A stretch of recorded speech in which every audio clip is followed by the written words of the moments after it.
Hello, everyone. It's Michael Jaco with Unleashing Intuition Secrets. So, Tina Peters, pardoned by President Trump.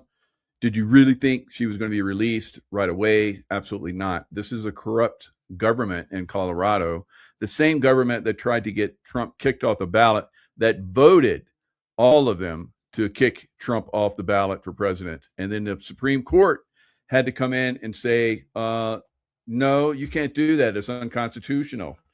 So, they're basically going unconstitutional again, guys, right? And they're going to get spanked. So this is what Juan O'Savin sent me. He says, new info on Tina Peters. If you haven't heard, President Trump issued a pardon for Tina Peters yesterday. That's the good news.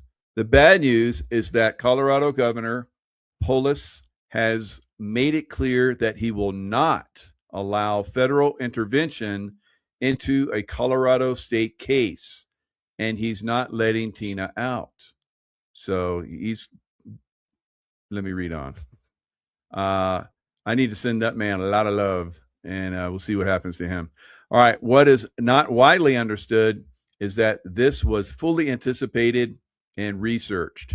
President Trump, and that's one of the reasons why this took as much time as it did, guys. Because a lot of people were saying, why is it taking so long? Why doesn't he just pardon her? As you've seen with James Comey and what's that other Alicia, whatever, the New York DA that prosecuted Alicia Brown, whatever her name is. Yeah, so she basically they've gone up 3 times against her, and she's gotten off every time. So they really have to have their ducks in a row. Everything has to be perfect. Otherwise, it gets thrown out. And it's probably going to get thrown out anyway, but if they have a lot of stuff behind them, they can really take it down. Now, you guys also know that I've talked about how Denver Airport has underground dumbs. And there's been a lot of stuff that's been revealed about how those are being taken down. So you don't know a bigger picture always, guys. There could have been some activity, which I've heard there has been, of taking down one of the last maglev trains that the deep state had under Denver. So be that whatever it is, if that's even part of this, I don't know. But you got to look at bigger pictures. And I know there's bigger pictures. I used to see them when I was in the CIA. When I was in the SEAL teams and SEAL Team 6 and wherever. But there's a lot more moving parts always to everything that goes on when it's on this level. All right. Lots of moving parts. All right. So he goes on to say, what is not widely understood is that this was fully anticipated and researched. President Trump is on very solid ground on multiple bases, and multiple attorneys have vetted the process ahead. So here's what I would say to everybody. Keep it simple. Federal law was broken by Colorado on multiple levels, guys. And they have the evidence, and they've been documenting this, and there's a lot of people going to go down in Colorado. So that's why there's like timing. Sometimes you don't, activate the mission before it's ready to be activated. Otherwise, people can get out of the ambush. All right. When you finally cook off the ambush, you want everybody to go down. So that's what's coming. Judge Matthew Barrett refused to let the jury hear her defense. Federal law requires the evidence to be preserved. 41 motions were denied. The jury never got to hear the truth. Mesa County Clerk Peters is the only clerk in the state of Colorado that preserved proof of Secretary of State Jenna Griswold's authorization of the deletion of state and federal election records illegally.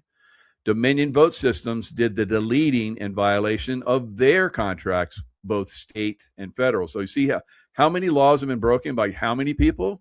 It's a lot. So you have to have it all documented, have to have it all ready. So when you finally spring the ambush, everybody no one escapes the fire, right? You got the claymores going off. You got the automatic weapons going off. You got the RPGs going in. Everybody goes down. All right. And this is what's coming, guys. One, President Trump is about to research a federal authority concerning pardons that existed prior to Lincoln. So I've said this before, how I said that we are in a very similar situation, Trump and Lincoln, right now, on many different levels. All right. We have a Civil War level, a lot of Civil War level events that didn't get resolution back during the Civil War, guys. And now they're coming to a head again, and they're going to have to be dealt with. All right. So, when they kill President staff and so forth, there's probably some other people that died or were coerced or so forth in President Lincoln's administration. They stopped a lot of things that should have gone forward and had resolution with the criminal activity that happened in the South. All right.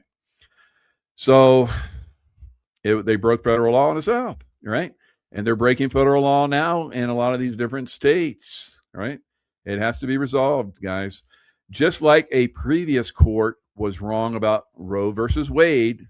So Roe versus Wade went on for how long before it was overturned? Like 40, 50 years? How long was it? A long time. So it was wrong. So somebody got the cojones or whatever, and they got the legal backing to basically take down Roe versus Wade. And it was false. The states have been wrong for 150 years on presidential pardon authority. So you can see you really have to have a lot of stuff lined up before you go in and start throwing down the hammer, guys.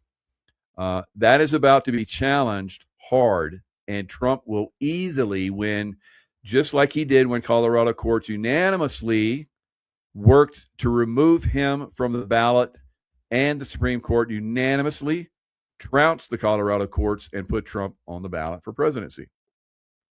2, the clerk manages, collects, tabulates, reports, and this is Tina Peters, protects election data for the U.S. House of Representatives under federal authority in a federal election, which when you are voting for president, for people that are president, that's federal election. So Tina Peters was collecting all this information, and they were telling her to delete it, and so she didn't delete it, and that's why she's in prison. This has been forgotten and overwritten over time. Now it's time to be revisited. 3, Trump is going to declare a national emergency concerning elections. Now, Juan was on my show a couple days ago. Many of you have watched it. If you haven't watched it yet, go and watch that. He goes into detail about that. So he's going to declare a national emergency concerning elections. When he does, and this is basically outlining it very, very simply, he will also exercise authority over every aspect of the election process, and no court will have authority to challenge his elections within the context of that national emergency, dark to light. At that moment, he can/will take physical custody of Tina as an expert and can even make her an election czar when her health is stabilized. For extra credit, Tina can assist and will be a witness whistleblower concerning prison conditions and failures in a Colorado prison system. That is also now an active federal investigation. So it's a federal penitentiary, I guess. So federal investigation on very bad things they did in that prison and very bad things they did to Tina in that prison. Finally, remember the Justice Department's investigations concerning vote fraud in Colorado became criminal investigations 6 months ago. So they've been collecting information and evidence and about ready to throw down on Colorado, guys. So you guys that have been waiting for Colorado to get spanked, it looks like it's coming, all right? And it won't be hand spank. Not going to be a hand spank. That's not an earthquake. It may have started as chest pounding by the governor and other state officials, but soon it's going to be knees knocking in the Capitol buildings of Colorado. Lastly, you will see that just as I said, silver prices are up radically. Okay, so he's pushing silver stuff. Silver, yes. So this is one of the things that Juan comes out with. If you're subscribed to him or have gotten some of his silver, which I have quite a bit of, way early on, and now it's worth a lot of money. All right, so very, very good info. Juan brings it. It's always good to have him come in and give us the insights. Now, how many people thought that Tina?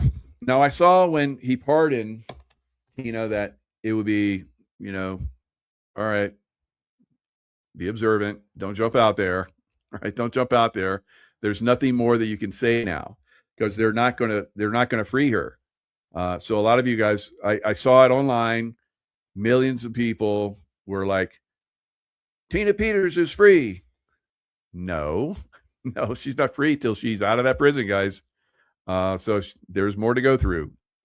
So it could it's probably going to go all the way to the Supreme Court. And how long is that going to take? I don't know. We're getting close to Christmas. I mean, this could be ridiculous, but I think it could be resolved fairly quickly within a few days, I hope.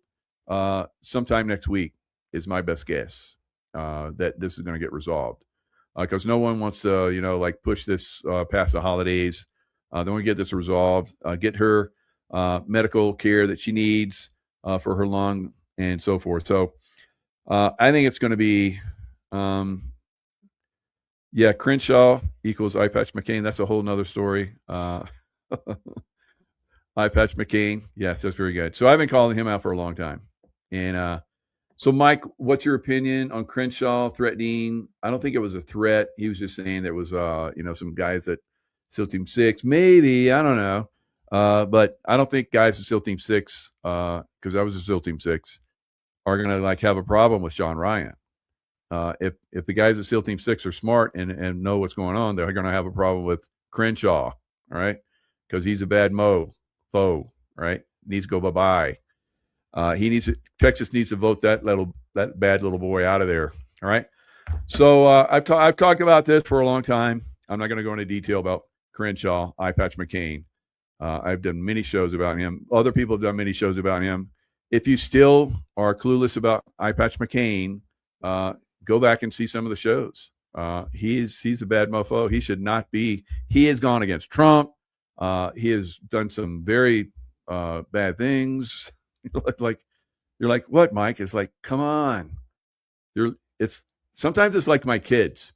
Why? I just told you. It's like you can't have it because you're gonna get all hyper. You're not gonna have candy before dinner. And you're not gonna have candy before bed. Why? So do a little research on that. You'll find out that Eye Patch McCain I can't believe he's still there. Well, we know why he's probably still there, because there's election fraud, all right? And he was chosen to be in that position. So it makes you go, because I've said this, there are some bad SEAL types out there, right? And there's a bad SEAL organization. So you have to be aware of all of this. There's good, there's bad. Crenshaw is part of the bad, right?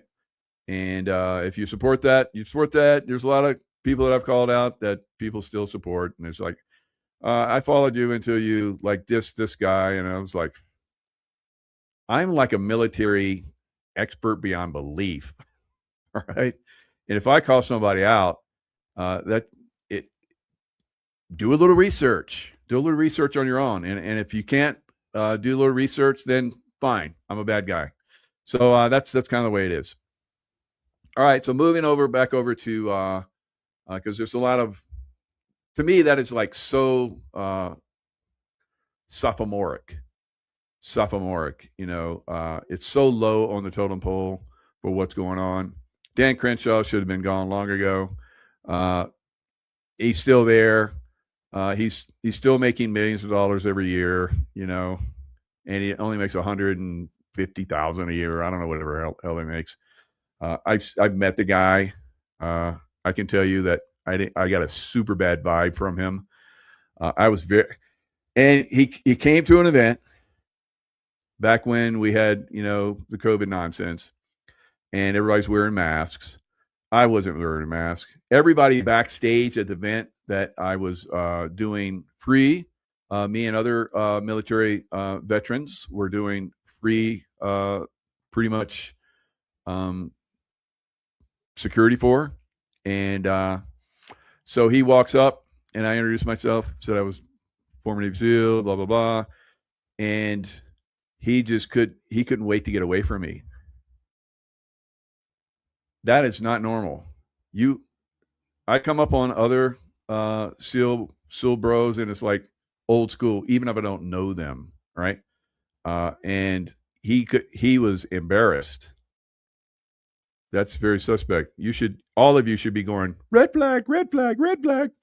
All right. So he's going up to speak. He doesn't have a mask on. And before he goes out, he puts his friggin' mask on to go out onto the stage to speak, like he's been wearing it all the time. And then when he comes off the stage, takes the mask off, and then he leaves. Yeah, you know, come on. So I was like, wow. All right. Opinion way low. So and then he started doing some other stuff that was very, very bad. Right. Not helping a teammate out. And that's kind of what we look for. So yeah, Tina Peters, will Delta Force have to go in and free her? All right, because it's turning into be a federal operation here pretty soon.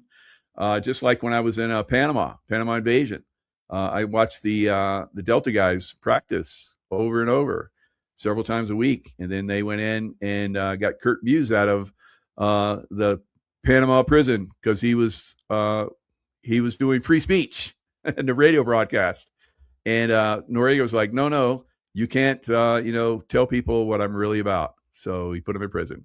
And so we went and got him. Delta guys did, right? So is that going to happen for Tina Peters? I don't know. What do you think, Lewis? Is Tina Peters going to be freed by Delta SEAL Team 6 guys? I think it's likely, actually, that something like that's going to happen, because we have to figure this out. And it's so funny because within an hour of President Trump posting his truth that said he pardoned her, my immediate post was, well, we'll see if they're even going to release her, because you have corrupt judges that are probably going to intervene at minimum. So yep. I love Tina. You know, I've been working in the background on that case, not in public, for a long time. I had not even an inkling of a thought that they would comply and release her. That wasn't even a thought process. I think this is a process. I frankly wish President Trump would have enacted this process earlier, because I know the deteriorating health of what Tina's going through in prison, and her conditions, and how cold it is, and that she doesn't have enough blankets, and she's coughing up blood, it looks like. So these are all very big concerns. That being said, what I think people are missing, and there's a lot of conservatives, and I don't know if they're fake news conservatives or what, which we can address later in this, but there's a lot of conservatives right now that are saying there's no way this is going to happen. And I would just say, okay, let's step back a second. Is election fraud a federal issue with constitutional ramifications? The answer is 100% yes. Yep. And this is clear election fraud or election tampering at minimum, right? So that does give, at minimum, and this is what I don't understand. I put this code out before. I think she should have been considered a whistleblower and been yanked out of there a long time ago. Good point. That was my advice, but I'm just a dumb white hick from California running for governor, right? But that was what I was thinking, is because there are whistleblower protection laws where you could. It was only the AG, which I do not trust, or the FBI could issue an order saying she's a whistleblower, and they could have gone themselves and picked her up from prison and brought her into even federal custody if they wanted to, right? So none of that happened. So I'm not quite sure what's going on here, but what I will say. Well, let me add a little bit to that. So we know that when Trump came in, you know, he had to bring in other people, and to the FBI because it was so corrupt. Mhm. So that could be one of the issues. They had to get their ducks in a row, get people out of the way that were going to be resistant and so forth. I'm sure there's still resistance, but this Huge. goes all the way back to Abraham Lincoln. Constitutional rights of the president, and it's going to.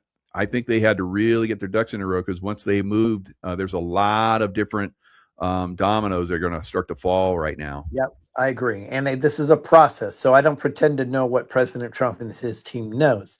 I just know there's an ailing 70-year-old Gold Star grandmother that maybe only has a few days left under those conditions. So that's a major concern for mine.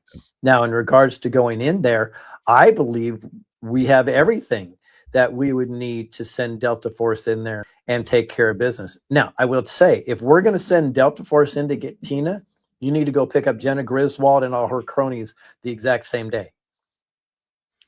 Yeah, that's not that won't be Delta Force doing that unless they're going to like take her out. But so Right. already convicted. I don't think we need to do that yet. But she I agree. She should be picked up, and maybe that's part of what this is all about. They're going to like to do in one fell swoop, gather a lot of these people up. I doubt it. I think it's going to be a hard won battle just to get her released, get her out of there, and maybe Marines or Delta Force or whatever shows up to escort her out of the prison because they're not going to release her. It's like they'll show up and you're like, you are. Are you going to resist? Because we're going in to get her, and I think that's where this could potentially go. Well, and think about who would resist. And this is what I'm trying to educate. See, my campaign's about education, and it's gaining a lot of traction. I'm happy to say that we were ranked 14th conservative going in a month ago, and now we're about 3. That's pretty damn good. Yeah, right. Good job. There's a dispute that if we're 3rd behind Hilton and Bianco, or if we're 5th. But regardless, we're in the top 5 easily right now. That's pretty awesome. So, but what I've said is I've asked everybody that supported me or paying attention to understand that this is an education process. And it is, because we are not the standard political campaign. We're educating people to what's really going on in the background. I can tell you this probably has something to do with senior executive services, also controlling and puppeteering and everything. So absolutely. With the education going on in the background, we have to understand that there's a different way that things are going to be handled. In regards to Tina, I would love to see every real conservative that understands this story soon show up at the doorstep of the jail, right? If we have to, and demand her release. We the people need to step up. January 20th, 2017, President Trump said he handed it back to we the people. Let's have a reality check. We did not take the ball and run with it when he did that. Some of us did. I traveled the country. I did a whole bunch of stuff, right? My wife is definitely stepping up. You're stepping up. People are stepping up, but not everybody's stepping up. But here's the thing we have to understand. This is part of the education process. So you may have a state prison, but you do not have the government running it. You have contractors running it. Now let's think back to Cheney type contractors, right? Deep state contractors that you're very familiar with, right? Running the show. So the question is, if Delta Force goes in there or somebody else, are they going to resist? Because I liken these type of contractors closer to mercenaries. And this is just based on my historical studies. And if anybody can dispute this, is generally mercenaries don't fight as hard as American trained personnel, because they are only fighting for money, where we're fighting for life, liberty, principle, and for our country. So I have, based on my studies, one of the advantages we have other than training. Yeah, the contractors, like you said, it's for hire. So I worked directly for the CIA. I was a direct hire contractor. So the CIA, almost everybody that works for the CIA is a contractor, right? So that's just that gives them deniability and all kind of crazy stuff, and so that's the way that works. So I'm working for the federal government, But yeah, I agree with you. There were a lot of contractors out there. When I worked for Blackwater, uh, as a contractor, I was again working for the State Department, but there were groups that worked for other groups, like um, who's the one that was doing the contracting. Um, uh, he was just, I guess I don't know. So I can even, We'll call him Blacker than Blackwater. what's that? We'll call him Blacker than Blackwater. Blacker than Blackwater, yeah. So those guys that work for other groups were essentially mercenaries, like you talk about. And those guys died, unfortunately, in very, very large numbers because they didn't have the backing of the U.S. government. They didn't have the support systems and so forth, like the Marines would show up to help, or helicopter support, or CIA. When I was working for CIA, they had like unbelievable, groups and so forth. Dick Cheney. So Dick Cheney, his what was that? Halliburton. Halliburton. That's right. So guys who were working for Halliburton died in pretty significant numbers. So they were basically contractors, and for Halliburton, and they didn't have the support system, and they died in massive numbers. So when you look at the prison system, it's like a kind of like a they're working for the federal government, but they're not. They're working for a private company that's working for the federal government. So how dedicated are those guys? And that's an excellent question to ask. I would say probably not so much. If federal troops show up, they're going to step aside right away. Right. They're not going to resist. But you will at some point, I believe, like we've talked about in some of these cities, you will have resistance. Yeah. Now, I would suggest let's go along with the theory that you'll have a special force operation show up. And I would suggest that you would not see this until the SCOTUS ruling, because I believe President Trump has mentioned several times how he's trying to do this lawfully and legally, Right. because he doesn't want the pushback. So I believe they're going to fast track this to SCOTUS, because you know exactly what's going to happen with these corrupt judges, and they're going to have to go there. Okay, now we go to an appellate court. I think they're going to fast track it to SCOTUS, which they have standing to do based on Tina's health. So if they fast track this to SCOTUS, and SCOTUS rules that President Trump's authority holds up here, and then they refuse to release them, that's when I would suggest you would probably see the military come in. Completely agree. So that they'll give them the warning. All right. So SCOTUS is Supreme Court, United States, has basically told you guys you're out of line. This is constitutional. President Trump has authority to. It's not state. It's a federal issue. Voting, because it was a federal election. The president of the United States, federal, and she saw some things, and you decided to throw her in prison, and you're wrong. He just gave her pardon, so it's time for you to release her. And SCOTUS just said, no, you're wrong, and saying that it's a state level thing. Just like you said, tried to say it was a state level thing that you weren't going to allow President Trump on the ballot.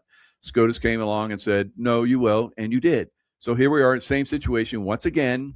What say you? And then we'll see. She should be on the sidewalk within hours of that or less. And if she's not, then some people are going to show up and get her out of there. Right. So I believe if let's say that both sides of government, the feds and the state, were acting honorably, but they had a dispute. If that was happening, even if the state disagreed, they would release her pending an investigation and their own appeals in regards to this, to see if they could overturn the pardon. That's if both the feds and the state were really having the best interest of the United States, even if they disagreed based on her health, because there's also other reasons you can release her just based on her health. There's statutes that you can put her on an ankle bracelet and release her into doctor's care at minimum. So, but the reality is the state is not operating in good faith, which tells me, and I don't have to be a conservative to know this, that there's a cover up here. Yeah. And they know that once she's out, then they're going to get all the stuff they've been trying to cover up and suppress is going to get blown out of the water. Yeah, she's the keystone to election fraud. Think about that. She She is the keystone. You pull that keystone out, right? That's holding everything together for the deep state parasites, and everything falls. When I say everything, I mean, I'll go as far as we're probably going to have 0 point energy in our backyard. Yeah. So I mean, let's go. I mean, behind you is The Art of War by Sun Tzu. I mean, you follow that and you talk about that quite a bit. So you have that understanding. I've read that book over and over again as well. It's beautiful. I've been in combat, and I can tell you that we're pretty much there's bullets and bombs going off, but everything else concerned with combat is happening right now. The posturing and everything that that goes along with it. It's for me, it's exciting because I understand this. I'm not intimidated by it whatsoever. We're getting down to the point where you're gonna do this, or we're gonna come do this, right? And that's that. Once that is line is crossed, where federal troops come in and they're claiming, oh, we're state sovereign, blah blah blah, and no, you're not, and you're basically trying to, just like in the Confederate States during the Civil War, you're trying to go against the federal government. You're trying to become an outlaw, a separate state from and that's not. We're not going to allow that. And so we're going to come in and because why? Because there's a lot of people in Colorado that don't like you at all and don't believe probably you got voted in, and that's why Tina's in prison. So there's all of that is coming to a head, and it's probably coming to a head for, I mean, your state, for California.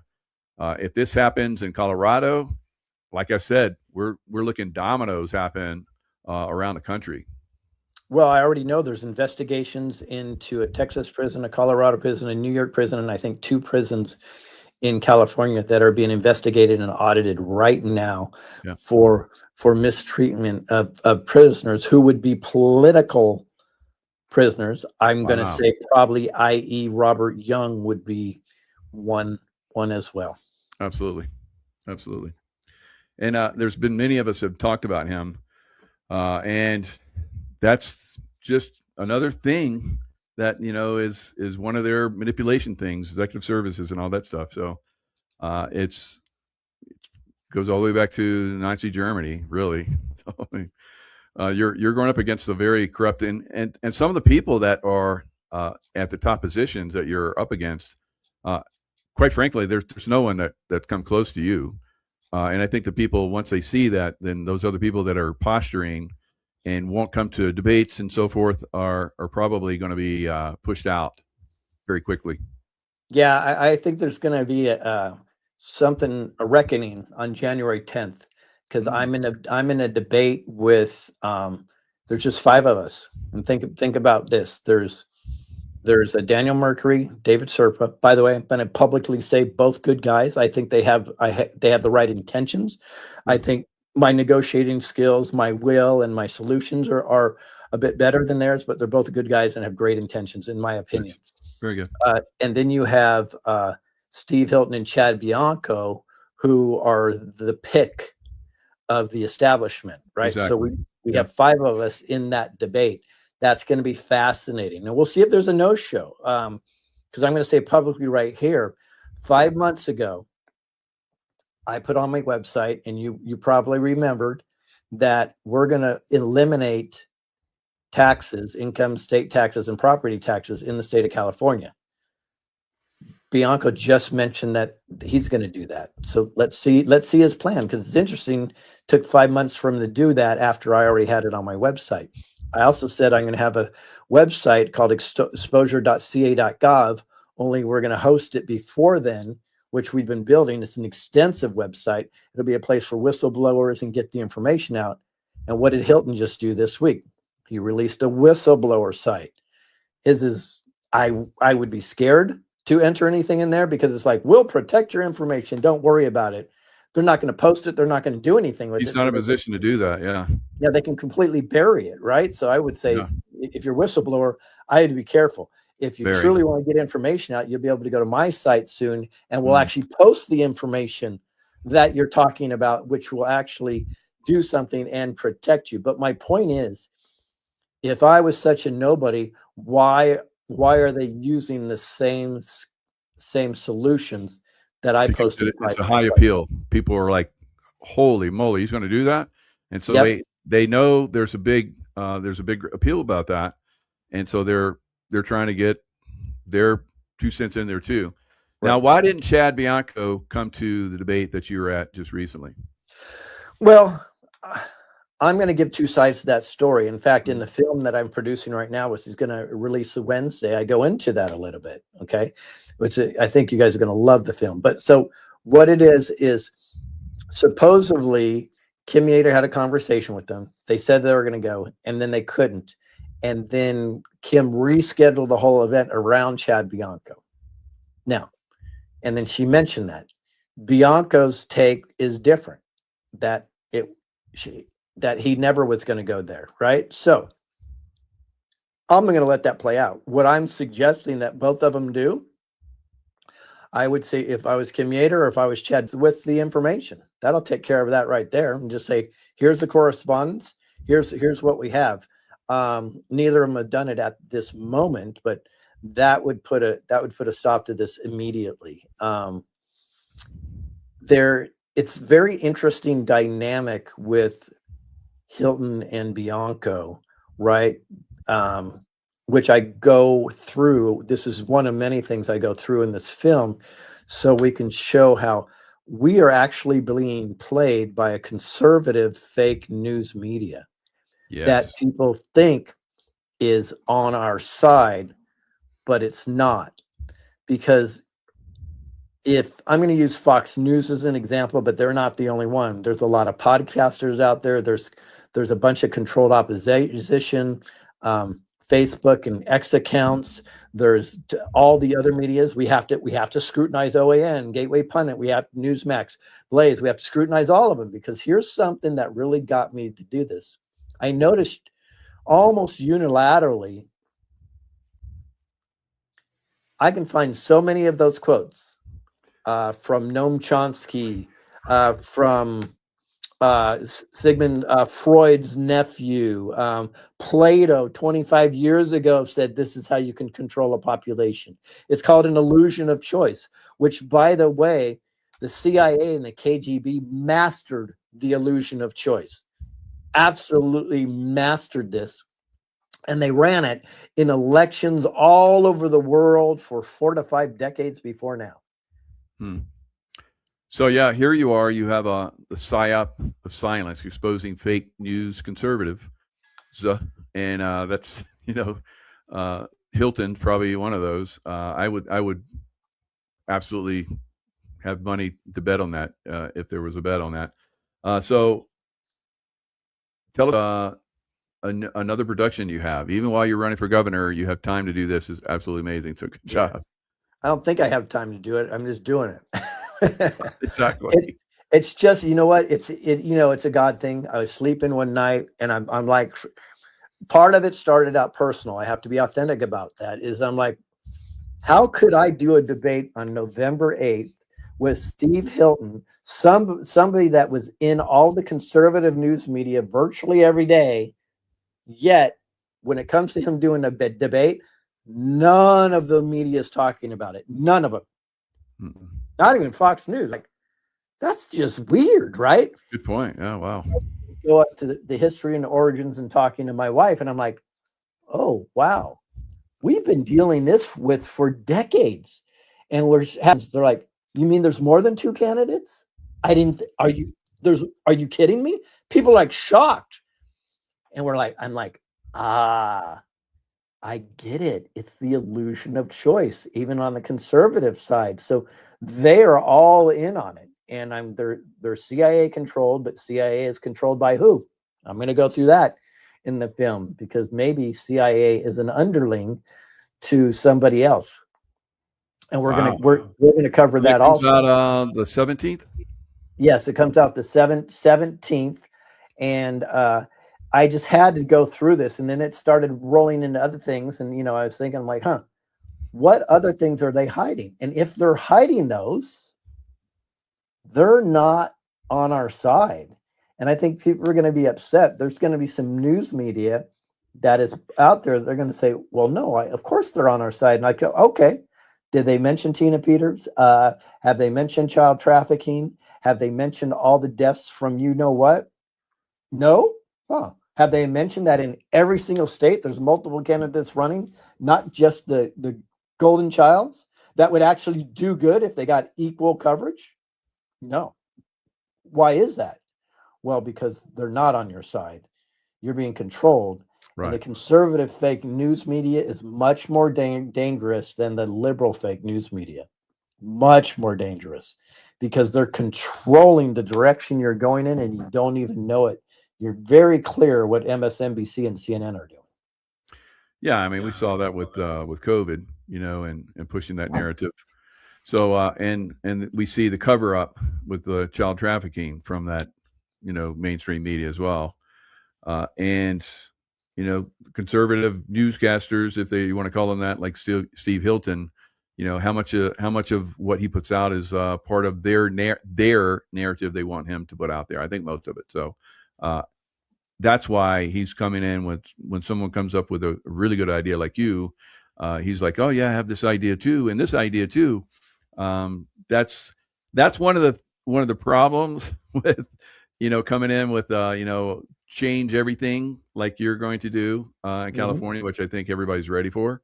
Uh, they're going to try and hijack that because you're going to come out with your ideas because you have to present those so people can see that you're legit and that you have a plan. You have you basically have all these people that are ready to implement it, and so they're just going to throw out, just like they normally do, talking points, which is empty behind the scenes. They are, aren't they? There's not much I can say.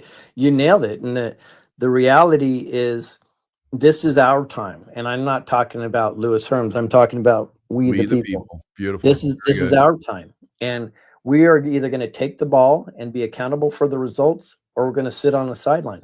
What better opportunity to do that in California, where in 2022, in the midterm election, only 33% of registered voters came out to vote. Wow. If we can just push that up to 50%, actually, I did the numbers, Mike. If we can push that up to 37%, we win the election. Imagine if we put it up to 50%. We're probably going to have a mandate, right? Because people need to come out. And I hope I'm the candidate that can motivate people to do something they haven't done before. And that's come out for June 2nd in the primary and vote, because we certainly can make a difference. And I believe we're going to shock the world. Now, what are they going to do afterwards? Okay, I know what they're going to do because I've seen what they've done to President Trump, but that's okay. We're ready. Well, Wine has come out and said that President Trump is going to declare a national election emergency, and if that actually comes true, then there's no what does that look like for you if they don't do that? So I know you just talked about numbers. I remember there was somebody in your debate that talked about numbers, and you said it doesn't matter about that. If they're going to cheat, they're going to cheat, and there's no one going to win. Yep. They're going to select. So we don't we now maybe when Trump came into office first time and then the second time, maybe because there was such overwhelming response, which is possible, he was elected. What are your thoughts on that? Was it really just overwhelming response, or did they hijack the hijack You talking about the first time or the second time? both times? Okay. So the first time I don't. Let me say the first time he was elected, and the second time he was elected. So the Right. And second time that he went up, exactly it was stolen. So two different scenarios. The yeah, first time, I think that he took him by surprise. yeah, And again, Hillary Clinton was not a quality candidate. Let's just be real about that. no, And then what happened, and that was in 2016. The delta between 2016 and 2020, something happened that nobody talks about. And that was there was a 2018 election. And what they did in 2018 is in Orange County, California, which is a conservative. At the evening when they announced it, 5 Republicans took all 5 county seats. By the morning, with them tracking, watching ballot harvesting come in, all 5 Democrats stole the seats from the Republicans in 2018. Wow. Mm-hmm. And the Republicans came out and did a conference. And instead of saying we the people need to get up and fight this, they unilaterally got together and said, we will get them next time. So Good they were point. either complicit, they were scared, or stupid. And I don't know which one of them, but one of those things was happening. Neither So one of us a winning hand. Yeah. So at that time in 2018, the deep state knew that they won the 2020 election. And here's why I believe that. Because they already knew ballot harvesting worked, because it's been going on for several decades in other countries. Our CIA has been running that effectively, even machines effectively. No CIA agent has never contacted me in all the years I've been saying that and say, Lewis, you have it wrong. Guys, call me, prove to me I have it wrong. I'll tell you in Afghanistan, they were running it. CIA was running it, because I asked and they said, don't worry, our guy's going to get elected. I was like, okay. There you go. Yeah. So the CIA knew it works, right? So they already knew that ballot harvesting works. So they weren't testing whether ballot harvesting worked in the United States, because the process is the process. You just reapply it someplace else. What they were testing, Mike, is what was the reaction of the Republicans. And when they saw how apathetic they were just to cave over and say, we'll get them next time, at that moment, they knew that they stole the 2020 election from President Trump, in my opinion. Now, fast forward to 2024. I believe that President Trump was so good and Kamala Harris was so bad that the delta was unworkable for them between the two. So I believe, in my opinion, what happened is they said, we're not going to cheat as much against President Trump, and we're going to let this ride. So they spent all their focus doing something that's probably a lot more dangerous, and that's stealing the down ballot elections. And they put a lot of people in, right? So you have some real baddies, some George Soros type baddies all throughout the country that can fight against President Trump's agenda. So they thought that could probably buy them 4 years of just stalling whatever President Trump does, which in the long run, if we don't fix this, would actually be worse than if they took the president's spot again. Because I think there's more damage that you can do on a micro level than you can do on the macro level. So that's my opinion of what happened in 2024 election. So you get elected, and what does that do for the country? What does that do to other states that have been basically stealing elections? That's a great question. So let's just be real. Where California goes, the rest of the world will follow. Yeah. Literally, you're talking about the 4th largest economy if it was a country. Everybody's looking at California. How glorious and how beautiful California used to be, right? They know that we're now the laughing stock. Now, I think something horrible happening right now really works to the benefit of a conservative right now. I believe that the deep state, the parasites like Gavin Newsom and his cronies, they know that they've lost in the future. So unfortunately, in war, which we are in, if we're going to be honest about that, the losing team often goes scorched earth right before somebody takes their territory. And I believe that's what Newsom and his deep state cronies are doing to California right now. They're starting to scorch earth it to take down as much as they can and destroy it. And at the same time, it has a side benefit. And that side benefit, is if they can drive all conservatives out of town after the elections get repaired, they may have an honest election and still win, because there will be no conservatives left in California. So I'm looking at their plan. It's very obviously, because I spend a lot of time trying to get into the head of the enemy, so I know how I can combat the enemy. That's fantastic. And yes, it'll be interesting. So your next event where you're speaking, is that going to be a public like the last one? Well, I'm speaking a lot in the mean. I mean, I'm actually speaking in Malibu tomorrow, right Nice. before a massive flag run. Um, that will be fun. Is they're doing that, and they're doing I don't know if it's a MAGA or a Trump flag run. I'm not quite sure, but they invited me to speak. Um, that's Saturday at 9:30 a.m. in Malibu. People could see that on my site, and I have several other speaking engagements that we're going to start listing on my website. And then the big debate is January 10th. I go on tour somewhere around January 22nd. Probably do 4 weeks of tour, take a week off, and go back on for another 4 weeks is what it looks like. Wow. So where's is that under events that all the stuff that you I have don't coming up? have it there. We can go to social media though, and they'll Okay, find it on social media. I'm just rebuilding the events page right now. gotcha. Okay, good, good.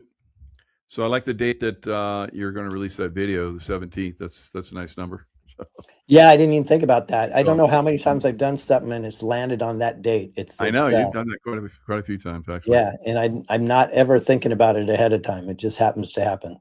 Yep. And I would if you're some of you are like Lewis is a long shot.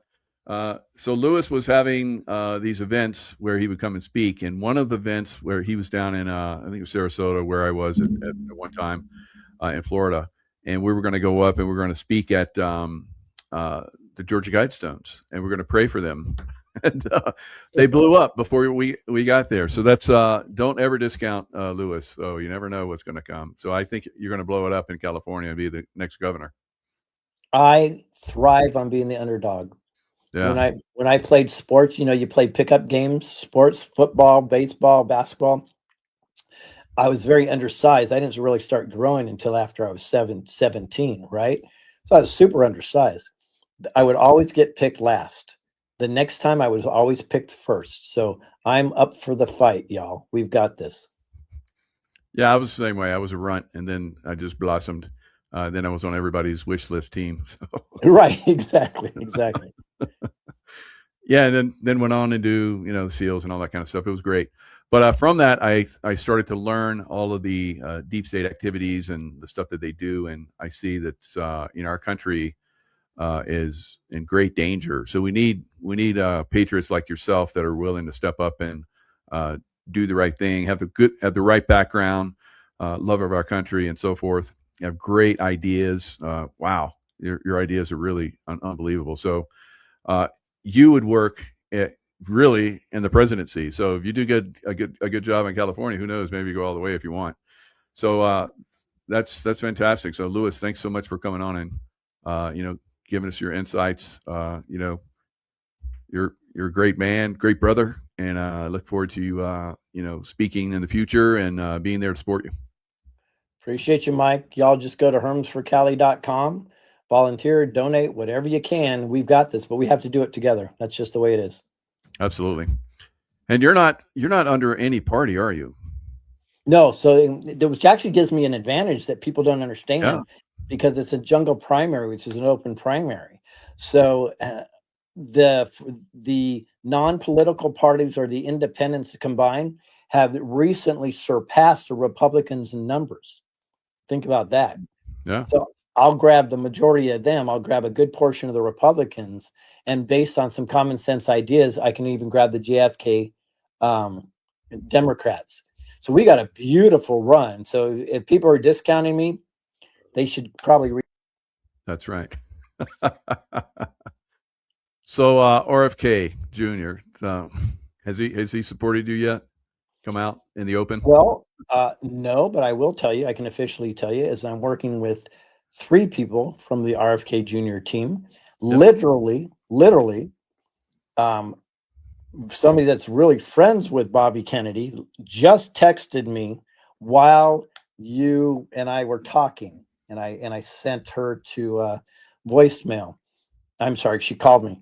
Now she's texting me. I sent her to voicemail, and I just had conversations at a party, I can't say who, with people that are extraordinarily influential that look like they're going to support me also. And I'm learning to play these things closer to my vest because when I have diarrhea of the mouth, it doesn't I always know. work out. I do that too. So I didn't want to put you on the spot, but I'm kind of glad I did. I felt that was a good time. And how about that? Your calls, I gave you. I'm good luck for you. So You are. I was like, oh keep wow, me she called. around. Because I didn't think I'd hear from her from until last week. I'm like, oh, that's cool. And I really, really want you to be governor of California. That way I can go out of California because I'm not going back until I'm somebody gets telling back you, and cleans it everybody up. needs to come back. You know what I mean? We will. I'll You make get it. there. We I'll will. tell everybody. You guys can stay out till the primary. I'll let you do that. But when I get through the primary, y'all need to move back in and register immediately. All right. We'll see. All right, Mike. I'll be. I'll Right, be. man. I'll be. I'll be bugging you daily. Maybe we can like move in with Tracy's mom. She's in California just for temporarily. So Yes. I Yes. don't know. All right, Lewis. Thanks a lot. Lots of love to you and your lovely wife, and good luck going forward. You too. And God bless you and your audience and Tracy as well. Thank you. Take care. Hello, everyone. It's Michael Jacob with Unleashing Intuition Secrets. So yesterday we had Juan on, and he was talking about the national election emergency that Trump is going to call. How about that? All right. So all of these naysayers that talked about the election steal was a lie, they still do. Although I'd say probably 60 to 70% of people in the U.S. and probably even a higher number around the world know their election was stolen. So we're moving in the direction where he's going to call a national emergency, according to Juan, and that will make sense. Then we'll have fair votes. Miami just voted a Democrat mayor. Are you kidding me? So it's getting a little ridiculous out there, and I'm not liking it. This election, these election steals, Democrats nowhere, and I don't know. Maybe in maybe in Miami they have a lot of people coming from New York, and that's a problem with a Republican state.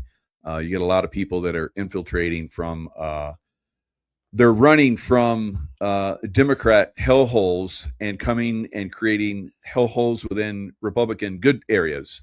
Very frustrating. So we'll see how long that lasts. Like Juan and I said, we get fair elections. The Democrat Party goes away. There will be a Republican landslide like we have never, ever seen before. So national emergency election going to be called national emergency election, something like that. It's going to be called by President Trump. So all of you whiners out there and the the political parties out there, the rhinos and the Democrats aren't going to like that very much.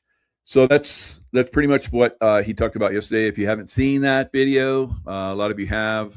Go check that out. It was one I did with Juan. It's on the YouTube channel. All right, very insightful. I think Juan was a little has been partaking of some alcoholic tasty beverages, and so he was very open. He was very open, and that's okay. We like it when he gets open and reveals. Of course, I get out of the way so he can reveal.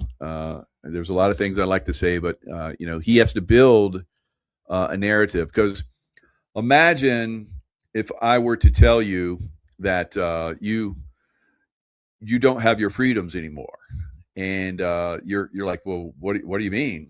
And I'd be like, that's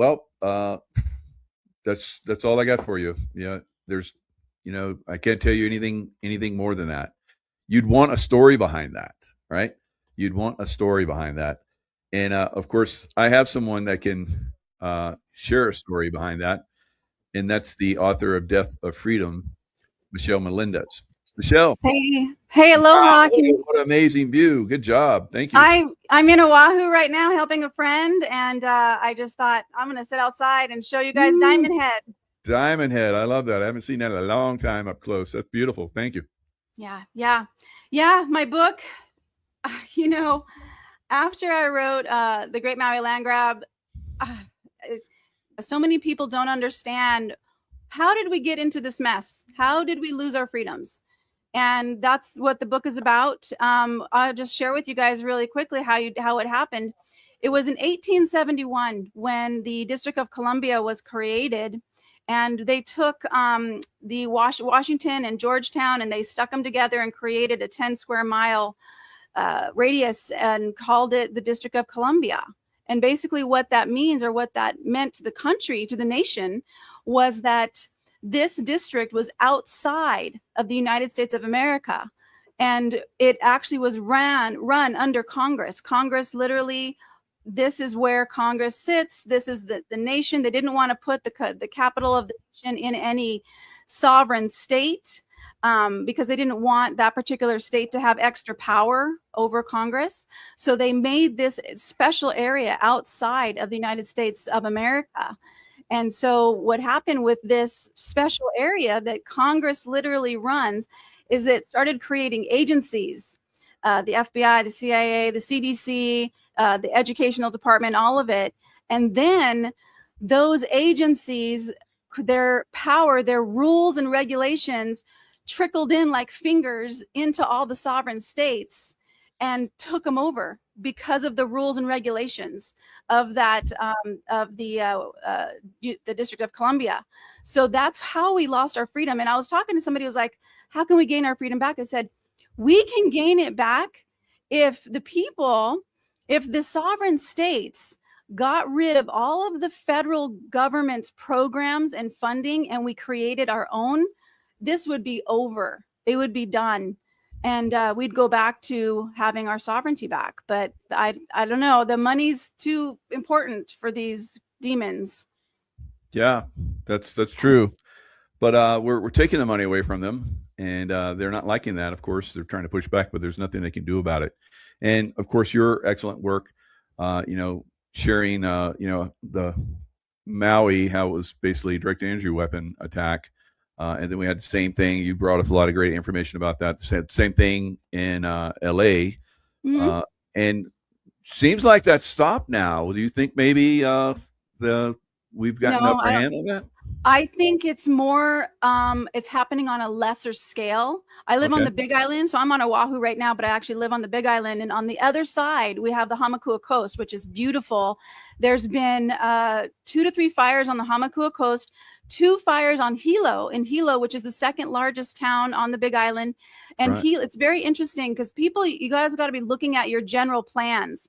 And Hilo, which is again the second largest town on the Big Island and of Hawaii, it has no county plan. It has no regular county plan.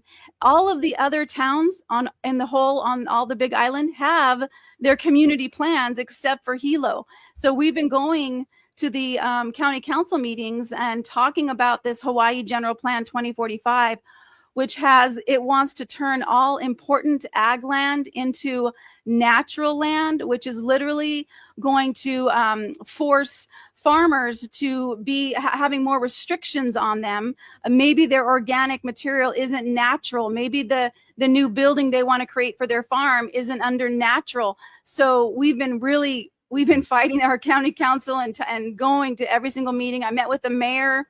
He gave me an hour, and I brought him a stack of documents because at first he called us all conspiracy theorists. And then I was like, hey, give me an hour of your time. And he did. And by the end of our meeting, he paused the Hawaii General Plan. But then so it worked, but we're still in the works. So I just want to tell everybody, you gotta go. This is the easiest way to see if your general plan violates the Constitution. You go to ChatGPT, and all you have to do is put in, does my county's plan, put in the name of your county, does my county's general plan violate the Constitution, violate any amendments? I was live with Ann Vanderstill, and she did this on a live show, and numerous amendments came up that her general plan was violating. Wow. That's great. Wow. So you've been talking about this for a while. So now you got it down to a very simplified way to find out.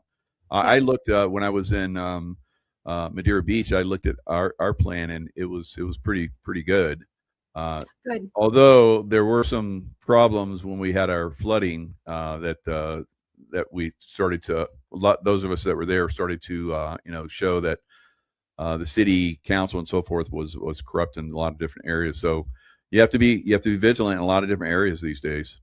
Yeah, that's why, again, the death of freedom, it's what happened to America and how to save it. Because a lot of people goes, I'm all about actions. I'm like, what can we do? Okay, let's not complain unless there's something that we can actually do. And you guys, there's a lot of things we can do. Number one is, again, check out your general plan, go to your county council meetings, talk to your county council members, and share this information. I've created in the book, there's 3 citizen memorandums. One is about the chemtrails. You can actually use the citizen memorandum. I actually give you the link. You can download it, take it to your county clerk's office and submit it into your county record. Then you can start using that to talk to your legislators and say, hey, this is real deal with these chemtrails. Like, I went and spoke in Nevada. I could not believe the number of chemtrails I saw. It completely covered the sky. It was very disturbing. The second thing of citizen memorandum that's in the book is you can actually put a citizen memorandum about, I'll just say that, I don't know what platform you're using, but you can actually, again, put it into your county record. Go to your county clerk's office. It's very easy to do. These are already done for you. They're in the addendums. So you click on the addendums. I don't know if you can pull it up there or not, but if you go to the addendums, you can print these out, you guys, then take them to your county clerk's office. Then you can use that information and documentation by talking to your legislators. So that's our power, is citizen memorandums, affidavits of truth, and then what Cal Washington is doing, which is our notices of liability. We have power against this. We just have to use it, and we need numbers. Very good, very good. And you have the CIA, FBI mind control programs. So they're trying to dumb us down so that we don't understand any of this. And so I appreciate all the shows we've done together, because you have basically been disclosing this from our first show. And how they basically come in, they screw your mind. And the thing is, people need to understand is this has been going on since the 40s. I mean, since after World War II. And the television and your smartphone, it actually has a frequency that literally hypnotizes you to stay alert, to stay awake, to keep scrolling. I remember one time I was scrolling. Okay, I get really good sleep. I go to sleep really easily, and I usually stay asleep all night. And all of a sudden, one night, I was like, oh, I never do any of the short videos, never watch any of it. I was just like, bored, did it. I was up till 1 a.m, and I'm like, why? What is wrong with me? Why can't I turn this off and put it away and go to sleep? Wow.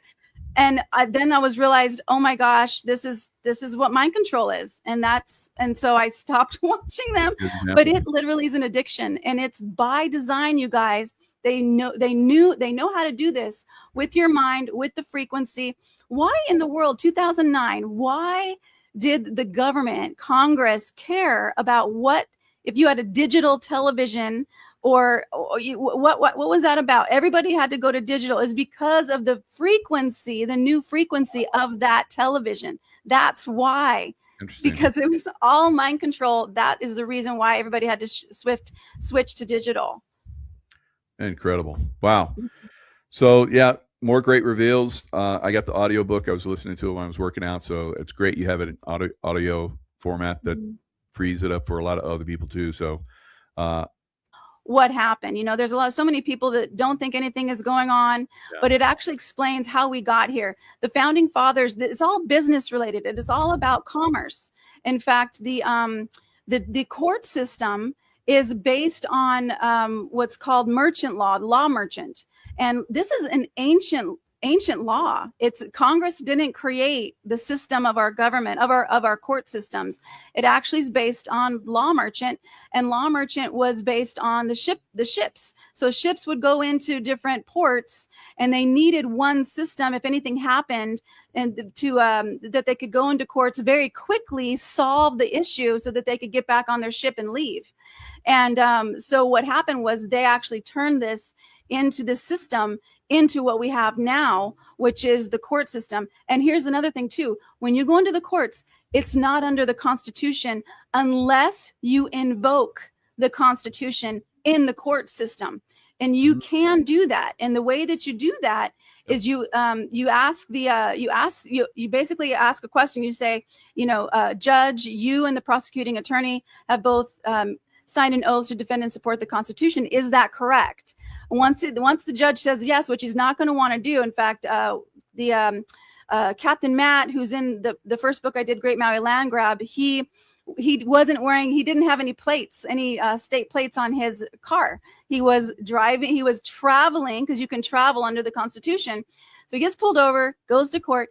The court literally waits till everybody is out. He even said, because they knew him, they knew what he was going to do. So they even had to push, kind of shoo some people out of the courtroom. So he gets up there, and the judge starts talking, and then Matt goes, I have unalienable rights under God. And he looks up, and the judge left the room, walked out of the room when he said that, because once you literally say that you are a sovereign being, a living man or living woman with unalienable rights under God, you take yourself out of the jurisdiction of the law merchant, which is what is run in the courts. So the judge left the room and then came back and the judge was pleading for Matt. It was actually, you could hear the recording. I heard the recording, and they're arguing back and forth. And the judge is going, you're going to plead no guilty, or no, not guilty. You're going to plead not guilty, and we're going to have another court case. And Matt is trying to talk over the judge, saying, you cannot make a plea for me, which they can't. So anyway, long story short, they do another court case, and the police officer doesn't show up, and it gets dismissed. So They will not tell you the truth about the court system. But if you use this, it's going to shift things. It'll shift things out of their jurisdiction. Yeah, we're taking the control away from them. So they've masterminded a control system, maritime law, pirate law, and if you learn that the constitutional law, was written into the law of our land, and they've been stealing it from us for a long time. So we have basically these players that are in these positions of power. They're in positions of power because we've allowed them to be there. That's right. And once we start to understand, we don't have to allow them to have any authority over us, because they're in those positions a lot of times through coercion, through manipulation, and all other kind of means that are not lawful. Then they're in a position that's not lawful, and so they have no jurisdiction over us. So beautiful job describing that in your work. Of course, we all love your work. You've been revealing unbelievable information in your books, and this is just a taste. So people, if you want more, the links are in the description box. Definitely go check them out. And anything else you'd like to add, Michelle? Yeah, G. Edward Griffin wrote the foreword, and that was just such a blessing. I was at the Red Pill Expo with him twice last year, and asked him if he would do the foreword to my book, and he wrote that. And just to have a legend like that to support this work just really meant a lot. And of course, you wrote an endorsement. I just really appreciate that and your time for doing that. But again, I just want to say, you guys, we do have power. Sometimes it feels like, it's so overwhelming, and the corruption is so much, but each one of us is here for a reason. My background is a fitness trainer, and if I can find this information out and do this work, you guys, going to your county council meetings, can they be boring? Yes and no. My sister was actually laughing because we were sitting there in one of our county council meetings, and we had a group, like 30 to 40 of us, each one of us speaking with passion, talking about our general plan and what we don't want and what we're concerned about. And my sister looked at me and said, this is the funnest I've ever been at a county council meeting, because all of us were really passionate about holding our ground and standing for our freedom. So you guys, we're meant to do this. Find your community, start to grow your numbers in your community in a way that is what we call pono, which is right, and aloha, being kind, and do this work. This is what we're meant to do. If you think it's not coming for you, think again. You know, it's coming for all of us. Yeah, beautiful. All right. Thanks a lot, Michelle. I know you're limited time, but we'll have to do a more thorough show in the future. My pleasure. Thank you so much, Jaco. Aloha, everyone. Aloha. All right. So you guys see that you know there's information out there that can inform us and help us to break free from this manipulative control system. You know, President Trump can only do so much. He can set the stage for a lot of this stuff, like when we have this election emergency, presidential election emergency proclamation that sounds like it's coming. That doesn't mean that we just kick back and, you know, election integrity is going to just land in our laps. That gives us the freedom to really push into these areas that have been super compromised. Colorado, New York, you know, lots of different states have been extremely compromised on the election integrity. California, probably one of the most egregious of all of them. This will be the opportunity for those of you that have been, you know, waiting for this type of opportunity, pushing as much as you could, making inroads, and this will, like, you know, create a super highway so you can go high speed into taking down this control system like we were just talking about. Right? It's not just judges; it's also the political manipulators that are out there. It's the educational system that's out there. So many different things. They're going to get you know, taken down and destroyed and never to return again, ever. So that's what we're looking for. So you guys know that I have you know, said some things in the past. Michelle was talking about how there is still a little bit of you know, manipulation going on as far as like direct-to-injury weapons, creating fires and burning things. I think on a limited level, that is very possibly, and obviously, in her case, as she's describing, going on. So, but on a larger scale, it seems like it has been, you know, suppressed for significantly. I talk about how I predict, you know, weather and so forth, hurricanes. I've been doing that for well over a decade, close to a couple decades, with people, you know, in smaller circles, but on a larger scale, definitely over the last 6 years, I've been on a massive level. So this last year, I talked about how there are ships, large ships, container ships, tankers that are used, and they're helping to create weather patterns out in the water, and that had been proven. So I talked about how, wouldn't it be nice if special forces teams like my old team, SEAL Team 6, we did shipboarding. Of course, there's a lot of groups that are trained. You can have trained in shipboarding now. You can have Coast Guard. Coast Guard was trained by, and I remember when I was in Virginia Beach at SEAL Team 6, we had a group of trainers that went to the Coast Guard and started training the Coast Guard how to do shipboarding, caving ladders, and going up and how to move and so forth. So yes, there's a lot of different groups out there. Of course, the fleet, naval fleet has components now that have shipboarding crews and so forth. They can launch river boats and go out and do shipboarding. So it is something that I said should have been done for the weather modification ships, big ships that were out there. And lo and behold, we didn't have any hurricanes this year that impacted us. All right.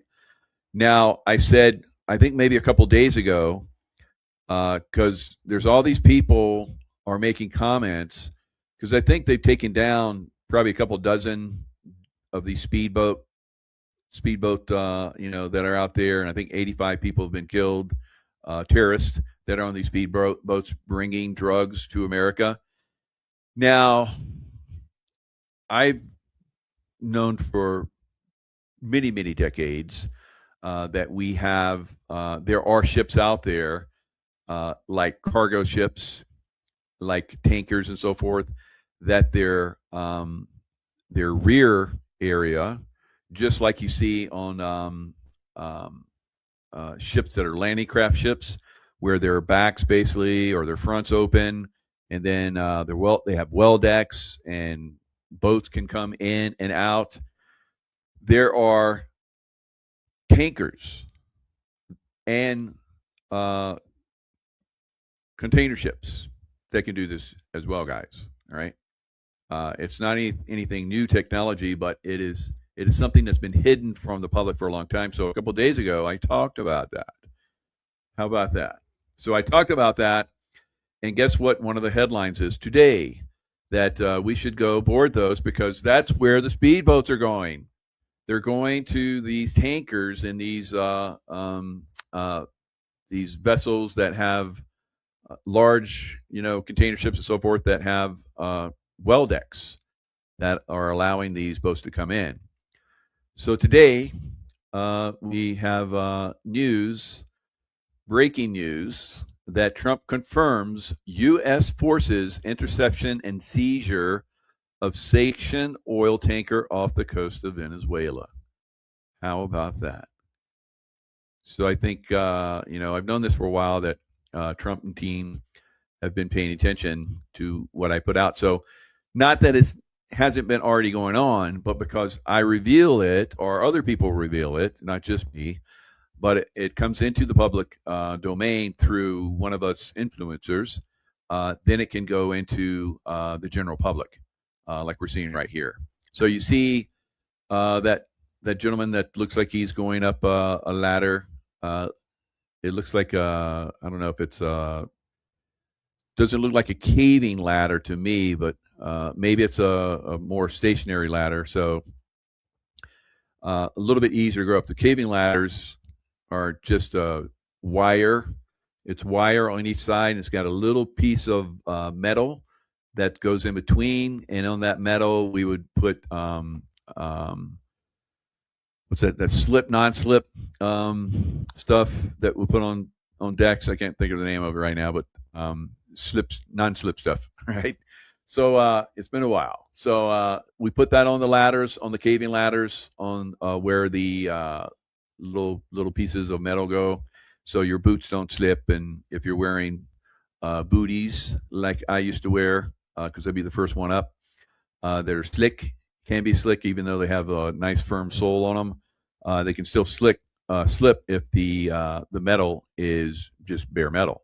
So we put basically this non-skid, and I think that's what it's called. It's called non-skid paint. So it's got basically particles in it. And when you paint it, it dries, and it's textured so that you don't slip. So this looks like a ladder. Maybe this is the new thing. They don't have the caving ladders. Probably the SEAL Team 6 guys still have it, but these guys look like whoever they are, and they're not SEAL Team 6. Otherwise, you would not see their faces. But they have some type of ladder that's more firm, easier to climb. As you guys can see, they just stick it up there, and it's probably got a metal hook at the top, which basically can go over the railing, whatever, and hook.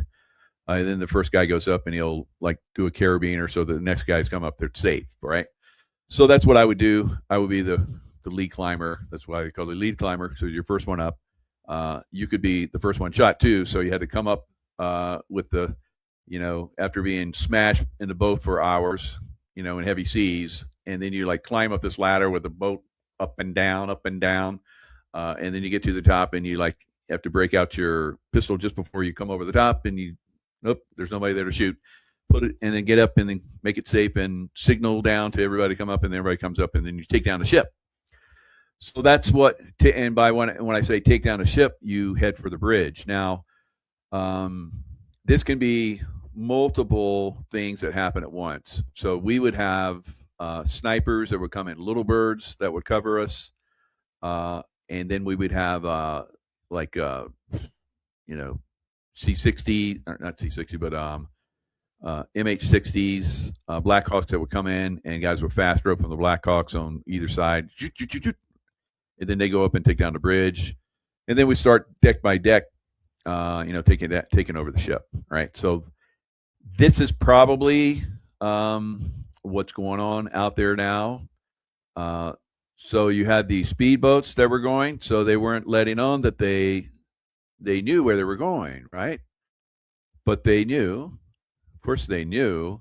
So they're hitting these boats before they would get to these container ships. And once you get on those container ships, you can't hit them with those, directed energy weapons or missile systems anymore. Yes, I said directed energy weapons. And so now it's a bigger reveal, guys. So we're in a bigger reveal for the public. And yes, we all work together, and we start to reveal these things, and we make it easier for everybody to understand. All right, so there's things that I look at, and I'm like, I can't reveal that yet. So I'm not going to just start blowing stuff up, with my talk. So you guys that are watching me, you know that. So you're safe. Your secrets are safe with me still. So but this I felt was one of those, because people were asking, WTF, what the frig are we hitting these speedboats? They're definitely not going all the way to mainland United States. And I let it ride. No one say anything for a long time, for weeks. And I'm like, I think it's okay to say this now, because there's so much momentum behind finding out why we're doing what we're doing, and so I said it.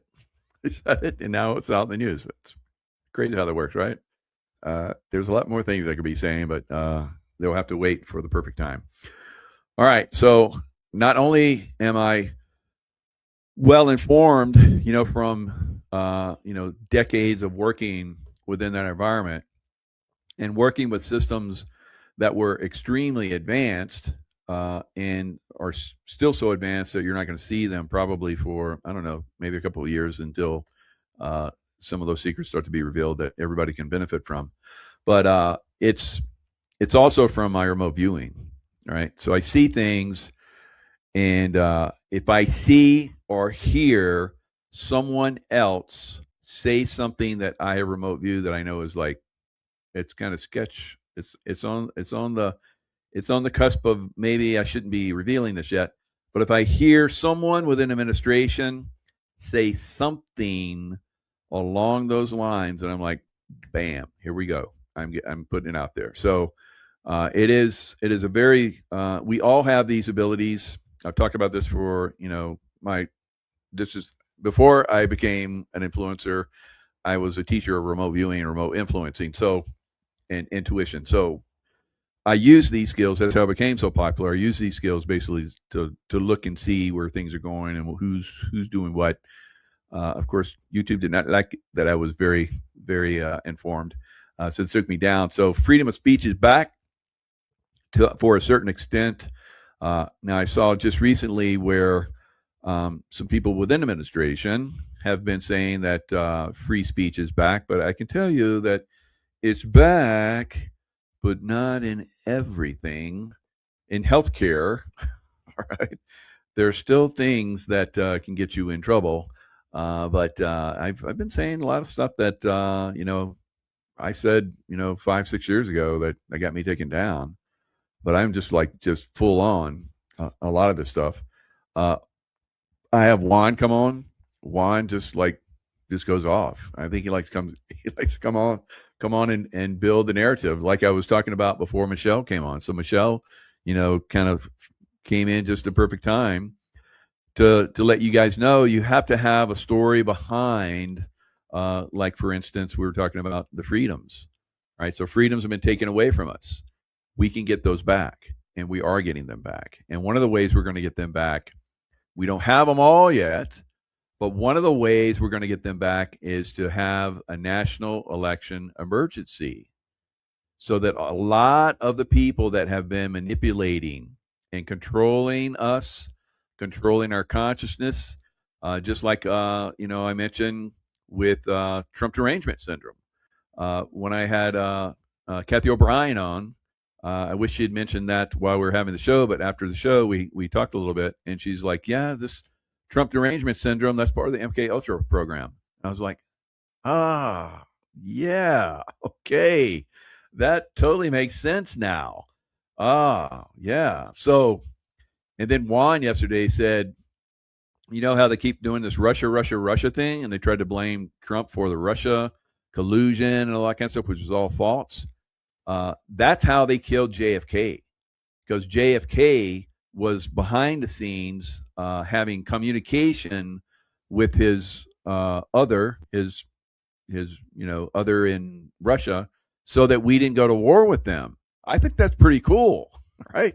But the deep state didn't like that. They wanted to be completely in charge, so they convicted him in their court, like we're talking about, the court system, the pirate court, the maritime law court, and it goes into, they have the same system among themselves. Uh, they're so corrupt, and so within their own system, they're deciding who's guilty and who's going to pay. So they decided, because Kennedy was talking to Russia and making sure that we didn't get into a nuclear war with them, because as we saw with the Bay of Pigs, that didn't work out so good. Yeah, they double crossed him, and they were like, yeah, we got planes, and then we're like, well, we don't have planes now. And he said, well, you said you had planes, you had this all under control. I'm not going to send U.S. jets into there and have the potential of U.S. servicemen being killed. You said you had this thing under control, so no, they didn't like that, right? So the Russia thing. So he's like, well, you guys are some dirty players. I'm going to just work around your dumbasses, which is what I've done my whole career. So, which is what I'm doing now, right? I'm working around the deep state, and I'm revealing stuff they don't want revealed. So that's pretty much where I'm at. That's what they did with Kennedy, saying, "Oh, you dirty." They said, "You're a dirty rat because you're talking to Russia, and we wanted to have a nuclear war, and you stopped that. So you got to go." And now we have NATO trying to start another nuclear war with Russia. So Ukraine, through Trump, was going to have peace if they had gone with Trump's plan. And Russia was like, if we do this, then yeah, we can have peace. But Ukraine, or Zelensky, is running back over to the NATO, demon rats, demonic assholes, not Democrats, but demon rats. So Democrats, demon rats, same thing. So, so there's demons everywhere. Demons here, demons there, demons everywhere, right? So, yeah, Luciferian. They're Luciferian, yeah. So, I mean, let's just call it what it is.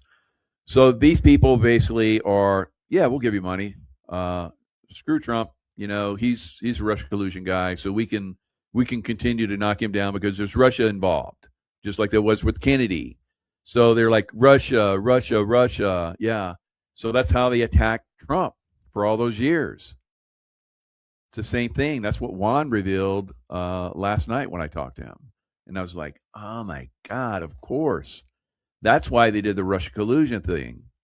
Because when they do that, then they can really come after Trump in their little twisted mind, little, back door, whatever, back deal rooms. This is cigar smoke and whatever. Probably don't smoke cigars anymore. They smoke each other, but so because that's what they like to do. Right? We know that they like to do that to each other, and yeah. So I have to throw this stuff out there sometimes. You'll see me making jokes, just like Juan does, because the AI monsters that are out there don't understand humor, right? So I throw this humor and stuff out there like that sometimes, and that throws everything, and they don't like that, and that gets them into such a tizzy they don't make really good decisions after that. So, yeah, I like to throw that stuff out there, and you guys should be doing the same thing. So anyway, they're smoking each other behind the scenes, and they're making decisions while they're smoking each other. And that brings us to the point where we have these really bad decisions for humanity, right? And then those people that are trying to help humanity, like Trump and like Putin, because you look at Russia. Russia is a beautiful Christian nation, family oriented, and so forth. But these clowns talked about how she basically had been mind controlled, mind compartmentalized, and the main thing that they use. So this all came to me. This all came to me after doing all these shows with her and reading her books and everything. It's like it just boom came to me that they mind control not just at Kathy O'Brien. They still do that to hundreds, maybe thousands of children, guys. They do the MK Ultra. She said she went to NASA programs, military programs, DARPA programs that basically did mind control on her. She was Project Monarch. All right, so they compartmentalize their minds, and they can do that as young children. And they come in, they take these young children, and they basically defile them. All right, lots of different ways. All right, and subject them to all kinds of horrors. And so she's like, this was my that's beautiful. 111. Thank you. That's the most, Mary, I've ever gotten. Thanks. Appreciate that. And that's a beautiful number. That's an angelic number. So we are basically moving into a direction where we're exposing all this, but we have to understand it's not pretty. It's not a pretty system that they've been using against children within their own families. Their own families. You look at Bush Jr. He was obviously, that boy was mind controlled. Right? He was messed up. He was bad. And then you have a lot of other families, Rothschild families, Clinton families, you name it. These families are messed up. They file their children so that they can use their children in these programs, and they'll eventually, if they're really mind controlled really well, they'll move to the top. So Kathy's talking about how her mind's fractured, and I was like, I've heard from so many other people that are coming forward, and Kathy was one of the first ones. So revealing, and then more reveals come out, just like they're revealing that they haven't actually shown the ship with the open. I think that will come next. Where they're going to show some of these ships that have open bows or open sterns where boats can go in. I think that's going to come. Now. So when someone reveals and other people start to reveal more, they're like, okay, green light. He's not dead. They didn't take him down. Okay, I'm going to reveal. It's kind of the way I've been. And so Kathy O'Brien very early on was revealing on this stuff. So I was like, they fractured your mind and compartmentalized it so that you could be a transporter of information. What's that event in Northern California where, Alex Jones went out there? What's the name of that place? Somebody throw it in the chat. So the name that Meadows, it's where they have the big trees, right? The redwoods. Bohemian Grove. Thank you, David. So Bohemian Grove, she said that she was in line when she turned 30 to be burned alive in front of everybody. And I was like, well, of course they would do that, because that's going to show all of those people that go to that. President Reagan used to go to that. Hello. So they're going to show them that they're going to protect you, because she worked with President. Well, she was. So that's what Kathy went through, and she's disclosing that. She's talking about how we can break free from that in her books. Michelle Melendez talking how we can break free from this in her books. My shows telling you how to break free from this. Get informed. Start to understand this stuff. Start to see through all the bloated shit, right? Because there's a lot of it out there. And that's what Juan said. He said, he has a Magador thing with Trump. And he says, Trump is not going to focus on the bullshit anymore. He's going to like release the Krakens. He didn't say that, but that's my words. And he's going to start the the emergency election fraud system is going to go into effect. So, oh my God, it's going to be so good. But again, it's not done when he does that. It's like that's when we really get the free reign to really get involved, guys.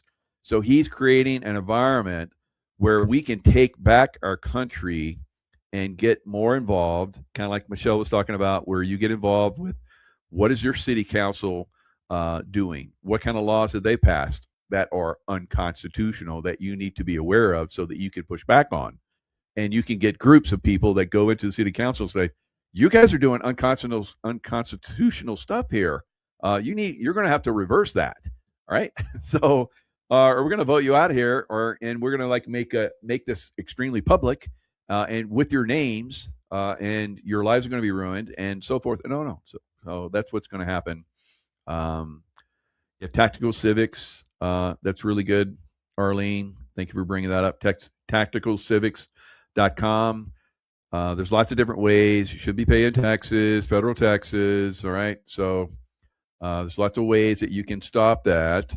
Many of you have, many of us have. And if you get informed, just like you saw Michelle describing, if you have the right verbiage, it all stops. Now, Trump has said that we're probably going to be able to do away with the federal tax.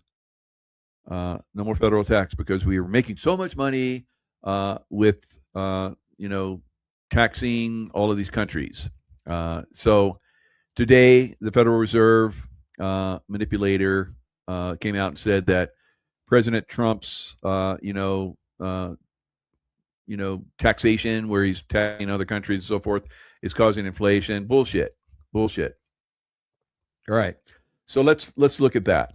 All right. So right now, today, as we're speaking, the real money that we're going to be moving to very shortly, silver, is going up and away in my beautiful balloon. So there it is. Look at that. Silver is at $62, almost $63 an ounce right now. Gold is starting to creep back up on its all-time high, which is at 44. So it's at 42, 43. So up $11 is creeping up. Platinum doing really well too.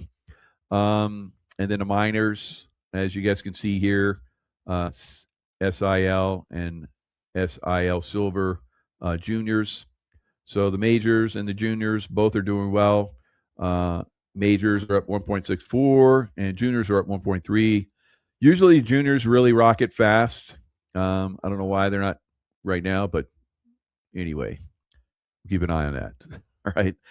So Santa Claus rally. I know a lot of you guys are probably still invested in the stock market. You're going to get your Santa Claus rally because what happened today? What have they been waiting on? They've been waiting for the Federal Reserve to come out and say they're going to cut rates. Now, they were pushing for a long time. So Dr. Kirk Kelly and I both agreed that they were the last, we said for the next couple Federal Reserve meetings, for the next 3, I think it was actually. I think they've done it 3 times now. How many times did it? We said that they're going to cut rates all the way up into December. And then they were coming out saying, no, they're not going to cut rates because inflation is high. It's bullshit, guys, because what makes inflation go higher? The price of energy. What has President Trump done since he's been in office? He's dropped the price of energy. So all prices are dropping, right? So the Fed coming in and saying, no, it's because Trump is taxing the world. It's not working out so good. It's causing inflation. Lies, and damn lies. All right. Federal Reserve will soon be going away. And then we go to silver and gold. Silver. Watch the cartoon movie. What is it?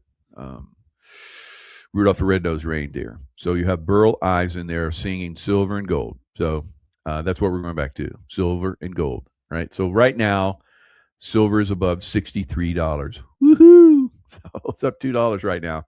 All right, so tomorrow, the next day, probably it could continue to go up, and towards into the end of the year, it's probably going to be close to $75, guys. All right. So I know again, there's lies, and more lies and damn lies that have been spread that silver is going to. Oh, look at that number of viewers, 1771. Oh, that's pretty cool. Can we get a 1776 there? All right. So come on, I'm watching. Come on, 5 more. Let's go. Get it. Come on, hit it. It's probably going to go to like 3,000 or something, which is cool. No, it went down. Oh well, there's a lot more watching, I'm sure. But anyway, silver and Bitcoin's down, but I think probably Bitcoin's going to explode. Look at the Dow Jones went up 1% today, almost 500. It was up almost 600. Pull back a little bit. Nasdaq was up. Santa Claus rally. All right, so you're going to see this puppy go because they were just waiting for the Fed to come in and make the decision on the rate cut, and now it's Santa Claus rally time, right? So manipulation central, right? It keeps going, keeps getting manipulated up. It's the last thing because the Fed was talking today about how housing is not so good, right?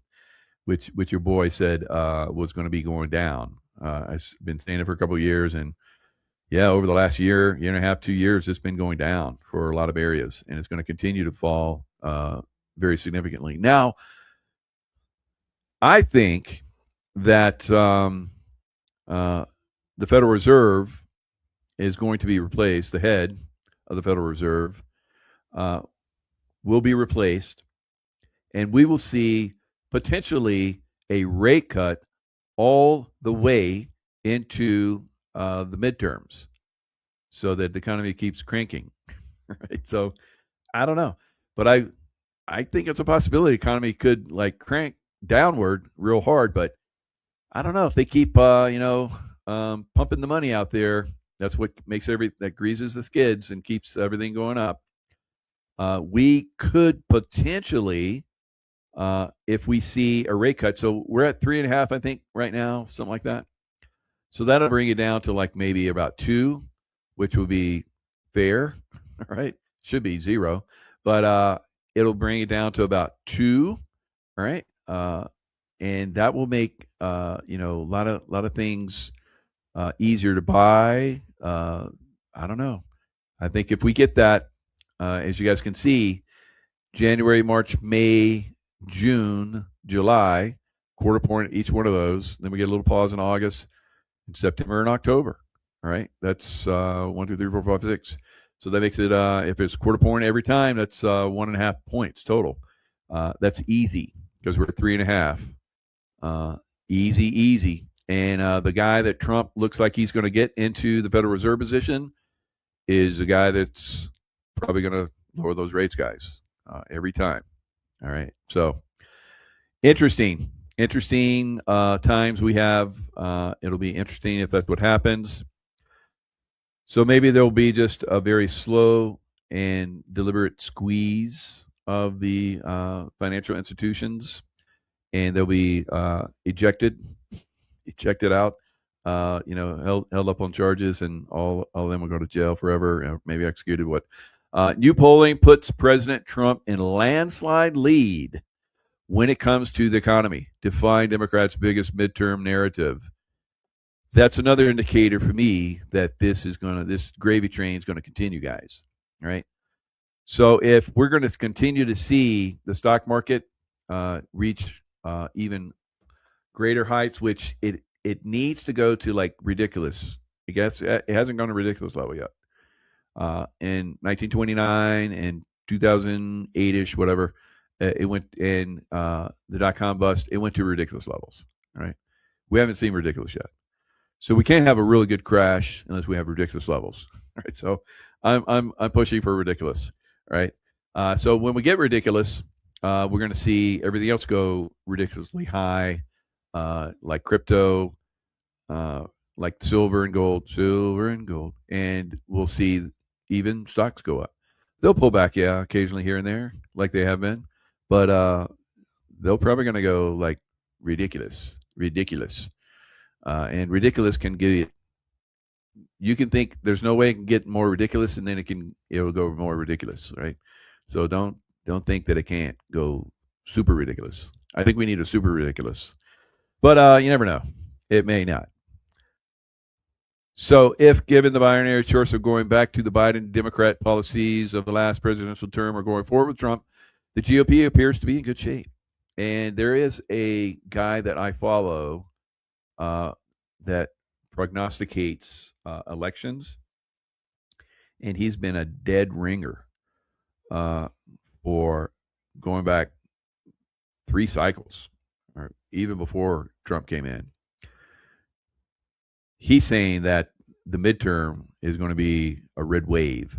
Now, we've heard this before, and we know that Democrats come in and sabotage the shit out of that, right? So the only way that that's going to get turned around and be a red wave, even with the Democrat machine potentially manipulating things like it seems like they're doing. We just got a mayor in the big red state of Florida, in Miami, and we just had all those Democrats win up in the Northeast. So it appears to me that there's going to be manipulations unless we come in with unless President Trump comes in with the block. All right, so he throws the block, and then we run I was running back, so I love a good block. And I would run it in for touchdown because I was a mover. I ran very fast back in the day, right? And you could hit me, and I could keep going, and it'd take a lot of people hitting me, take me down. So it was fun. If I hadn't, I was like, should I go to college and become a professional running back, or should I go SEAL teams? SEAL teams. Right, so that's what I did. All right, I think it worked out pretty good. All right, so but occasionally I think about those days, and I think about the manipulation that goes on in professional football these days with and how games are thrown, and I'm like, yeah, I probably wouldn't have liked that. I like having a little bit more control over my life. All right, so we all want control over life, and if President Trump's team basically comes in and does a nice block so we can run in the football and score. And I don't really care, who it is, because Mike Lindell is probably going to be the governor of Minnesota, like Jesse Ventura. So Jesse Ventura came into Minnesota. So Minnesota doesn't like. So we go all the way back into the farmers back in the early 1800s. They didn't like bullshit in Minnesota. All right. So the farmers had a very good say back in the day. Jesse Ventura was not on any political party, really. He was on the anti-party party, and so he won. And so Mike Lindell looks like he's going to come in and do the same thing. So he's like been exposing corruption like crazy, and I think Minnesotans are ready to get rid of the craziness that's been going on in their state with the what is it? Is that Ilhan Omar's in Minnesota? She's in Minnesota, or is that another state? I got to get this down. So I always wondered this. Somebody know? So, Minnesota. So Minnesota, I think if they get Mike Lindell, which I think is a good chance, because they are basically they push back against the system when the system is bad. It could be Omar she's in Minnesota. All right, so there you go. Minnesotans are fed up with this bullshit. Billions of their dollars basically went to organizations that were supposed to be benefiting children and elderly, didn't go to them, and was supposed to be going to autistic people. If you haven't seen that autistic show that I did just recently with a doctor, basically that talks about how you can change your diet and autism goes away. Wow. You need to watch that. All right. Minnesota. Yes, Minnesota. Is that right? Minnesota. Is that like Indian? Is that Indian name, right? Minnesota. But I don't think the Indians say it like that. You go up there. I've been through that area, and there's all kind of Indian names. Pretty cool. So yeah, I think Elon, Omar, and the Somali mafia have really pissed some people off, and I think they're ready to push back. Turbin, Texas. Yep, you guys marry absolutely. You got some problems down there, and Tejas as well. So I think in Tejas that can get cleaned up real quick with the right governor. Right, so you might be looking at a new governor in Tejas, and if you get the right governor, then you'll clean that Texas place up real quick. The Jihad Squad gotta go. All the Jihad squads, even in Florida, in not St. Petersburg, but in what's other. So anyway, in Florida, they're going to have like a big Muslim rally for 3 days, right, coming up, and they're going to have all these speakers and so forth. Not Miami, nope. God, it's just there. Can't even think of it. My mind, it's gone. Bye bye mind. No, I can't remember everything. So Tampa. So Tampa. So give me time, and I'll figure it out. So Tampa, yes, thank you, Michelle. All right, so I must have got your thought. You must have thought it, and I go, oh, thank you.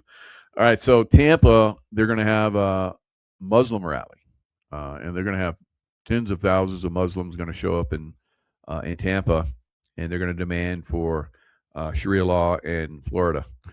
I don't know, but I'd be very, very cautious there, guys, and maybe a pushback, maybe a counter to their whatever they're doing. All right. If you don't get involved, then you're basically acquiescing to whatever they do. Right. Miami will be a port and headquarters for what is that? What are you saying there? Saudis, Latin America. Right? Saudi Latin America. Yeah. Tampa is very liberal too. Yes, very, very liberal. Unfortunately. So yeah, a lot of these big states, or big cities, are almost all of them are Democrat run, liberal guys. Almost throughout the United States. I remember looking it up one time, and it was like just almost all of them. All the big cities had Democrats that were running them, the mayors. Let's see, liberals and big. That's kind of vague. Liberal mayors. How about that? Liberal mayors.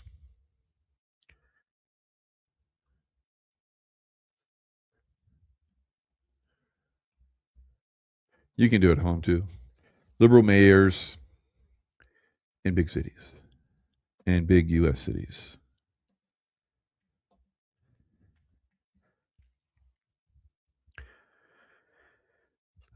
Many large U.S. cities are led by Democratic, often considered liberal mayors.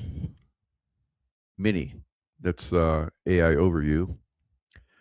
So, of course, Eric Adams, New York City, Brandon Johnson, Chicago, Karen Bass, Los Angeles, and Juan said that Karen Bass was not elected. Michelle Wu in Boston, Brandon Scott in Baltimore. They push back on federal actions, say that they push the Trump derangement, MK Ultra mind control system. So that's good. We should start calling it that, guys, because that's what it is. It's a MK Ultra mind control system, the Trump derangement system. So now that we put a face on the problem, we can start to understand a lot better. All right, so let me go. A list of 50. All right, so here we go. I got it for you. All right, I got the research. I got the power. Oh. All right, it's blue. It's bluer than blue. Look at all that blue. Oh my God. There's red. Eric Johnson and Dallas. That just happened because I know Dallas was blue. Good job. All right. Fort Worth. Oh, two Texans, and let's start to take it back, guys. You see, Oklahoma City, good. Of course, El Paso, Democrat. Look at all these: Portland, Democrat; Memphis, Boston, Las Vegas, Washington, San Francisco, Louisville, Charlotte, Columbus, Indianapolis, San Jose, Austin, Honolulu, Jacksonville, San Diego, San Antonio, Philadelphia, Phoenix. All the big cities. All the big cities are blue, guys. Oh, one independent. He's probably leans Democrat though. And who knows? Some of these Republicans could be rhinos. You know, Mesa, Arizona, Republican, good. Fresno, California. Yeah, that's Fresno has been one of the holdouts in California, and they want to break away from California. I remember talking about that, and that video that I did on YouTube got taken down. Virginia Beach, Republican, awesome. That's where the SEAL teams are.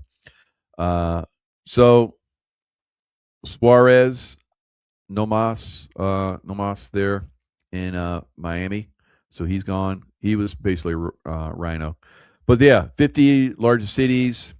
They're pretty much all Democrat guys. Like I said. All right, there you go. You're welcome. All right. You're welcome for informing you of the obvious. All right. Yes, we are a country that is not headed in the right direction. So we get fair elections like Trump's going to bring in. You're going to see that blue go red, and could be like a Mike Lindell, which is not probably going to be either party. Right? Just like Jesse Ventura wasn't. Jesse, I agree with a lot of stuff Jesse puts out there, but Jesse's a wild card. All right, so what happened? Everything else but that. Oh my God, dude. So Maddie, thank you. Super chat sticker. All right, like it. All right. Now, how can you guys help yourself and support me? Is join LifeWave. Right? If you're not on LifeWave yet, you want to be. You should be. Everybody should be on LifeWave. It's fantastic, and not bullshitting. I don't bullshit. Right? So I know a lot of you guys are on it. Everybody that's I'm going to be sending performance bundles to all the people that are in my that have wrenches. I get their. You guys work with Mike, and he's got your addresses, so we'll send those out and very soon. And thank you guys for helping support the channel. And we're going to give you LifeWave. If you're not already using it, you're going to use it, and you're going to be like, dang, I get on this shit. So I've been on it for 3 years. It's fantastic. It's a great way to earn income as well, if you like. All right. So have a great team. If you're unsure about LifeWave, go into the LifeWave link or into my website, michaelkjaco.com, or into LifeWave Michael Jaco. And there is a info button you can hit, and I have a team that basically can help you out, help answer your questions, or help you sign up. Maybe sign up under doctors that are in my team or whatever you want. All right. So it is definitely a great system that help you in many different ways as me. So we're moving into a period where things are going to change very quickly. Especially President Trump comes out, and that might be, I believe it is, the reason why he's been holding off on some of the things that we thought should have been taken care of. There's a long list of them, right? So once he activates that, I think that things are going to like really take off. I think we'll see movement, people being freed that are behind bars, and all kind of crazy stuff. So it's going to be challenging for some because they're still not open-minded to this. They see something that's wrong instead of like the 100 things that are going great. They see one thing that they think should be fixed, and they focus on that, and they scream and yell, and it's not very helpful. Right? I learned that the hard way very early on in my career as a Navy SEAL. It's like, Jaco, if you don't have a solution, don't bitch. It's like, yes, Master Chief. Then that was actually good advice. So good advice so that I could keep advancing, and also good advice that I didn't ruffle some feathers, and also good advice that I started looking at things and finding solutions that really were very helpful, actually, to my community. And that's what we're trying to get you guys to get to. Coming up with activities and actions where you're involved in your communities and making some headway in taking down the deep state. Okay, guys, lots of love. Stay in the love vibration, because that activates your pineal gland in your heart, and you have basically the mind heart connection. All right, and then you connect with God, and God gives you answers. Right, so just ask. They're out there.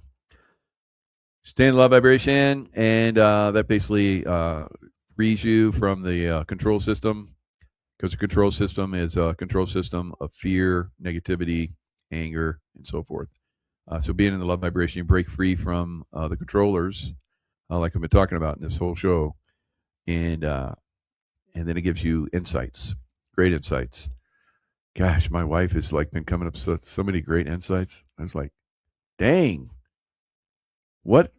Well, she's always done that, but she's really coming out with them now. So I think a lot of us are really getting activated, and so it's a great time to be alive. A lot of people that have been on my shows have been saying that the coming year is going to be very transformative. So it's very it's a beautiful time. All right. Good night, Patriots, and stay in love vibration. We'll see you guys next time.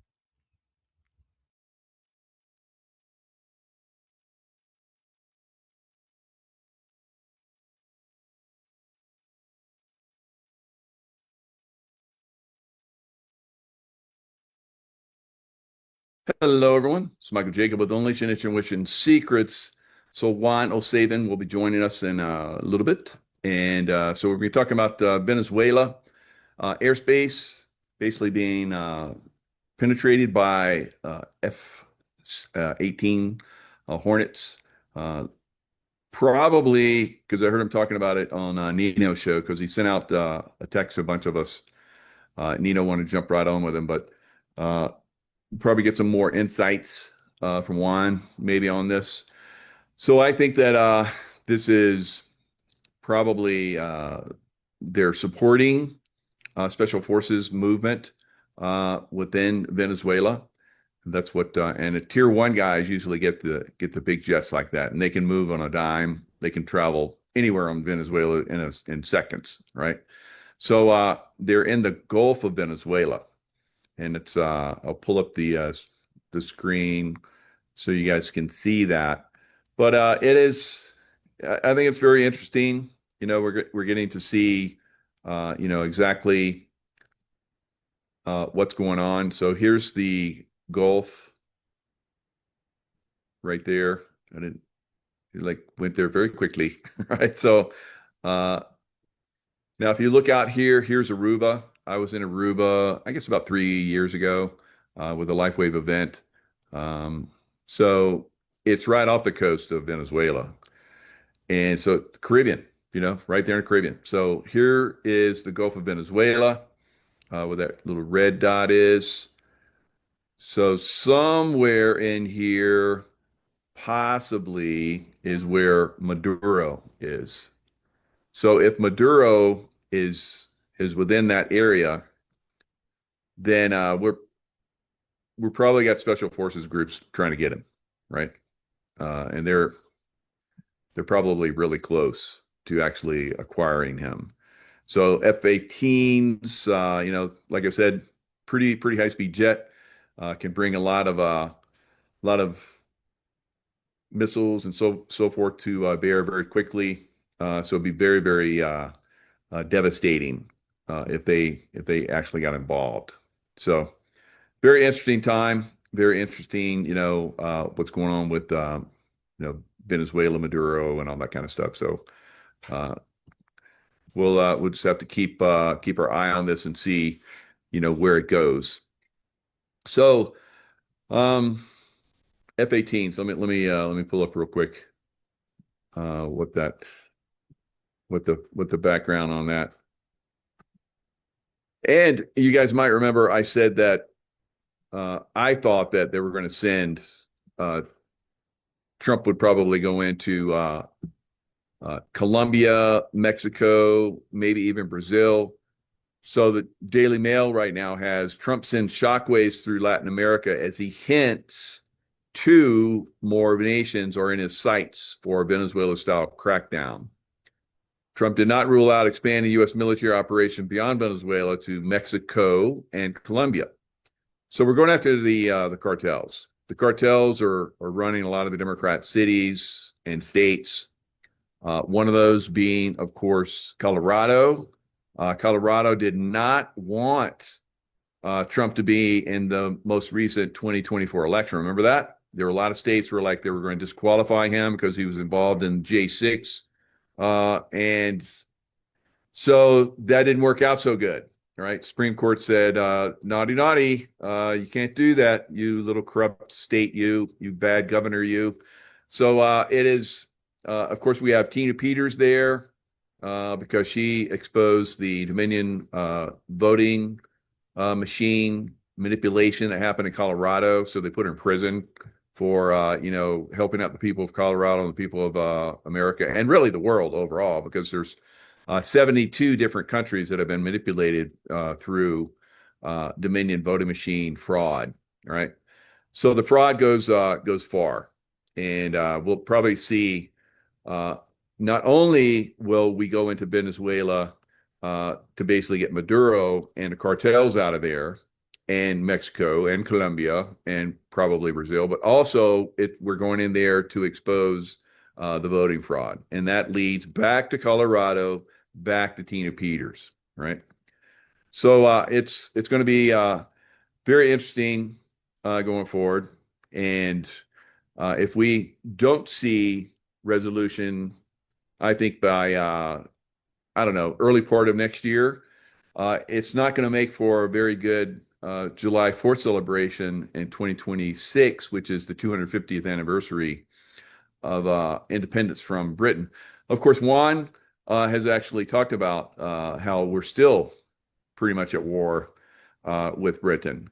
Britain is still controlling things, and this is about basically breaking free from Britain. Oh, that's a beautiful blanket there, Juan. Oh yeah, yeah. We love that, man. Oh, I'm look, even wearing my Megador shorts, man.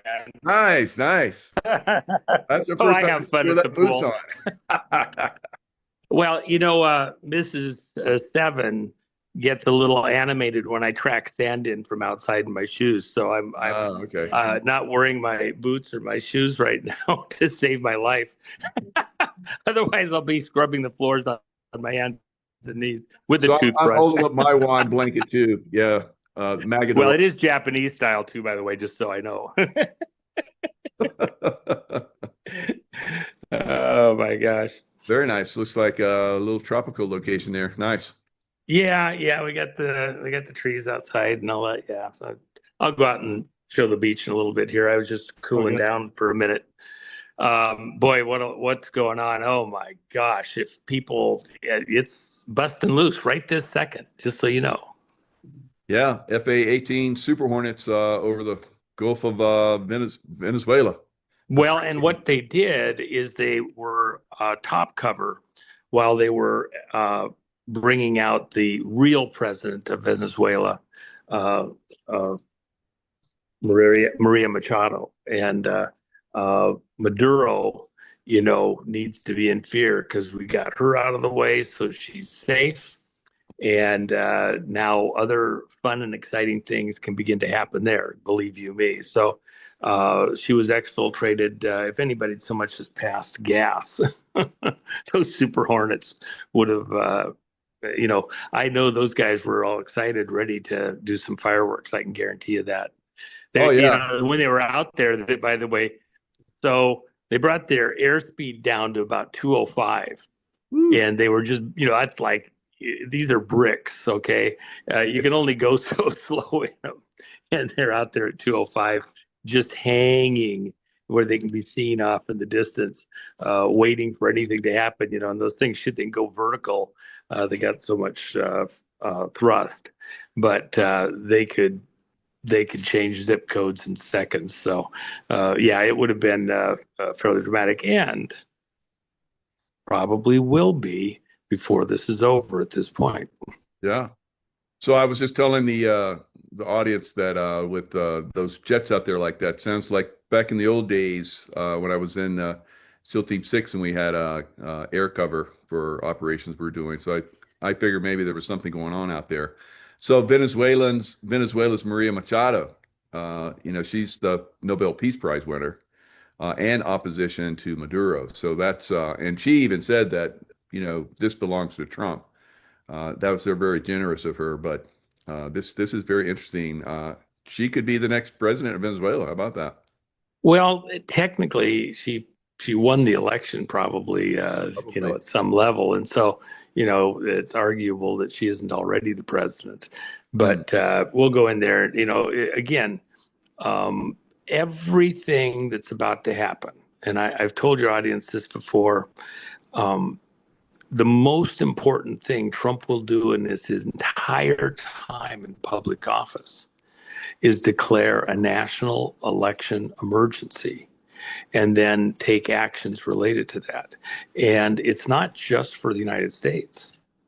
It's for all these other countries around the world who similarly have people in office that are not the will of their people. They're there through election fraud, counterfeit ballots, electronic and paper.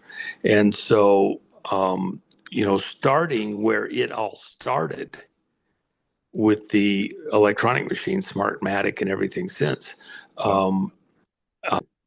Tina was put back in solitary yesterday. I don't know if your viewers know this. She was put back in solitary yesterday for her own safety. Then, allegedly, yeah. And then my supervisor was making sure I got everything in. Yeah, mine does that with me sometimes too. I'll get the frantic hand signal I have to mute, and then I'll get an extra piece of something, and I'll put it back on. When you're at a switchboard, it's easy to just hit the mute switch, the mute button. You can get something, go right back at it, right? But anyway, no. So she's put back in solitary, and you have to understand solitary. They have light on there, and it's not a dim light. They got this, 190,000 watt light bulb in there. Cameras so that you can't kill yourself. And it's on 24/7. You get fed through a slot in the door. And then in Tina's particular situation, she is allowed to go out for 2 hours and then use her computer. But the rest of the time, she's just sitting there in her cell, looking at the walls, and she's pissed. And in a certain way, she had to do a drug test the other day because they randomly picked her for another drug test. Amazing. She gets picked more than any other inmate. And like she's, getting her meth, out of somebody's house that just came in or whatever. Right. So she went to go do this. She have to report. When you get there, amazingly, nobody's ready to take your drug test. They have to have guards that move you. They get you over there. You're going to do your drug test. They sit you there for, 3, 4, 5 hours. no chairs. You got to sit on the concrete floor or something. And then you finally get to the drug test. Well, by the time they get to her, she didn't have anything to pee. She's dehydrated. She can't even get enough spittle to satisfy him. She's trying to spit, and it's just as dry as could be. And so she's dehydrated. Well, when people get dehydrated like that, especially older people, you can have a stroke. You can have a heart attack that's, because you're dehydrated. When you're that dehydrated, there should be okay, this is an indicator we got to do something more or whatever. And so then they were pissed at her about that. Like she's somehow resisting what they want to do. And then the other thing that happened when they threw her into solitary yesterday, and I know a lot of people have kind of mentioned this out there, but they didn't get this one little extra detail. If they're going to move her or do something else, they'll let her have time to pack her stuff up and put it in storage or whatever, because she's not going to be in her cell. Somebody else is there. And by the way, the cell she was in is like 5 by 9. Literally there's 2 inmates in their upper lower bed, and only one person can be standing up at a time. One person has to be laying down. It used to be where they had a washer dryer. And so she's in this moldy room that's the smallest room in their cell block.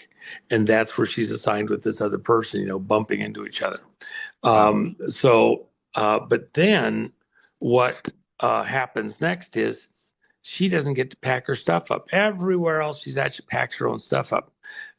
The guards came in and packed up all of her stuff. And so, in other words, she didn't get to pack it up. Is she being moved somewhere?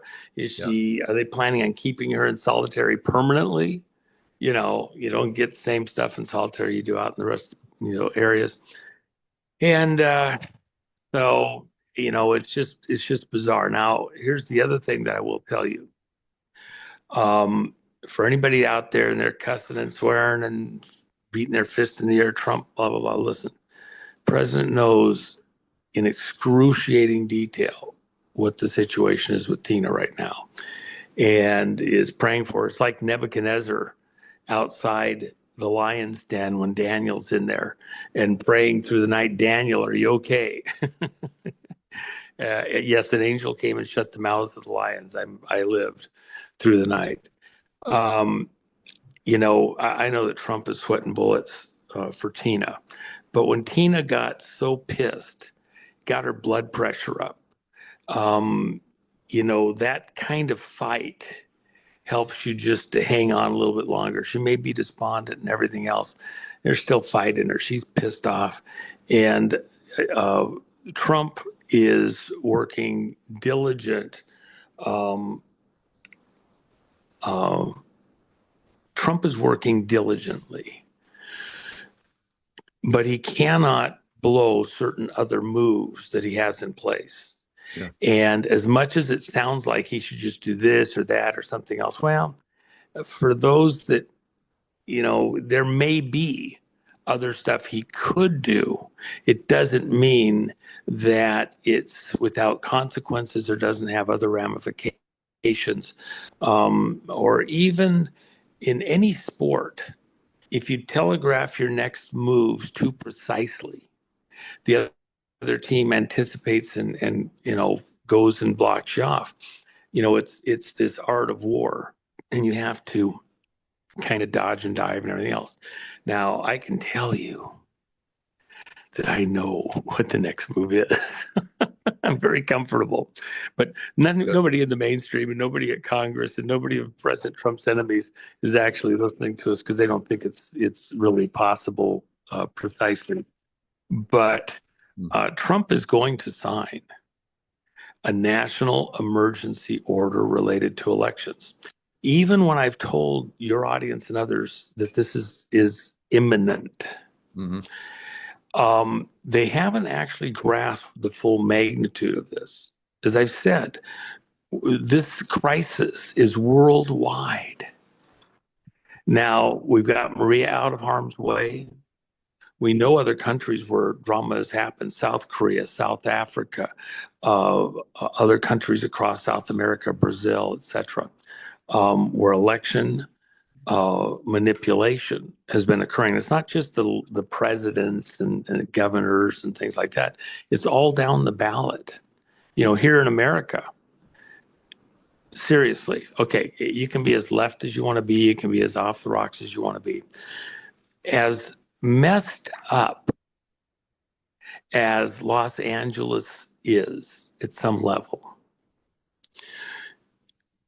do you really think Los Angeles, which was a very red county, Los Angeles County back in the Reagan era and stuff like that, do you really think that Los Angeles County elected a mayor, Karen Bass, the one who was presiding when the fires happened at Palisades? Do you really think that LA County had lost it that much that they elected a person who was going to rallies in Cuba, illegally, I might add, and praising Fidel Castro as this amazing, great leader? Oh, fearless leader, I love you. Oh, you're so wonderful. Stand out there in the beating sun for 4 hours to listen to his stupid ass speech where he's mumbling over all his words. Okay. But he's the greatest. And then the people of LA hire her to be their mayor. Are you serious? Come on, man. They didn't elect her. That was vote fraud. In fact, the recount or the recall of Newsom, by the way, we have the data. We know the truth. Newsom was recalled. Watch what happens. So, in the context of a national election emergency, 2 days later, he goes to Cheyenne Mountain, does a walkthrough. They've been working on it for a couple of years, revamping it, renewing it, rebuilding it. He asked the general there, did you get everything you needed? Is everything in place? Is there anything you haven't got now? And general says, nope, we have everything we asked for. It's all installed. It's there, all resupplied and everything else. And he goes to the press and he says, out of an abundance of caution, because we may just have been attacked. We may even be at war right now and not realize it yet. So out of an abundance of caution, I'm going to order that the mountain be shut up. In fact, I just ordered it a moment ago, and they're shutting it up as we speak. Okay?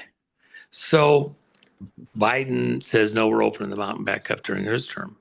Oh, really? Did the mountain ever actually open up?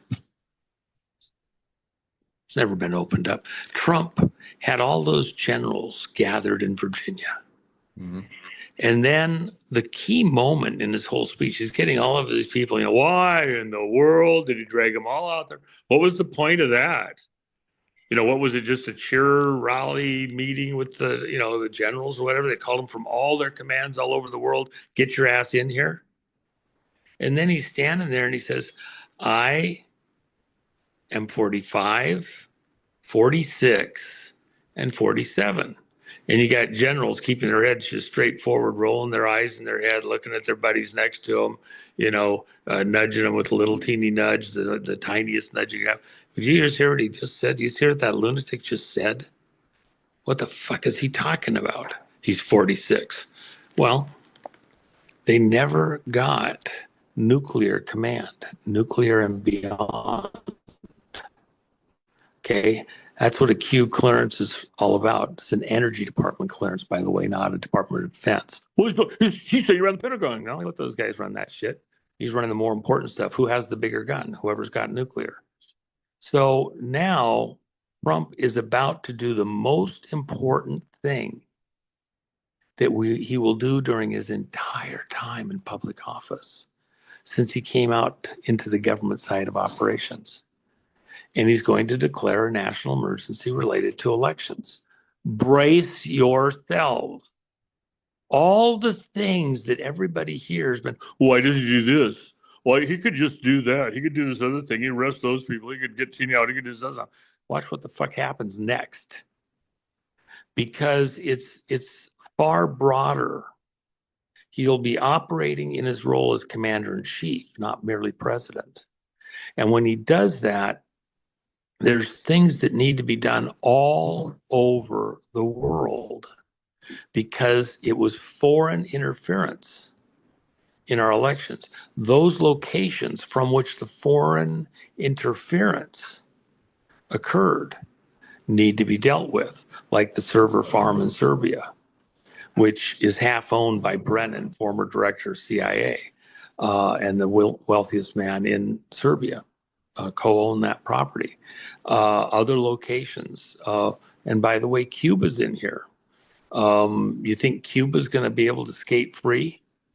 Maduro got offered a little offer. He could go to a tropical location with the palm trees, enjoy the rest of his life, have his gazillion dollars he's ripped off the people with, and live. But he didn't take the choice. Clock's already expired. He's there for the duration. So Maduro's about to have a bad hair day. He can either be taken into custody and probably spend the rest of his natural life at some facility that we've arranged for him, or he can get to judgment sooner, go to a higher court. The great white throne judgment awaits, and he can sit in a hellish cell in the meantime until he gets called for his divine appointment. But it's about to happen. And when you think of election crisis within a national emergency, you can do stuff over at the Justice Department. You can do all these various things. Justice Department isn't going to be arresting the Clintons or the Obamas in a national election emergency, and where they've contributed and done treasonous things trying to block Trump's first presidency and to steal the election in the second. You think they're going to go to some detention center and get brought before a judge and get out on personal recognizance and bail and get to go sit over there in England or any of these other countries they supposedly are going to go to? Are you kidding me? You think that guy is that lame? Watch. Drama is just ahead. Look at what happened today in the silver markets. I told your listeners the other day, brace yourselves, it's going significantly up. Radically more than gold did over the last week. Okay? Radically more than other stuff. The cryptos, struggling to hold at 90,000. Okay? Silver up 10% in a week and headed further north. Today, people are like, oh my gosh, it is real. Juan knows what he's talking about. Yeah. Okay. So what's the reason? $61 a day. So probably heading for 70 plus. Yes, exactly as I said. Okay. So, but think about this, Michael. Mm-hmm. What's causing that precisely? There's all sorts of pressure. Is it the financial stuff? Is it, by the way, silver made a hard move this morning after the weekend, way before any news was out there about what was going on in Venezuela. And the aircraft going in. Why? Because people anticipate behind the scenes. People know, they call their relative. Yeah, it's going to be on, man. We just evacuated the person that we're going to help get into the office of the presidency. It was who take out Maduro. Nice. Okay. What's the other shoe that's going to fall? The rest of the fight and other locations. Remember, Ramaphosa is trying to come up against Trump.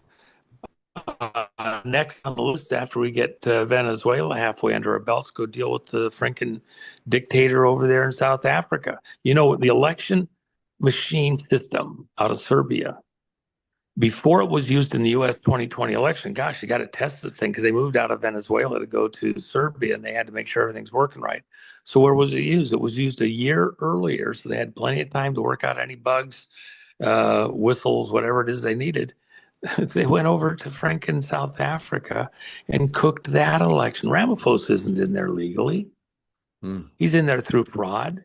all of those billionaires that are doing all the mining up in Congo and other places and literally gutting the South African economy. Mercedes, they're leaving. Goodyear picked up and left, just closed up the doors overnight. That was one of their biggest industries there. The whole place is getting, gutted because they changed these laws trying to, have reverse discrimination, with the blacks and like that. And so they call them coloreds overnight in South Africa. That was when they're so the drama ahead, bro. I mean, it's going to be so the metals and the financial stuff. We haven't even got to kicking the Brits in the ass on the financial stuff. So it's just getting rolling right now. So anyway, somebody brought me something cool here. So Yummy. yeah, it's got let's see what's on there. It's got oh, there you go. Rod gochujang. Oh, that's an olive. I thought it was a whatever walnut. So it looks good. Walnuts. Okay. I thought it might have been caviar, but yeah. Yeah, that would work too. So yeah, that's very interesting. You seem to be close to the action there. I don't know that tropical island. I was in Aruba a few years ago, so great place right off the coast of Venezuela. So who knows what's going to happen there in Venezuela? But do you really think that we're going to hammer them, or we're just going to get Maduro out and then it's going to be turn over to somebody that's going to take Venezuela in the right direction? Well, the one thing that I think people have to understand, we made a $50 million bounty for a reason. Mm-hmm. Who's going to collect on that? It's not going to be the maid at Maduro's mansion. It's going to be a general or a combination of generals that are protecting him. And they will have to, you know what it was like when we went into Iraq or Afghanistan. We had, black SUVs with the team members. And I remember one of my guys there, they had a C-17 came in, had just piles of cash in these duffel bags. Yep. And $5 million a bag. And so they're supposed to go out and deliver them to all the warlords and generals and all that. Right. And so they're out on the tarmac, engines running on the plane because it's a hot drop. They're going to get everything out, and they're going to leave immediately. They don't want to sit on the runway. So they're loading up these Suburbans, and one of the Suburbans ahead of them, because he had a little bit bigger player in there, they couldn't take. I think it was 12. Duffel bags, $5 million a piece, $60 million. Wow. But they had a bigger member, so they only took 11, if I remember the numbers right. And the next one, they're trying to put in one more duffel bag, and this loadmaster on the C-17 is out there trying to supervise, get this on there. And one of the operators says, F no, we are not taking 13 duffel bags. I can't operate safely with one more duffel bag, because you have to have room to maneuver if you get attacked or anything, even if you're in an armored rig, right? Yep. So he throws it out. The loadmaster is saying, no. They leave a duffel bag on the tarmac. He said, I can't take this back. I don't have authority. I'm supposed to leave it off. You guys are supposed to take so many. Those guys in that other SUV should have taken the other duffel bag. And so the plane's rolling down the runway. The guy gets in it. They're closing up the ramp. And the guys in the truck drive off. There's $5 million in a duffel bag sitting in the middle of the runway. Damn. Oh, my gosh. I mean, that is what's worth more, my life or that stupid duffel bag with $5 million of fiat cash, right? And but they'll use that money to buy friends. And that 50 million, if there's one of the generals, there's one of the politicians close to Maduro, or, the accountant, whoever decides they want to live comfortably somewhere, they can give that extra piece of information that allows them to be taken safely, or some combination of the guys, which is more likely. We all get 5 million each. Here's Maduro, and we'll help you with resettling the country, or we'll leave the country. Can you send a jet to pick us up right now? And I got the wife and kids. That's what'll happen. They'll take the deal. And if they don't, there'll be a hot flash. He can go comfortably, see justice here or see justice in the next world, and that's going to be, you're just taking it to a higher court, enjoy the show. Interesting. Yeah. So, what do you think the time frame for it is? Is it very close? It's very, very close. So, dealing with the look, Trump has been holding on the Tina situation, my opinion, for that emergency, national security emergency order. Then he won't probably do it at the exact same time. It'll be probably 24 to 48 hours later that he will declare or issue the executive order related to it, because he wants to let the press assemble, let the diners assemble. And then when he signs the executive order concerning how the 2026 election is going to be done, whether it's a couple of days or a week or two later, I think it'll be a couple of days, that sets the tone for everything else, because what is first, you need to have the discussion. Why a national emergency? Well, the elections were frauded. 2020, it's not over yet. And the Matador, in the last 5 minutes of round 3, the Megador shows up. It's going to be epic. I mean, in a bullfight, you have to tire the bull out in order to get the head dropped down. See, when the head's down like this, what happens is it splits the shoulder blades out. They get wider through the chest. You can't get it from the neck. You weaken the bull, you weaken the shoulders in a bullfight by the toreadors get in there and they do things to weaken the bull in the shoulder area. Then as the head gets down, which is the most dangerous part of the bullfight, when the head's high and they're prancing around and have a lot of energy to charge, as they get weaker and more tired, the head gets down. And then they just are so tired, they just move the head back and forth and catch a bullfighter with a horn. You'll see them get flipped in the air and like that. And they can literally, because of right where they're at, they'll get a femoral artery oftentimes, and the bullfighter's dead in less than a minute.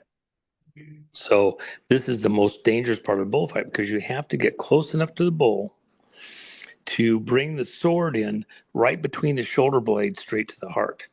And when you do that, then you get a clean, quick kill. And but as the bullfight goes on, bulls aren't marathon runners. And so they get tired and tired. A bull sometimes just lay down in front haunches and just lay down. They're so exhausted. So the bullfighter, a lot of times they'll get down on one knee, both knees, bait the bull to come get them, to do one more charge, getting the timing precisely right. The most important thing he'll do in public office is this emergency order regarding elections. It's the most important thing, but the timing, is so crucial.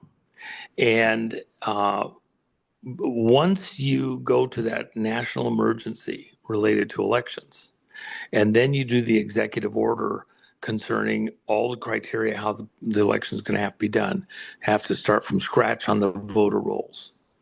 You have to go re-register to vote, no existing voter rolls used, and you have to do it with government-issued ID.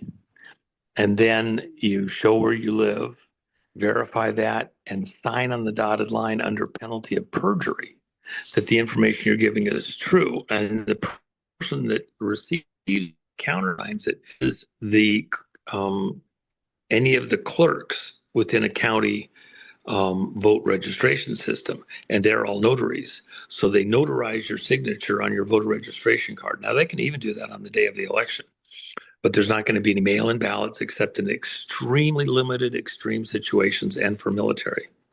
No votes counted late that come in after election day, and then 1 day vote. Trump has said maybe 2 days. We'll see how he does that. I think it's going to be a 1 day vote. Uh, uh, Day vote counted where cast, and then how he does that. 1 day vote counted where cast. Precincts of 1,500 or less. No drop boxes. And the counted where casting is important because they're not trying to transport in the trunk of a police car, supposedly a magic act, it's safe, whatever. No, you're gonna have a real vote. The real people are gonna show up, and when that happens, the country's gonna go deep red. Okay, and you've just killed all the bullshit. Steps that follow, such as the executive order concerning how the votes run, other executive orders and executive actions related to Venezuela, Serbia, other locations. And then, how many times have you and I got beaten up to the moon? I haven't seen anybody getting arrested yet. Nobody's going to Gitmo. Nothing's happening. Well, when you do it in the context of this national election emergency, now you can go out and start picking people up and not go through normal law enforcement operations of Justice Department, etc., where there has been treasonous traitorous activity related to election fraud and people being in office under fraudulent circumstances through frauded elections. If Trump says he's 46, oh, well, if you're 46, then who screwed with things to make it so somebody else got to it that wasn't the right person? Who all was in on that? They got a lot of space over at Gitmo. When they run out of space there, you got a lot of space over at Guam. It's even bigger. Oh my gosh, what they've been doing at Guam. Oh man, you have no idea. And then you got Diego Garcia. You got a couple other spots around the place. Wow. If we're really pissed with somebody, we won't send them to Antarctica. That'd be paradise. But we got places in Arctic locations that will, we might even do a little bit of jet fuel therapy, with a little diesel thrown in and around. We'll rotate them around once in a while if we feel like it. See how that feels. So it's gonna be pretty amazing, and those arrests will follow within the context of this national emergency. And then finally, the last part of this that everybody needs to be aware of. The real fight domestically is you have a whole bunch of players in public office in certain agencies who their allegiance isn't specifically to that agency or even to the United States government as such. They're in a continuity in government operations, senior executive service, and they're the shadow government. Every time Cheney had a fake heart attack, oh, and then they ask him a question. Well, I was actually running the shadow government. He's laughing about it, but he's actually serious. Helping do stuff over at SCS. You have senators, congressmen, judges, all on the payroll of senior executive service. Continuity in government operation, as though they supposedly are there to maintain peace and order and blah blah blah between elected administrations. Well, they're acting like because Trump was supposedly put in office by the Russians, that they're totally justified in defying anything he says and doing it. Well, it's projection. It's the exact opposite. Wow. So that's how they did that. Interesting. yeah. Wow. Yeah. And they've been planning this. This goes back. That's how they took out JFK, because he was talking to the Russians. That's right. And, build the tunnel up there in Alaska. Okay. And, or the bridge or whatever you want to call it, would have been a tunnel. But the short version, too, on that is this. When Frank Church was a congressman from Idaho, and he led a group that wanted to bring to light some of the misdeeds that were going on with the CIA and things that were happening around Nixon and what the CIA was doing, trying to start and execute a war, for example, in Indonesia. The allegations at the time that were being fought, they were going from South America and moving over to Indonesia, and they never fully got to Indonesia because it was too fresh with Vietnam and like that. But CIA, what Obama's mama was doing, Stanley Ann Dunham, she was helping to document the population, the bloodlines, the families, and their political ties across Indonesia in the mid 60s. And then they had this huge blow up in Indonesia. And depending on which historian you're reading, between 1 and 5 million people when you switch from Suharto to Sukarno, the two presidents. And Suharto said at a certain moment that Sabud, a religious organization, which Obama's mama belonged to, was actually a CIA front.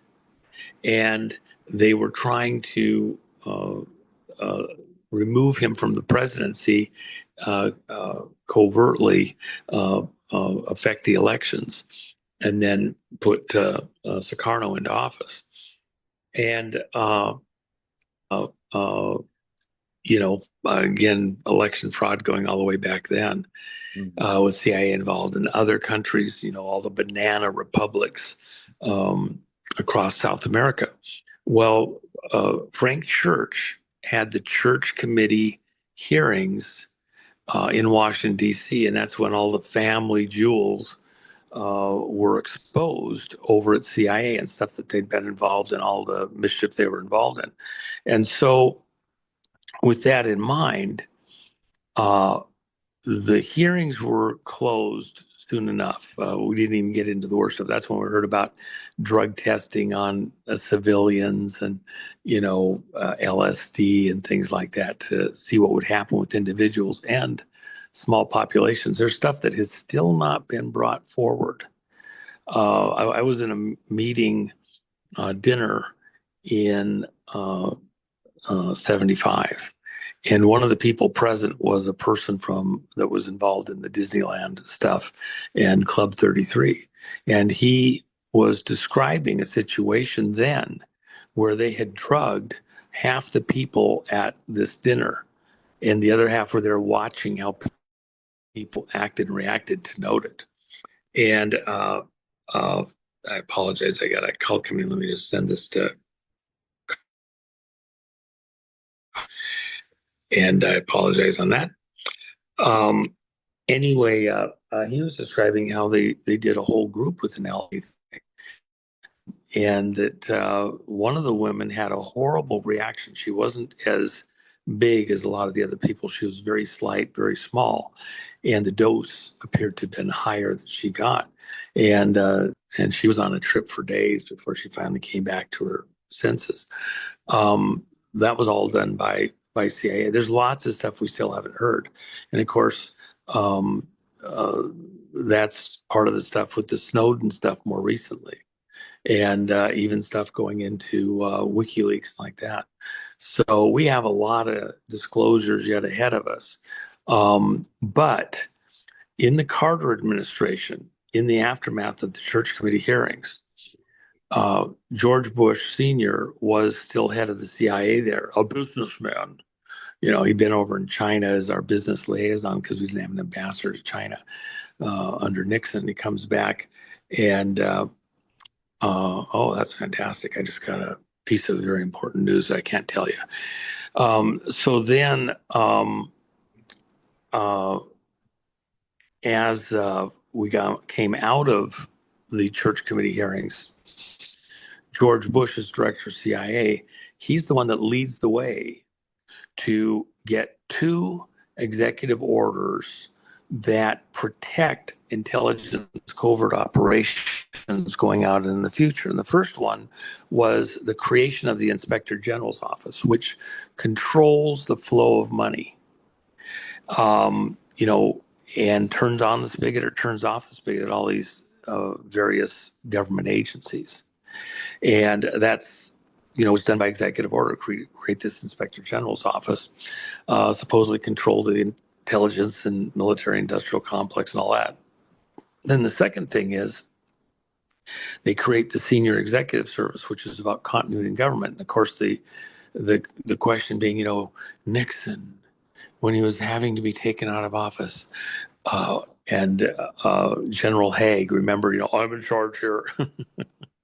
Things like that, Kennedy assassination, whatever, different things. Who's actually running things in some type of a crisis event for attack? And so Senior Executive Service was to build out an infrastructure in the background that if something horrid happened or between elections, as one group is going out and another group's coming in, they'd maintain continuity in government between these elected civilian operations. And Senior Executive Service has completely gone off the rails. Unknown budget. They can pay anybody any amount of money they want. They manage the creation of Zuckerberg. Zuckerberg's a DARPA operation, LifeLog. And he was handed on a silver platter. He didn't create Facebook. And by the way, Bitcoin is a creation of DARPA. When there was so much money in Facebook, this black bag operation with this cheesy player, the director, owner, blah, blah, blah. And by the way, Zuckerberg's wife, Chinese, is even wealthier than he is. Think about that for a minute. But they had to bleed some of the money out of Facebook somewhere. So they had this supposed trial. Remember how Zuckerberg was like not even paying attention. He's drawing, scribbling, care less. Why? Because he knew it was all put on. The Winklevoss brothers, who supposedly also invented Facebook, look, if Zuckerberg didn't invent it, it was DARPA. The Winklevoss twins couldn't have invented it. And so what's going on here? Well, they needed money for their Bitcoin mining operations, so they got a payoff from Facebook, all legit. Then they go up to George Washington, buy a bunch of operations, a DoD thing, and allegedly are doing mining, getting paid to mine. And by the way, for this backup power supply system for the Grand Coulee Dam system. The short version of all of that is that these operations, Inspector General's office and Senior Executive Service, were funding and channeling money, turning the spigot on and off for these operations that were really the hijacking of the helm of the ship of state of America. And they have become so powerful that the only way to stop them, as I've told your audience before, but it bears repeating right now, there will be a face-off, and there will be allegedly missiles flying, just like you had in Hawaii, most likely, where the computer systems had to scram, and then on an emergency basis, over an hour, twice, downloaded from all the federal and military computers everything that they had, including during that hour, back to a mainland location within the NORAD defense system, and including all of the access codes, including for special access projects, as though the people involved back at NORAD, everything going on, doesn't matter what your secret code is that you put in, we get it all. That, I believe, is what happens on the mainland and again out in the islands and other locations around the world in some kind of a missile standoff, Cuban Missile type crisis, where it appears missiles are in the air. And all those systems have to scram. And when they do, it doesn't matter what they've tried to do in the interim, the codes were locked. When Trump sealed up Cheyenne Mountain, which is the core of our missile defense system, everybody in there has a Q clearance. They locked all of those systems in a continuity of government operation to the NORAD side of continuity in government, which goes back to 54 and the beginning of the nuclear age, versus SES, which happened under Carter with the Inspector Generals and the SES 78 and 79, those two executive orders that hijacked control of the country. Carter was really only a tiny bit better than Biden in that he was a useful tool for these globalista to put themselves into the right position. And then you move forward in time. That who managed the Oklahoma city building? I think it'll be very readily found to have been SES. Even this fraud. You had mentioned Bill Barr. Other stuff about Bill Barr where they're basically they're already getting everything ready to prosecute President Trump before the last election fraud. They're already getting it ready. Wow, he's going to really be held accountable, I guess. I don't know. Yeah, I mean, Bill Barr is within that circle of SIGI, continuity in government, their council and like that. They go by SIGI, and yeah, let's go smoke that SIGI. Those people. I mean, I will tell you, those people that have hijacked control of the country through various frauds and manipulations, including cooperating with the fraud of the 2020 election and the Russia stuff. They are going to have a rough hair day now for the rest of their lives. Once this executive order is signed, things will change. And, Obama's over there in England kissing up to those guys. By the way, the British Commonwealth side of this continuity and government operation, where these globalists are coordinating their actions, that's Serco. Serco is the equivalent of RSCS and controlling, the intelligence agencies, everything else. And by the way, you probably remember this. A lot of us were like, what in the world are they talking about? This is insane. When they were talking about merging all the intelligence gathering operations under one roof, which is what happened after 9/11, another SES covered operation. Why? Because now you centralized everything. It was easier to control stuff, right? So send Matt a note. It'll be there in 5 minutes because they have opening. If you would, please. So that's the kind of stuff that's going to come out. And think about that under the auspices of continuity in government. 9/11 happened. The Paradise and Palisades fires, Maui, and 100 other fires that you haven't heard the name of, that were where very advanced military weapons were used, not just against Americans, but places all over the world for this club's purposes, to steal all the money from everybody, everywhere, all the time. This is a much bigger battle, and it's my contention that the most important first real shot across the bow that's going to hit armor, go through a deck plate, in at the waterline, is what Trump's about to do with this emergency executive order. Now, we've been lobbing stuff across the decks. We've been, making big, loud noises and all that. This is the one that hits them in really core places. If you get an honest election, they're toast. Oh yeah. You have honest paper ballots, no electronics. Trump is not going to have one machine in this. In fact, one of the big things that we've heard for months, and I actually dealt with one of the groups directly, personally, and asked for a very specific thing and got what they just damn well wanted to do, which wasn't where we're going. Hand count paper ballot and all the problems with the machines. And they came back and says, well, all the machines that are currently there are bad and there's nothing else out there, but we came up with one. So we've got a machine that we want to use. Trump, they were opportunistic was Trump's exact words. They wanted to do it their way and they're going to go make a buck, feather their nest through retirement and manage this whole thing. No, just like France. Hand count paper ballot, counted where cast, 1 day vote. Okay. It's about to happen.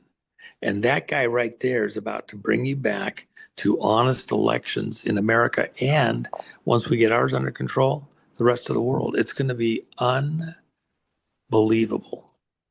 So anyway, I've got another show I've got to do with my chief of staff here, Matt Meck. And, he's doing a fantastic job too. In fact, if you wanted to have him on your show, you might want to ask him about his history back in the Fast and Furious stuff, which is also going to be part of this as we get into going after election integrity and the national election emergency. Fast and Furious is going to come back. Watch what happens. Wow, sounds great. Look at your link in the description box, All Patriots, gumroad.com, and the Jennifer Mack. And and I'm probably going to have to up those silver prices depending on what's going on in the market right now. So I probably won't do it for at least several hours or maybe overnight again. And I do expect silver up there at 70 before it kind of hits the wall this cycle. And I've said that. I said it on your show, weeks and weeks ago. And and I said that back when I was in the mid 30s, that the next, we'd get in that 40 range and bounce around there for a bit, and then it was going to break loose and go to 70, and that's where it's at. And even that's not a stop. There's so much pressure within the banking system. And by the way, when the Fed lowers interest rates on Wednesday, as they're most likely to do, everybody believes it, that will also bring up metals prices. Again, why would you sit on these low interest things with all the risk in the markets? Okay. So all right. Anyway, that's the situation. Thanks so much for coming in and giving us the update. That's fantastic. Good to hear. Well, and I apologize. This is one of the shorter shows we do. I like to kind of get into all the weeds, but I hope there was enough there for people that, I just want everybody kind of understanding the context of things, including, we got to pray Tina through this. She's in a desperate situation. It would be horrid to be that person. And how, she has nothing to hang her hat on. We can't even tell her some of the stuff going on the outside. So she's just got to trust that people have her back and that it's not all just talk.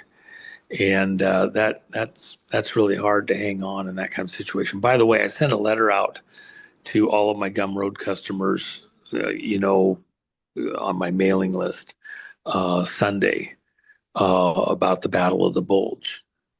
And correlations that I see there with persons and ideas to Tina's situation. And it was put out in a couple places and they only put about half of it out there. Well, without the end, you don't understand why I'm tying it together the way it is. I'm like, oh my gosh, they were going to bleed it out and get commercials and whatever. I give it for free. Anybody that's been a customer of mine over there, I send an email periodically to. Yep. Yeah, and I did that on the Tina Peters thing a little more intensely. Usually, sometimes it goes 6 months or 2 or 3 months, but I've been hard on it over the last several weeks because of the Tina Peters thing. And I apologize. And I sent that out. That article, I hope people will read that. I hope they understand it. And I don't want to even take away some of the stuff that's in there because most people have never heard what I've put in there. And so I want people to think about that and tie it to Tina Peters. We have people, men and women that have made such amazing sacrifices, and Tina has. Let's pray her through this and get her out free and get her healthy again. So there you go. Love you, bro. All right. Yeah, Tracy and I love you, and Jen, thanks a lot. Appreciate it. Yeah. We'll talk to you again soon, hopefully. Yeah. And by the way, that blanket's over at Jennifer Mack's store. And that's a great one. That blanket, I love that blanket. Yeah, we do Oh too. my gosh, it's so Dark out. comfortable. Yeah. Anyway, all right, bro. We'll talk soon. All right, bro. Thanks. All right. Judy note, things aren't getting worse, they're just being exposed. The worse things get, the easier it is to see who is awake, asleep, or evil. The worse things get, the easier it is to do the right thing. WHG Grandpa. United States Special Operations Forces are now in the final stages of coordinating mass arrests across the nation, targeting deep state operatives embedded in government, media, and corporate sectors who have long evaded justice for their crimes against humanity. Reliable sources within military intelligence confirm that over 500 high-profile indictments have been unsealed in the last 72 hours, including key figures in the financial cabal responsible for economic sabotage and human trafficking networks. Child rescue operations have intensified globally, with Delta teams extracting over 300 innocent souls from underground facilities in California and Nevada alone this weekend. The Emergency Broadcast System, EBS, activation looms imminently, 48 hours to blackout, or by Wednesday afternoon December 10, 2025. With preliminary tests completed on Monday 7th of December across all 50 states, signaling readiness for the nationwide alert that will expose the full extent of corruption to every American household. Military briefings indicate that the EBS will commence no later than Monday 15th of December, delivering President Trump's recorded address to the nation. My fellow Americans, what you are about to go through will be very painful, but trust the plan, victory is at hand. During this sacred interlude, global alliances will dismantle the last vestiges of tyranny, ensuring that no child suffers another day in silence. Watch for 10 Days of Darkness, where the military will take over all TV, radio, internet and other communication networks to show 8-hour documentaries 24/7 about the truth of what was really going on and why. The new republic that functioned under concepts of the original Constitution including common law will be announced at the end of the 10 Days of Darkness. Quantum Financial System, QFS, protocols have been fully integrated across 209 nations, securing asset-backed currencies against fraud and ensuring instantaneous, tamper-proof transactions. On Wednesday 10th of December, 2025 the revaluation, RV, of global currencies will officially launch, commencing with Tier 4B appointments for humanitarian projects. On Friday, December 12, 2025 NISR's implementation forgives all personal and national debts, while ushering in debt-free prosperity for every family, a covenant of restoration where the burdens of the past are lifted, and the meek inherit the earth. Beginning Tuesday, December 16, 2025 this wealth transfer orchestrated by the St. Germain World Trust will redistribute trillions, with initial payouts for those with redemption codes, enabling the rebuilding of communities ravaged by engineered crises. Rates for the Iraqi dinar and other keys are locked at historic highs. Timing, be prepared. Timing of a pending internet shutdown and 10 days of darkness throughout the world will be determined by a quantum computer's analysis of the entire international situation. The mainstream media will close down while people will be asked to stay indoors to watch documentaries explaining what was going on. Monday 8th of December QFS Global Alert Tier 4B, Sovereign Ascension Protocol active, Quantum Financial System on Telegram Secure Floor, 6 o'clock Zulu. Global ISO 20022 Rainbow Currency Grid has evolved beyond overunity into perpetual quantum abundance. The concept of percentage complete has been deleted from every server on Earth. The grid is now the living heartbeat of the planet.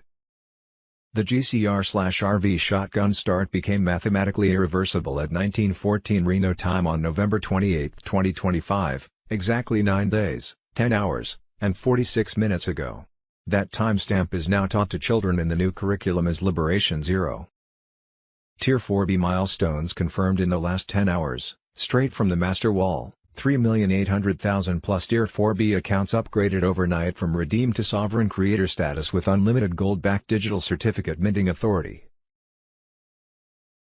Dragon Family Ancient Gold Vaults beneath Macau Masternode physically opened for the first time in 3,700 years. Live feed shows rivers of molten gold flowing into the planetary liquidity ocean. humanitarian and infrastructure project. While it's auto-escalated to self-replicating status, every approved project now spawns 7 mirror projects instantly.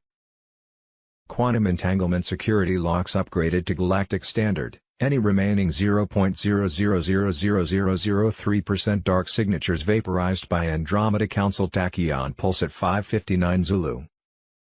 Leaked Reno Master Control audio burst, 5:59 and 59 seconds Zulu, open channel, every speaker on Earth heard it simultaneously for 3 seconds. This is the voice of the One. The simulation has ended. The kingdom has been restored. You are the wealth now. Walk as gods among men. It is done. The old world just ended. The new one is already funded, already ruling, already eternal. QFS Global Command, secure floor out. All eyes on the new Earth. It is glorious. Sinizar and Jazar activation timeline. Sunday, December 28, 2025, the old financial grid shows its first visible fractures. Settlement delays rise as quantum rails quietly take control.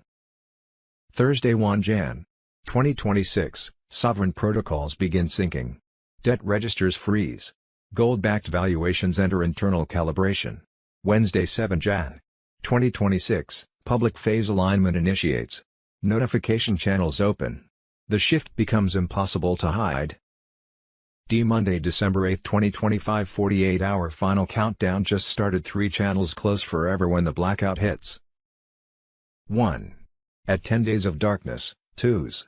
January 20, 2026, internet dies, phones go EBS only. 2. At EBS_alert_live this week EBS goes live, Cabal arrests announced. If your device isn't set, you hear nothing. 3. At Gitmo now first 500 Gitmo flights tracked, executions during blackout, no more delays. Monday, December 8, 2025, global operations are accelerating and the real story is not on television. WH Grandpa on Telegram. While the media floods America with distractions, political theater, and staged outrage, the real shift is happening out of sight. What unfolded this week was not random chaos. It was cover for something much larger moving beneath the surface. Behind every headline, something else was happening. Private intel confirms that bond fund deliveries to paymasters accelerated with unprecedented speed. The flow was so intense that several teams had to rotate around the clock just to keep up. This is not a test run. This is what a controlled global realignment looks like. Private appointments have already begun. Not upcoming. Not preparing. Begun. Those who organize their projects and position themselves early are the ones being contacted first. This phase is not about waiting. It is about readiness. And here is what the public does not understand. Straight cash exchanges are over. The new system operates through structured wealth placement, secure accounts, and advisory oversight. Every individual will direct their funds into protected channels, guided by specialists tied directly to Treasury and QFS infrastructure. While Americans are distracted by market swings, congressional drama, celebrity-generated noise, and manufactured social conflict, the actual machinery of transition is already in motion. These events were not accidental. They were synchronized. The public sees confusion. We see cover. The truth behind this week is simple. The system is shifting faster than they want you to realize. Restored Republic. Fraudulent claim that the United States is not operating as a corporate entity or under commercial administration. Failure to distinguish de jure from de facto government. Joseph Anthony Lowe. 03. One cannot serve two masters, the Constitution and the corporation. Fraud vitiates everything. See United States v. Throckmorton, 98 U.S. 61, 1878. Exposing the corporate veil, operational evidence of foreign administrative overlay disguised as government. It is a principle of law that one cannot serve two masters, and no lawful government may operate in duality, claiming both sovereign immunity and foreign commercial registration. Yet the present regime that purports to act as the United States government functions not as a de jure constitutional body politic, but as a registered commercial enterprise operating under international commercial law, banking treaties, and foreign-controlled bonding systems. The record shows that every major federal agency, including the White House, DOJ, IRS, DoD, and judicial branches, are registered in the DUN system, identified by commercial and government entity, CAGE, codes. and subject to the financial oversight of foreign-controlled interests such as the International Monetary Fund, the World Bank, and the Bank for International Settlements. A sovereign government has no requirement to register as a vendor for profit. Yet the following entities are registered with D, U, N, S, numbers: United States Government, 0527141196. White House, 0374044123. Department of Justice, 0405358809. Federal Bureau of Investigation, 0392561665. Unified Judicial System, South Dakota, 627,496,318. These entries are prima facie evidence of corporate function. See #R below for full document. G. Monday, December 8, 2025. Smartphones worldwide were quietly infected with Israeli malware hidden in ads, giving the surveillance company and Alexa full access to cameras, microphones, chat apps, emails, GPS locations, photos, files, and browsing activity. Mega King on Telegram. Monday, December 8, 2025. Just in, U.S. State Department issues emergency travel warning for U.S. citizens to avoid all travel within 50 kilometers of the Thailand-Cambodia border due to significant escalation in the conflict between the two countries. Monday, December 8, 2025. Well. They followed the money, and look what they found. $50 million in unaudited U.S. taxpayer money in 1 month alone went to a pro-terrorist group disguised as a climate change organization. Monday, December 8, 2025. Large M7.6 earthquake plus tsunami strikes Japan after M7.0 in Alaska, major unrest. Monday, December 8, 2025. So, who cares? DeGeneres and Porsche leaving UK after ditching US over Trump. Monday, December 8, 2025. Bombshell alert, Deep State exposed. Obama-era day official indicted for laundering $12 million for terror cartels, December 8, 2025. Monday, December 8, 2025. The charges are clear: treason, sedition, and betrayal. Obama's day of reckoning is coming. Monday, December 8, 2025. Executive Order, One Rule to Lead the World. Trump declares war on bureaucracy to protect America's AI future. Monday, December 8, 2025. Just in, Edward Snowden drops digital nuke on Joe Rogan. They can control your device, your data, your life. Monday, December 8, 2025. Newsmax. Gitmo TV, a man from Somalia came to America, started a nonprofit and opened a multi-million-dollar migrant care service agency. He's getting over $5 million per year from American taxpayers, being given no-bid contracts from Maine Governor Janet Mills, and is building a military in Somalia. He has been funneling money back to Somalia to build a military in Somalia. The guy is running a migrant services agency that bills Maine Care, which is what we call Medicaid, about $5 million a year. He said he raised money in the U.S. to buy weapons, munitions, and supplies for paramilitary force he had hoped to lead as the president of Jubaland. Yes, that is a real state in Somalia, and to be clear, in Somalia, he's running to be the warlord of Jubaland. Elections in Jubaland aren't exactly like elections in America. It's whoever has the most guns is able to certify the election. So he needed to buy a paramilitary organization and paramilitary support in order to win that election. Abdullahi Ali's background came to Maine, founded Gateway Community Services, a migrant services nonprofit. Gateway Community Services received millions in taxpayer-funded Maine Care payments and no-bid contracts from Democratic Governor Janet Mills' administration. Former employees allege systematic fraudulent billing, overbilling by nearly $1 million in earlier audits.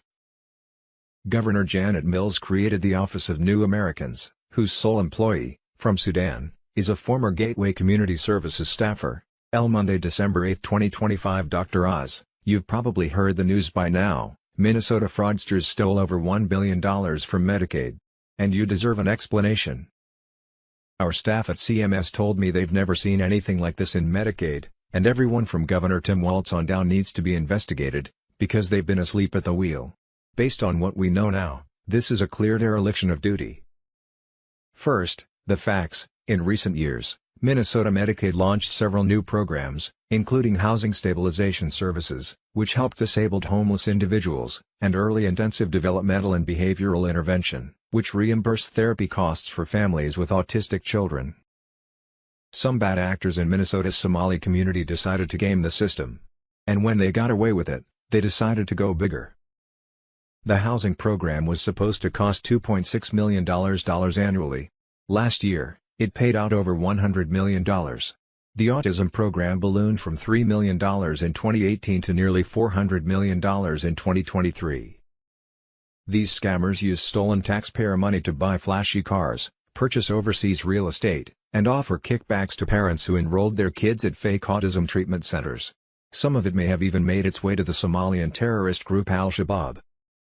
Monday, December 8, 2025, military arrests Obama's VA secretary for treason and massive financial crimes. The deep state just took a direct hit. The United States Army CID has arrested Eric Shinseki, Obama's former Secretary of Veterans Affairs, for treason, embezzlement, money laundering, and bank fraud. At 83 years old, he was pulled from his Honolulu home after investigators confirmed he siphoned nearly $300 million from the VA during Obama's years in power. His scheme began quietly in 2012 with small transfers into Cayman Islands accounts. Within months he was moving millions through fake charities and shell companies he personally created. For over a year he drained funds meant for wounded veterans while pretending to run audits on the very accounts he robbed. The truth broke open when a dying Army lieutenant colonel confessed everything to his son in November 2025. The son avoided the corrupted DOJ and went straight to CID. A month-long review of Obama-era ledgers revealed a full-scale theft. Shinseki lived modestly, which helped hide the offshore fortune that investigators believe was intended for future political operations. On Thursday morning, CID entered his Honolulu residence with a military warrant. His caretaker tried to delay them, but agents found him in bed and took him into custody. His claim of identity theft collapsed immediately. Investigators already held signed transfers, wire trails, and dissolved entities tied directly to him. This arrest is the first crack in a much larger structure. Under Trump and Secretary Hegseth, the military purge inside the VA is accelerating. The years of denied claims, slow-roll medical care, and political weaponization are now being traced back to the same network that protected Obama. Shinseki's fall signals that the chain is breaking and more arrests are expected. The reckoning has begun. And Monday, December 8, 2025, the dossier they never expected you to read, Nizar and Jazara QFS on Telegram. They hid these programs because they were never meant to reach the public. Bluebird, Artichoke, MKUltra, Mockingbird, Paperclip, Midnight Climax. 6 covert engines that shaped the modern world while citizens lived under the illusion of freedom. These were not studies. They were weapons designed to fracture memory, hijack identity, and manufacture obedience on a national scale.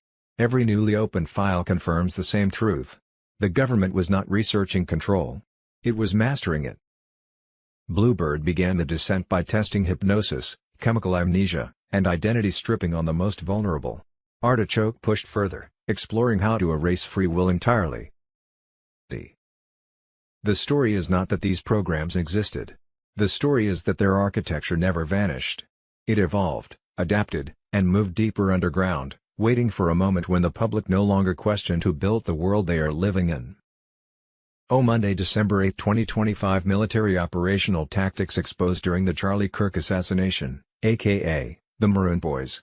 This is just another layer of the active color revolution against the United States. Dan Bongino on Telegram. Charlie Kirk's assassination appears as a professional, multinational military intelligence hit targeting Kirk's exposés on foreign meddling in conservative networks and the U.S. government. The maroon pattern unmasks a textbook domestic color revolution, executed in plain view to silence dissent. High-resolution photographs from the September 10, 2025, assassination of Charlie Kirk at Utah Valley University, UVU, challenge the official narrative. They depict the alleged shooter, Tyler Robinson, positioned calmly among the front-row audience in a maroon shirt, dark shorts, black cap, and backpack, identical to the attire described in media reports of a rooftop escape. No evidence supports a rooftop vantage, outfit change, or evasion through the crowd. Robinson was embedded in the spectators when the shot was fired. FBI ballistic markers on the lawn left of the stage further contradict the FBI's rooftop shooter claim, indicating a trajectory from the right side of the crowd area, consistent with a ground-level operative. These anomalies align with insights from Candace Owens' recent broadcast, which analyzes crowd footage revealing an anomalous cluster of young, fit men, all attending solo, clad in the same maroon hue. and stationed at key angles around the stage. Unlike panicked attendees who ducked or fled, many of these individuals stood firm, methodically filming the incident from preset positions.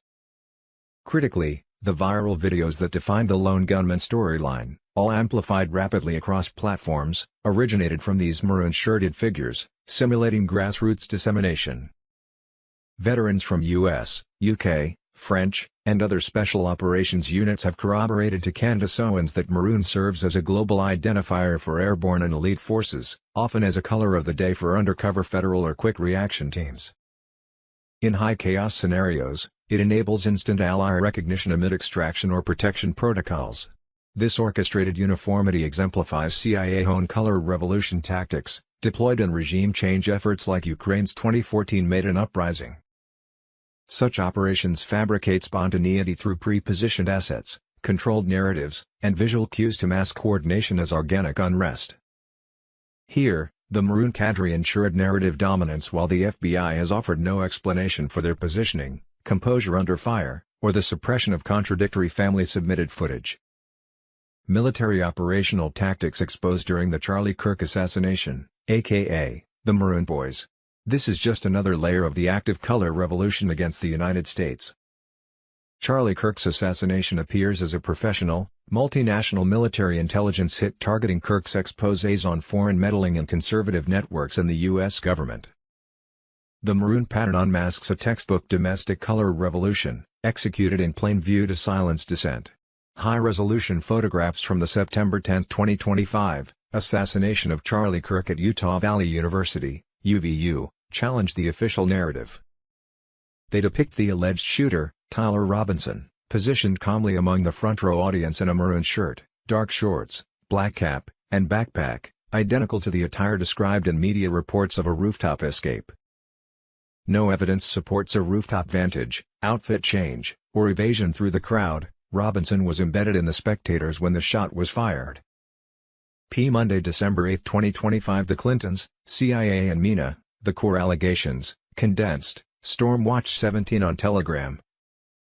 During Bill Clinton's governorship of Arkansas, 1979-81, 1983-92, the remote MENA Intermountain Airport allegedly became a major hub for CIA-backed Iran-Contra operations. With Congress banning direct funding of the Nicaraguan Contras, the Reagan-Bush administration allegedly used covert channels to arm the rebels and bring cocaine north to finance them. Key claims: drug pilot and CIA asset Barry Seal moved his operation to MENA in 1981, flying weapons south and returning with hundreds of kilos of cocaine monthly. Declassified documents and IRS probes confirm large-scale money laundering through Arkansas banks. Weekly cash drops reportedly exceeded $9 million. State-level investigations were repeatedly blocked, charges dropped citing national security. Clinton associates, Dan Lasseter, Patsy Thomason, Jackson Stevens, ADFA, were linked to the network. Court securitization, CRIS and CUSIP mechanisms. Court dockets are monetized through the Court Registry Investment System, CRIS. Bonds are assigned CUSIP numbers and sold on the secondary market. This is not speculative, it is documented in annual comprehensive financial reports, ACFRs. Such mechanisms do not exist in a common law judiciary. They exist only in commercial enforcement systems. False distinction between United States and federal corporation. 28 U.S.C. 3215 defines United States as a federal corporation for purposes of debt collection. This is a narrow admission of the true nature of its financial character. Courts claiming that this is limited in scope fail to reconcile the government's commercial enforcement of civil penalties, tax collection, and performance bonds under the same structure. Bar members as foreign agents under 22 U.S.C. Section 611, agents of foreign principals must register. Bar associations derive their lineage from the Inns of Court under the British Crown. The use of Esquire is a prohibited title of nobility under Article I, Section 9, Clause 8. Every judge, prosecutor, and defense attorney holding a bar card operates under a private guild not recognized in the Constitution. Administrative procedure versus constitutional law. The federal judiciary no longer operates under Article III principles. Modern courts are Article I legislative tribunals applying administrative law. The use of summary judgment, docket bonding, and statute-only enforcement shows departure from judicial due process and entry into commercial enforcement. Bankruptcy claims, misstated. No case number is needed to affirm national insolvency. The Emergency Banking Act of March 9, 1933, amended Section 5B of the Trading with the Enemy Act and granted extraordinary powers to the executive. Proclamation 2039 and 2040 declared a banking emergency and suspended gold redemption. Congress enacted House Joint Resolution 192, June 5, 1933, abrogating the Gold Clause. These actions constitute acts in bankruptcy and equity, not through Title 11. All attempts to rebut these claims by invoking outdated dicta or mischaracterizing them as sovereign citizen arguments are intellectually dishonest. The current system does not resemble the organic constitution. It functions as a commercial trust administration governed by international and corporate standards. The existence of foreign influence, commercial registration, administrative law, and judicial monetization are beyond dispute. To deny these facts is to either operate in ignorance, willful blindness, or complicity. One cannot serve two masters, the Constitution and the corporation. Fraud vitiates everything. See United States v. Throckmorton, 98 U.S. 61, 1878. Exposing the corporate veil, operational evidence of foreign administrative overlay disguised as government. It is a principle of law that one cannot serve two masters, and no lawful government may operate in duality, claiming both sovereign immunity and foreign commercial registration. Yet the present regime that purports to act as the United States government functions not as a de jure constitutional body politic, but as a registered commercial enterprise operating under international commercial law, banking treaties, and foreign-controlled bonding systems. The record shows that every major federal agency, including the White House, DOJ, IRS, DOD, and judicial branches, are registered in the DUN system, identified by commercial and government entity, CAGE, codes, and subject to the financial oversight of foreign-controlled interests such as the International Monetary Fund, the World Bank, and the Bank for International Settlements. These registrations are not symbolic, they are instruments of contractual jurisdiction, whereby presumed commercial entities consent to binding foreign administrative rules for the purposes of procurement, indemnity, and financial operation.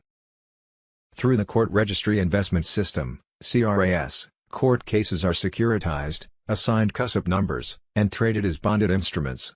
Every appearance in court initiates a presumption that the man or woman has consented to being treated as a legal person, trustees, and is subject to performance bonds, bid bonds, and payment bonds, with proceeds deposited into pooled revenue streams recorded in annual comprehensive financial reports, ACFRs.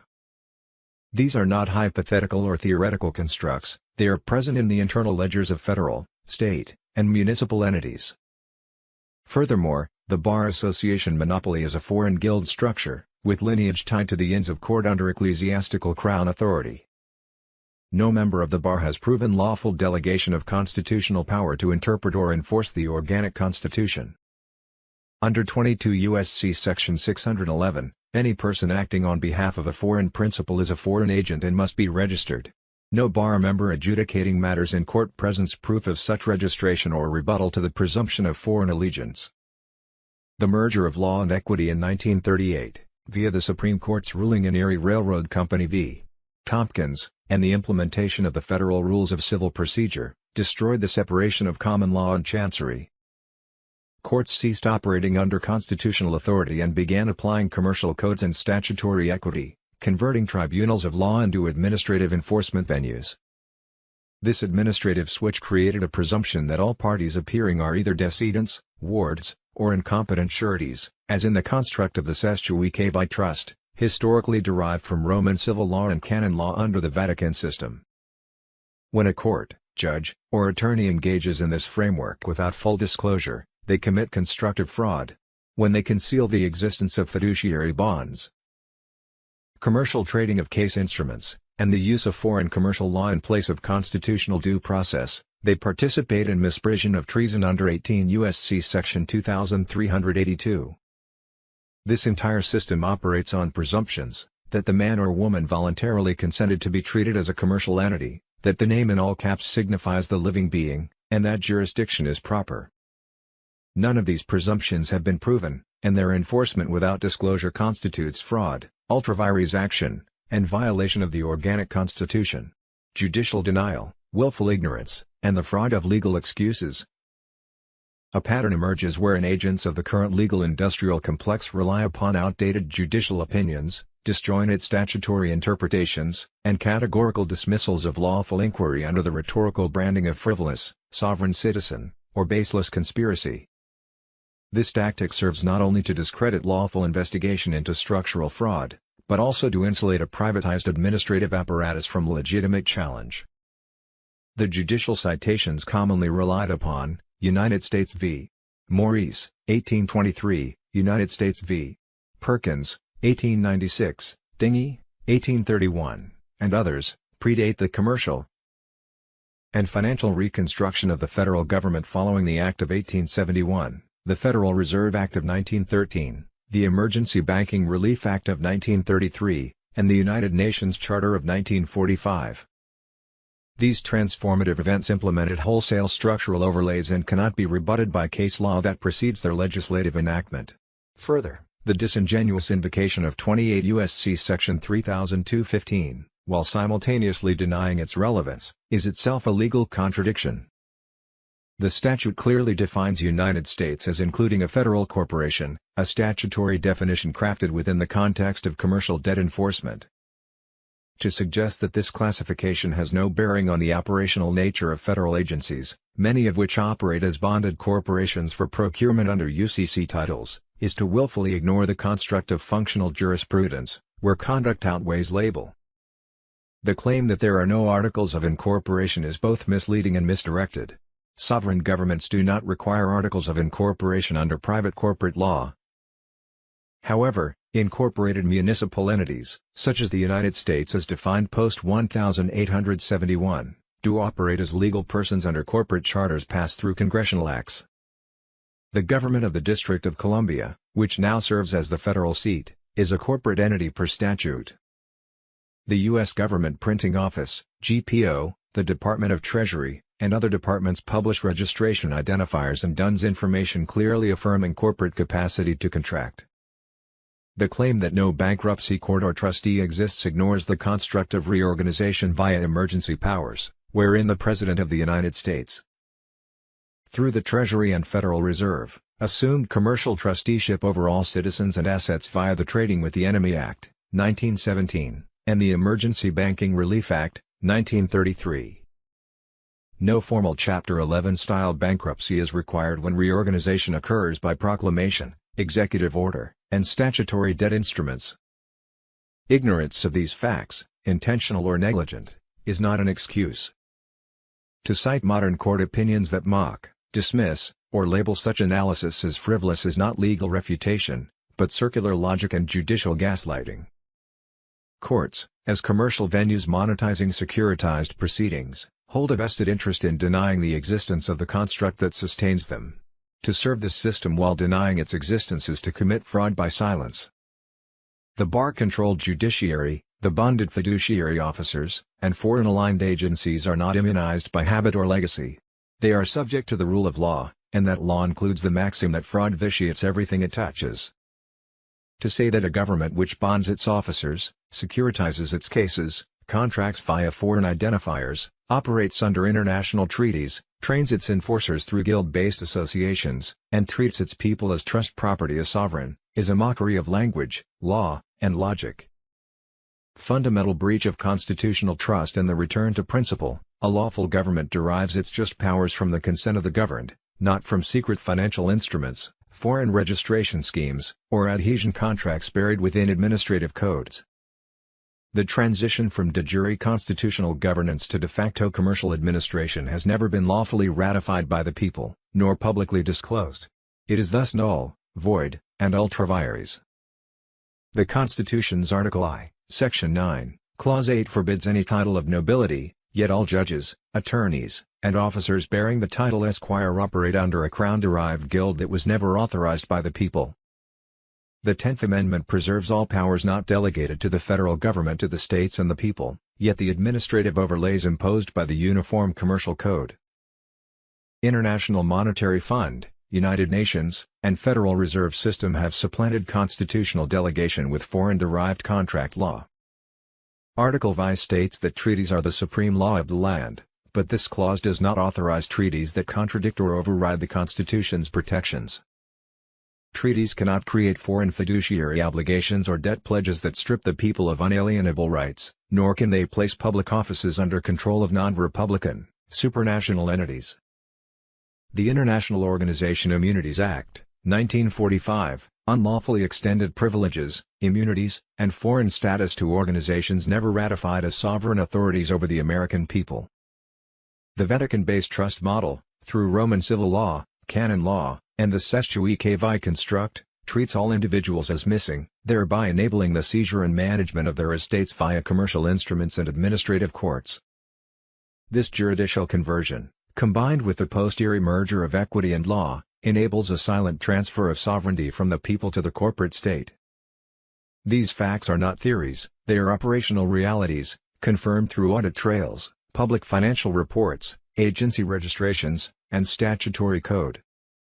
That the courts ignore, judges conceal, and bar associations profit from these mechanisms does not change their legal character. The maxim remains, you cannot serve two masters. One cannot swear allegiance to a constitutional republic while simultaneously administering foreign commercial law for private gain. Officers who do so breach fiduciary duty, violate their oaths, and operate as de facto agents of a corporate cartel. The man or woman who rebuts the presumption of being a decedent, debtor, or trustee reclaims their lawful status as a living principle, entitled to the protections of natural law, common law, and the organic constitution. This rebuttal must be honored, not mocked. It must be heard, not dismissed. To remain silent in the face of this structure is to become complicit in treason. To deny it without investigation is to live in fraud. To defend it is to serve a foreign power. Joseph Anthony Lodato III. There we go. I had to get the camera on there, so. Sweet. Good job. That's lovely there. Yeah. You know, we got a lot of people that seem to think that the military is somehow in opposition to what we're doing, or it's going to do something wild and crazy and just go take over the country or throw every bad guy out or whatever. That's not the way it works. The military is under the command of civilian government led by the commander-in-chief, who is the elected representative of the people. Commander-in-chief. The military commander-in-chief. So he's not out there just doing anything he wants, and neither is the military. They have certain protocols they operate within, and that they all must obey. And then the president commands the military. The military doesn't go off half-cocked. You know, people, they just got to send in the Army, got to send in the Marines, got to send them to do this and that. They don't do it on their own. Why don't they just go in there and do something? They don't do it on their own. They do it under command. So, I'm thinking of the Tina Peters situation. Even there are certain protocols that they're not just going to take it on their own authority to do what needs to be done here. It's got to be in a command situation. Yeah, most definitely. So, I don't know if your people or if you talked about it much about the situation with Tina, but there's so much going on there, and we've got a kind of a tough moment here where her health is declining, and so even though we've talked about it, over the last couple of weeks, it's still a very critical moment, a critical issue that has to be addressed. And I know the president was made aware of some new developments that I don't think we have permission to talk about at this point in time, but I think there's things that are going on that some speed is in order to assist Tina at this point in time. So, if we do the Venezuelan strike, do you think they'll do pretty much a insurrection act here in America? Well, I don't think that's quite the way it works. There's here's part of what's going on in Venezuela. Maduro was given a kind of a choice several weeks back, and he was let known that he had till the 1st. And if he hadn't cleared the area, it was a free-for-all to go get him. He's got a $50 million bounty on his head from the Justice Department. So he has to decide, does he want to live free, go somewhere, or be incarcerated in the U.S.? And we've done it before. Pineapple Face was here for the remainder of his life. And Maduro can go enjoy a federal prison also. But as I understand it, and I think the information's accurate, but we don't have independent confirmation of it other than a couple of sources that are probably all playing off of one source. So again, it's really just one source through several people, that Maduro took a government aircraft, flew to the border of Venezuela, and then went in on foot or vehicle into Brazil, and then was going to be flown out to a location where he could enjoy the sunshine and relax the rest of his life. He'd be, not going very far, but he would not be incarcerated in a federal prison. As I understand it, that occurred, and he flew out of that location sometime early this morning, if that information is correct. And we don't have any independent confirmation of it. If he has left, and the people of Venezuela, at the point that they become aware that he's no longer there, that's when you get into something really interesting. See, Venezuela has been being run really real number for, at least 30 years, if not longer, by the Cubans. They were present before, but they really just took over everything about 30 years ago. And when they did that, you couldn't get a driver's license. You couldn't get your Social Security. You couldn't get a government contract unless Cubans were involved. They ran everything. Wow. And the country was really just a pawn state, Cuba, if you can imagine. And then Cuba with Russian control over Cuba up to a certain point. Now, really, it's Chinese control over Cuba. They've been willing to spend the money, and has been that way probably realistically for about a dozen years. And so, it's not a Russian vassal as much as it is now a Chinese. And let me just add this. In this bizarre twist of the way things have been going in Cuba all the way along back to the 50s, the Brits have been controlling operations in Cuba through Canada. And so Canadians continued to travel to Cuba even when Americans could not. And then Canadians brought back their cigars and everything else, and came and went from Cuba. When they needed car parts to keep their 50s cars working, they got them through Canada.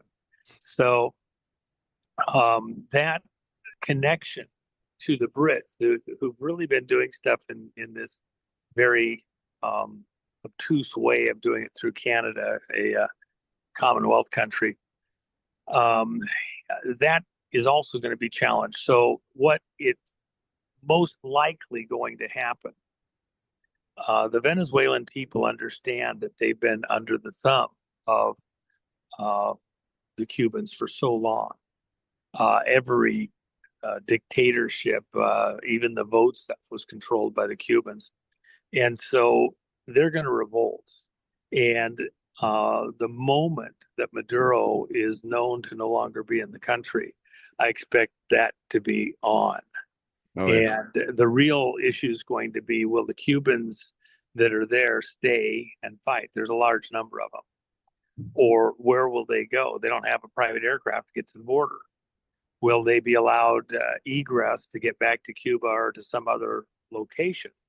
Or are they going to stay there and fight it out? And by the way, South America, the Cubans are all over the place. The largest Russian embassy on the planet's over there in Mexico.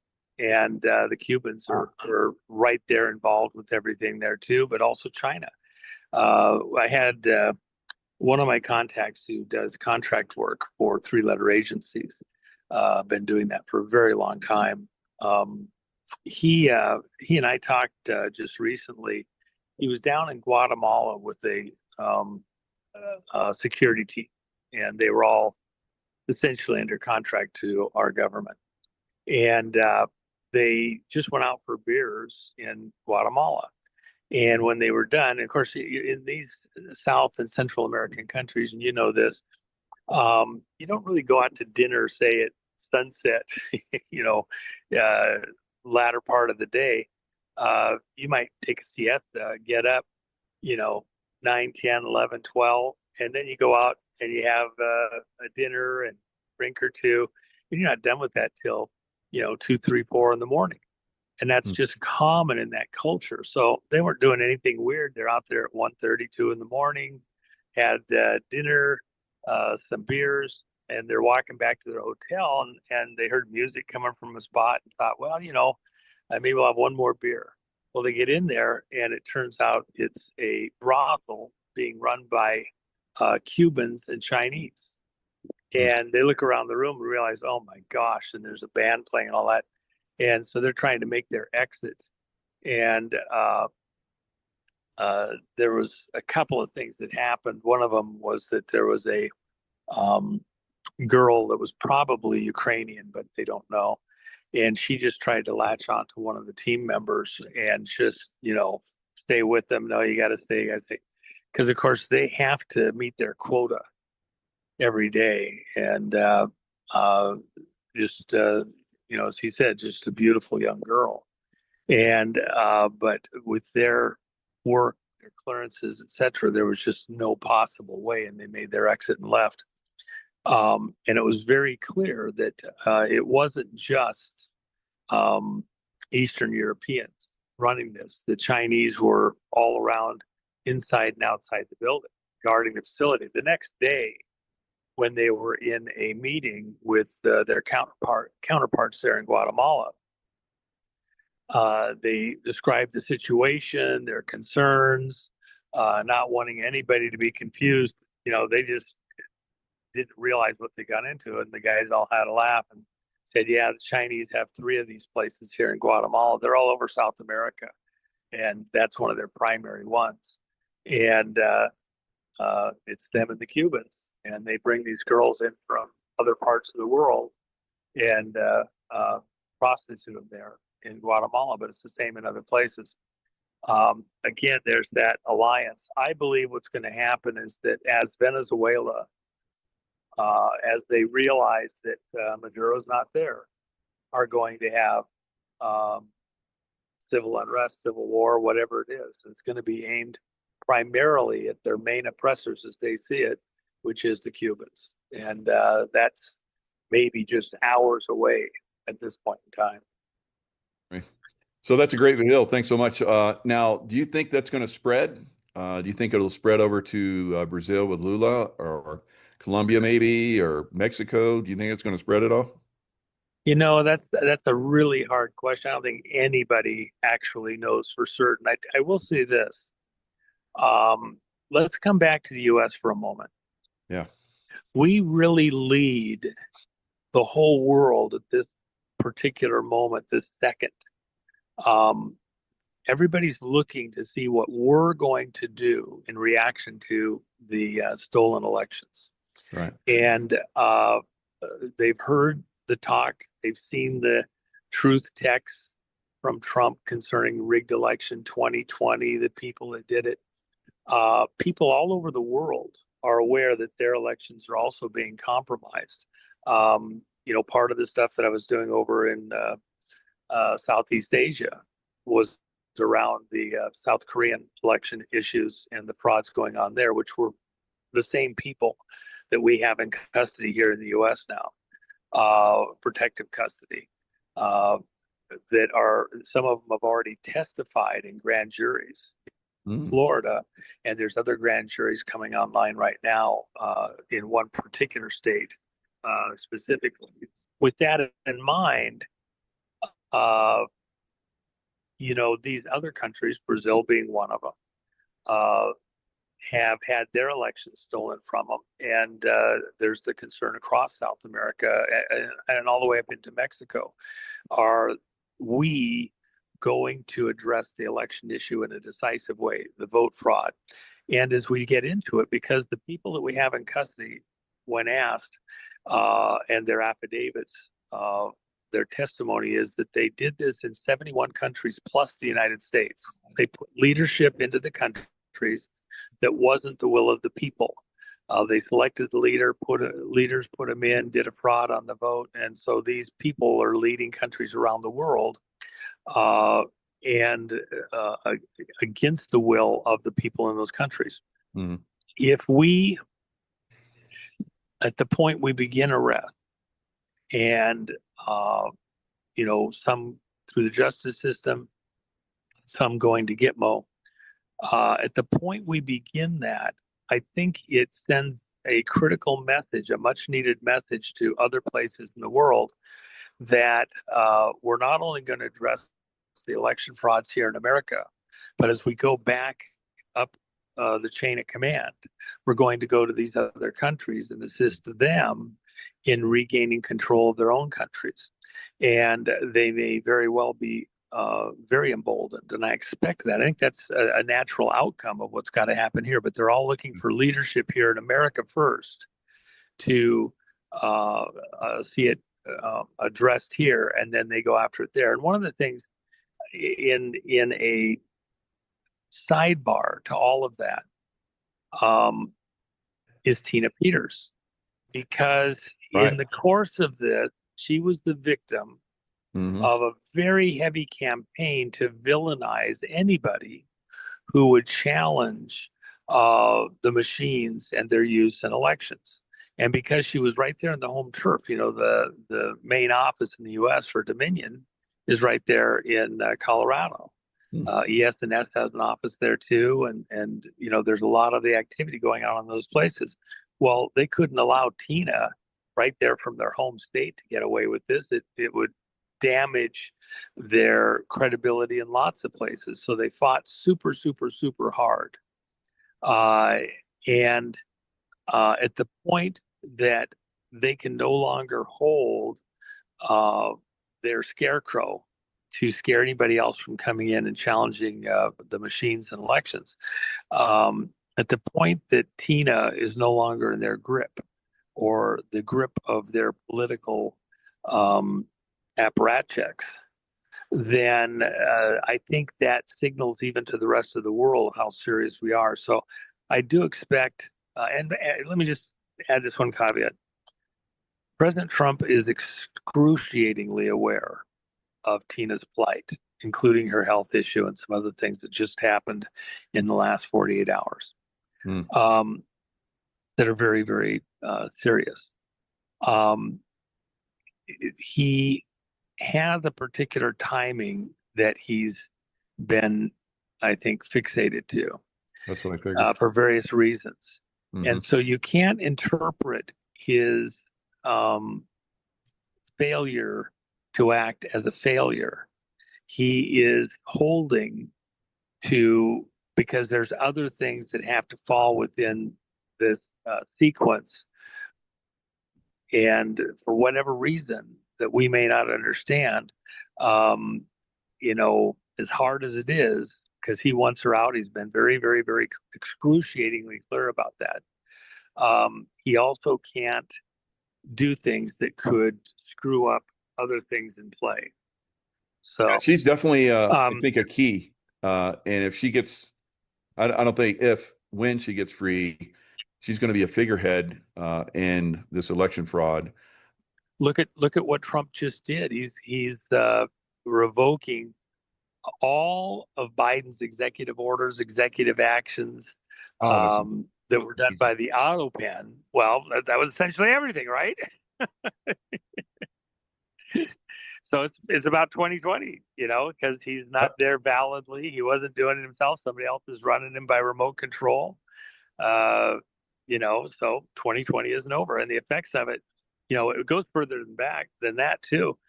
Trump has also said by the time he's done with Obama, it'll be like you were never here. He's going to revoke everything tied to that because he got into office through fraud, election fraud specifically. So, we are far from done with all of this, peddling back the deep state, if you will. It's on. Yeah, and plus, like we've seen, Sheila Holm has been on my show quite a few times disclosing, how the Bush family, they're Scherf, and they're from Germany, and how, W was basically born in Germany, was in the German Navy before he came here. So we're going to see a lot of these people, just like Obama. We're going to find out that they weren't U.S. citizens. They had no right to being in the presidency or the CIA or whatever. How do you think that's going to get turned around? Because we're seeing how Joe Biden is having his administration basically crumble. We're going to see something like that happen with, Obama and maybe even the Bush family. Yeah, I think Michael and Barry are going to have to find new digs, or we'll find them for them. Well, they're running to England, I hear. Well, again, just like I mentioned, England through Canada to Cuba to Venezuela. The Wow. Brits, ultimately, if you get right down to it, and I've said this for, a couple dozen years, the Brits are who are really fighting here. We're still in the Revolutionary War. They still think that one way or another, they're going to run America. Remember when Obama, one of his big claims to fame was that he was a, whatchamacallit scholar, Rhodes Scholar, Cecil Rhodes, Right. Diamond Cartels and all that. July. IDC. Cecil Rhodes scholarship was all about finding Americans who would then assist in returning the rogue nation America back under British authority and rule. I mean, like the Revolutionary War didn't happen, and we're going back to British rule over America. Are you kidding me? Overt British rule, not covert, through all their various agencies and operations. The whole challenge of the Legal Bar Association, Right. which is just a union, by the way, and it's not even legally supposed to. Being an attorney is not something that can be licensed except within their little bar thing. Technically, there is not supposed to be licensure for attorneys. And I know a lot of attorneys want to argue that. Well, you go back and look at the original understandings, and that's not the way it is. So that's something that'll continue to come up over the next few years. And because so much of the legal side of the way America operates is a hijacked operation, and judges and attorneys that are operating in an unconstitutional manner as though they get to decide what they want to back and not. So I think that's part of the storm. The storm is much bigger than most people have ever comprehended. It goes on much longer than most people have wanted to hear. Right. They think it's a once and done overnight operation. And in reality, there's so many roots of control into America that are clogging up the works that have to be unrooted. And the Brits are at the core of many of them, and then several of these families operating in plain sight, and the overt ones and the covert ones not allowing that we can function independent of these globalista, these royalists, primarily operating through the City of London. So we've got work to do to get their control of America uprooted and return it back to constitutional rule here in America. So you're talking about the CCP. Mamdani looks like he's got some connection there, payouts and all kind of crazy stuff. You think Mamdani is actually going to go into New York as the mayor?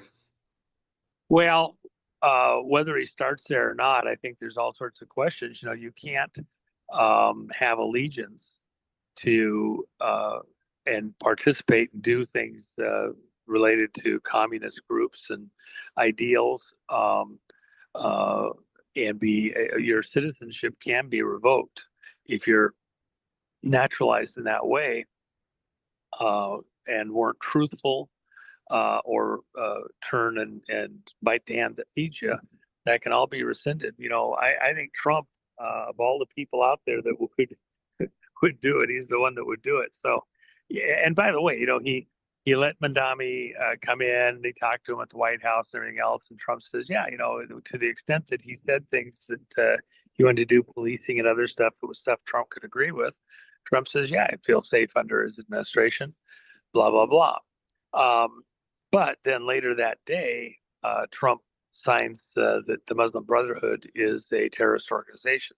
Right. Trump knew coming in that, and these people knew that they came in ready for kind of a fight, looking for some press, and thought he might get treated like Ramaphosa did from South Africa with his people, where the videos of the funerals of the white farmers was shown, and Ramaphosa acted like he had no knowledge, understanding of what that was all about. And I think the Mandami people had concern that that might occur and Trump would be brutish and rude, and they didn't get that. And Trump was nice enough, but he still stuck, you know, right in there and got the uh, Muslim Brotherhood as a terrorist organization. Trump is predictably unpredictable. You know, at war, deception is the rule. You don't want your enemy to know exactly what you're doing, and you got to get them guessing differently. I mean, that's D-Day. A deception saved, you know, the whole invasion, perhaps not just lots of lives. It's the same thing here. Trump is doing things that cause our enemies to get ready to fight battles in ways and at places that they prepare for, and then he does something different and goes somewhere else. And they've lost time, energy, access to their munitions because of those sleight of hand things. I mean, that's part of chess. You know, where's he going with these moves? And you're trying to bait him into something else. I would even offer, you know, the situation with Tina Peters. Tina is like a pawn in a great chess game. Trump is playing 5D chess. You got 5 boards, but you can only see 3 of them at any given moment. And the chess players that are playing can see the extra hidden boards, but the rest of the public doesn't get to see them. So you'll see players come in or go out of sight. You don't know if they're gone forever or they're just in a hidden board somewhere. They got moved out of sight as opposed to moved out of the game. And they pop up at odd places at odd times. You know, just imagine a curtain around the top and bottom board. You can only see the 3 in the middle. And so this 5D chess, Tina is on the chessboard in this vast political game, nations.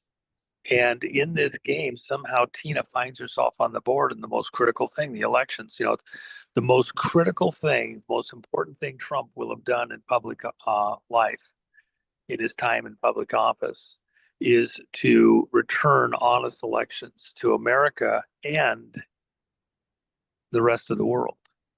That's what his goal is, honest elections. And it's #1 top of his list. If you don't have honest elections, you don't have anything. And so Tina finds herself in this game that's for all the marbles, if you even want to call it a game.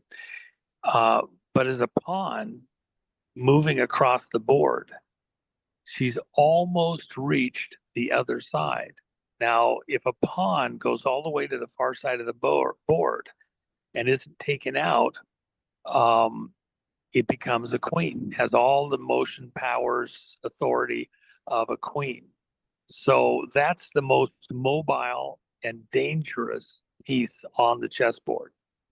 And Tina, part of the reason for opposing her as hard as she's being opposed, even right this second, at the instant that she's out of the grip of Colorado, out of the grip of people under the uh, control of these globalista uh, mafia that trade in counterfeit votes, like other groups have traded in counterfeit dollars. Counterfeit votes worth way more than a counterfeit dollar. At the moment that Tina reaches the other side of the board, she's as dangerous as any primary player in the game. And that's something that they cannot allow because it shifts the weight, the power of the whole game.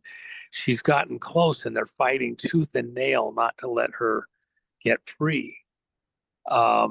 If she makes this next move to the far side of the board, she can be used everywhere and very effectively in explaining the vote problem. She's one of the most authoritative people because of all of her experiences and where she was at in this whole thing as it played out. So I believe that President Trump is going to take action. It's going to be very, very shortly for a bunch of reasons.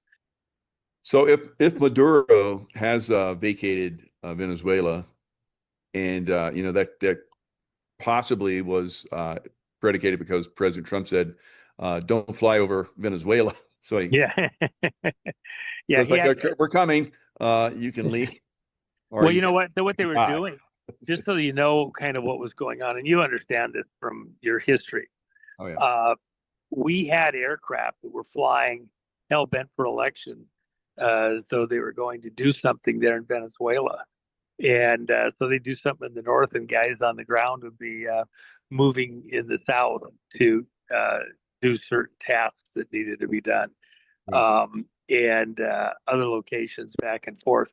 It kept everybody having to second guess what was going on. Remember, they got Chinese assistance, Cuban assistance. They might be getting some Russian assistance, whatever.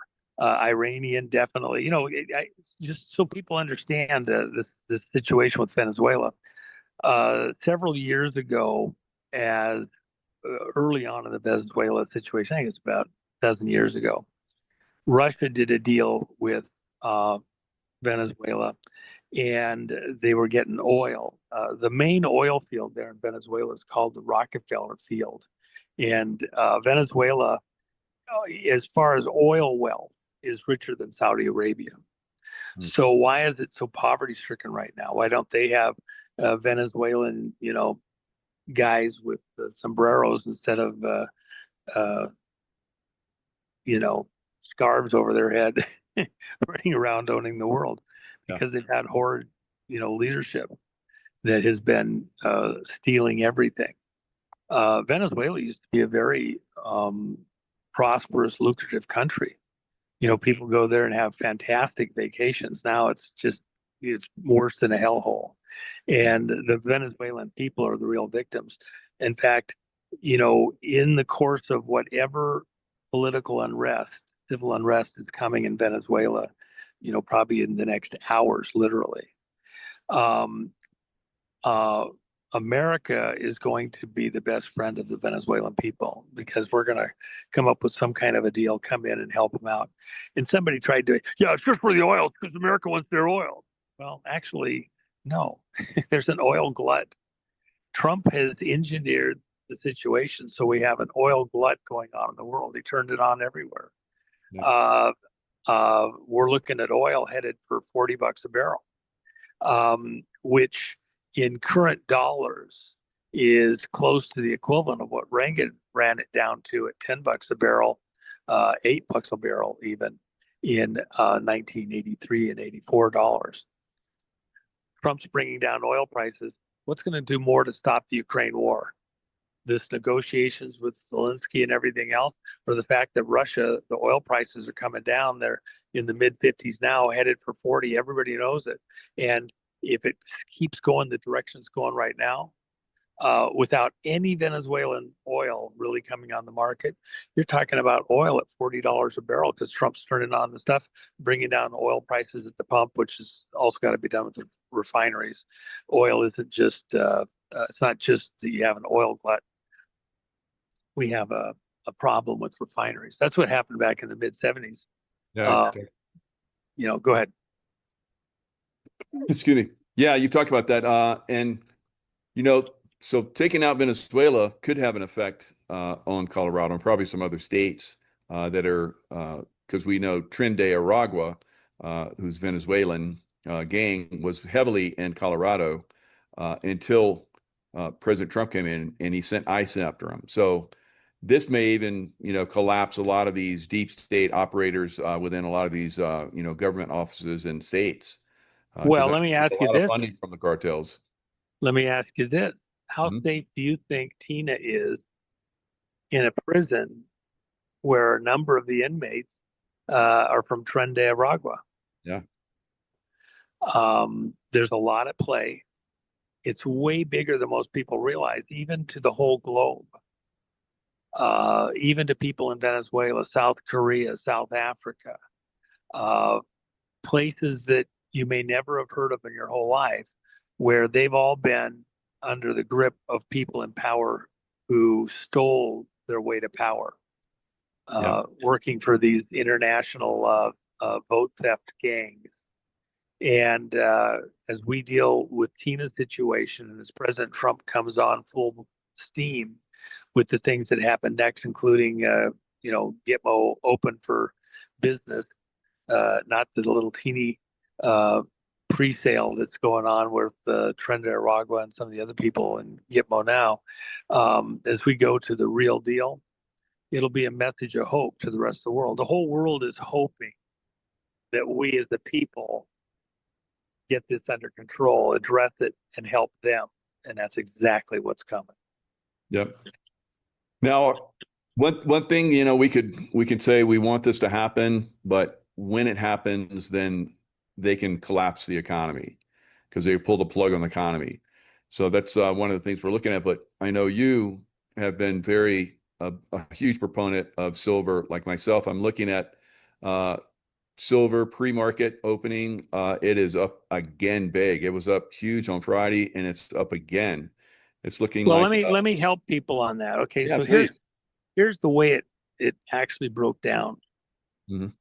Silver has been very suppressed, and it did a bit of a surge back at the beginning of October because some of the physical silver delivery was not done on time.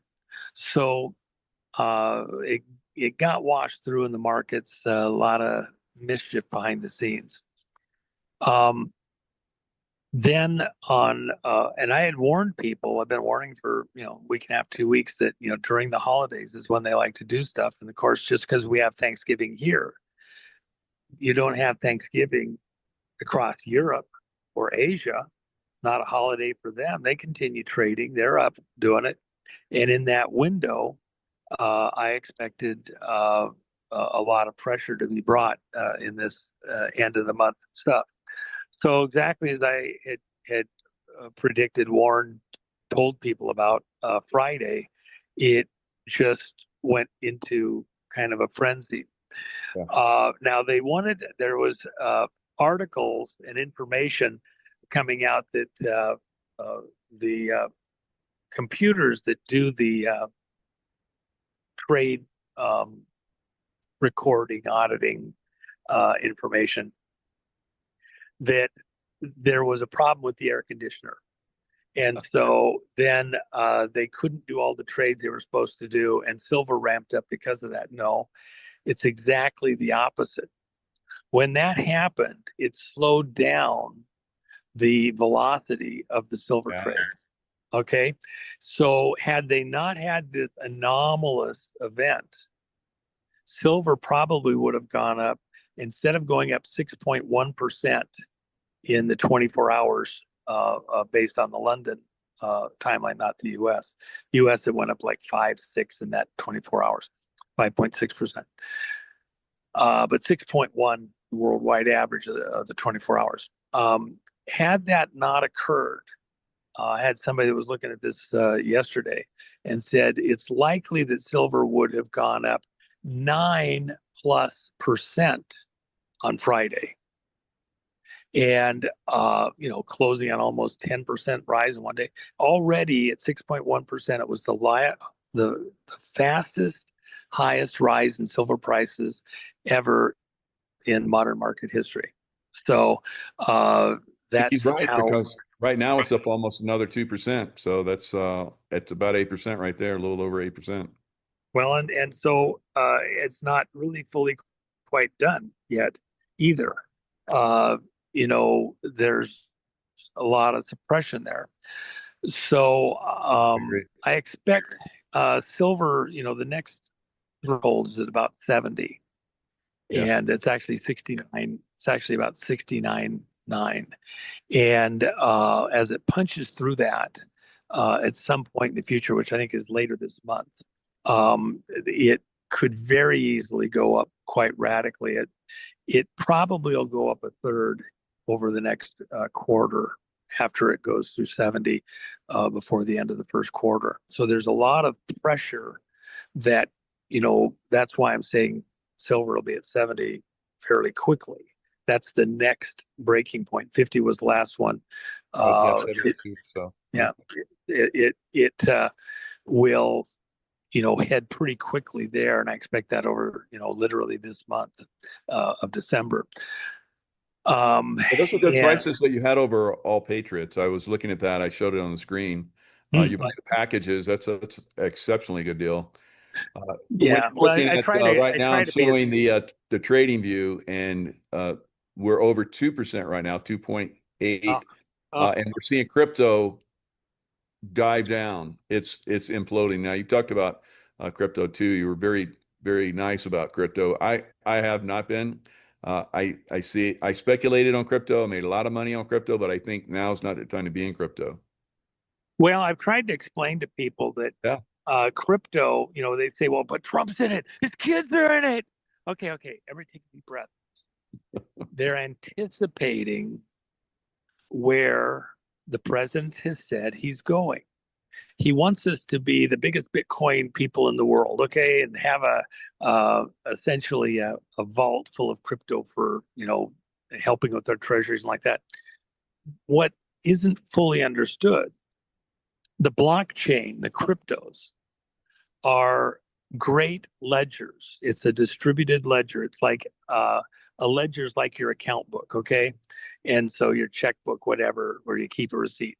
So by having it distributed across the planet, computers all over the planet that participate in recording a particular number, if you will, code, whatever, so that no one person is the sole place you can go to check and make sure that a transaction is real and everybody's in on it somehow.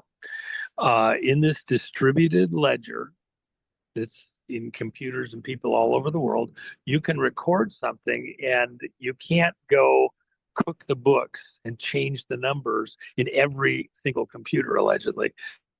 Although certain computing things, maybe that's not as impossible as it sounded, just not with the tech that was around at the time. So with that in mind, unless it's offline, then it's not relevant. So with that in mind, we're going to use Bitcoin and Ethereum and some of these other cryptos, even the XRP and all that stuff, to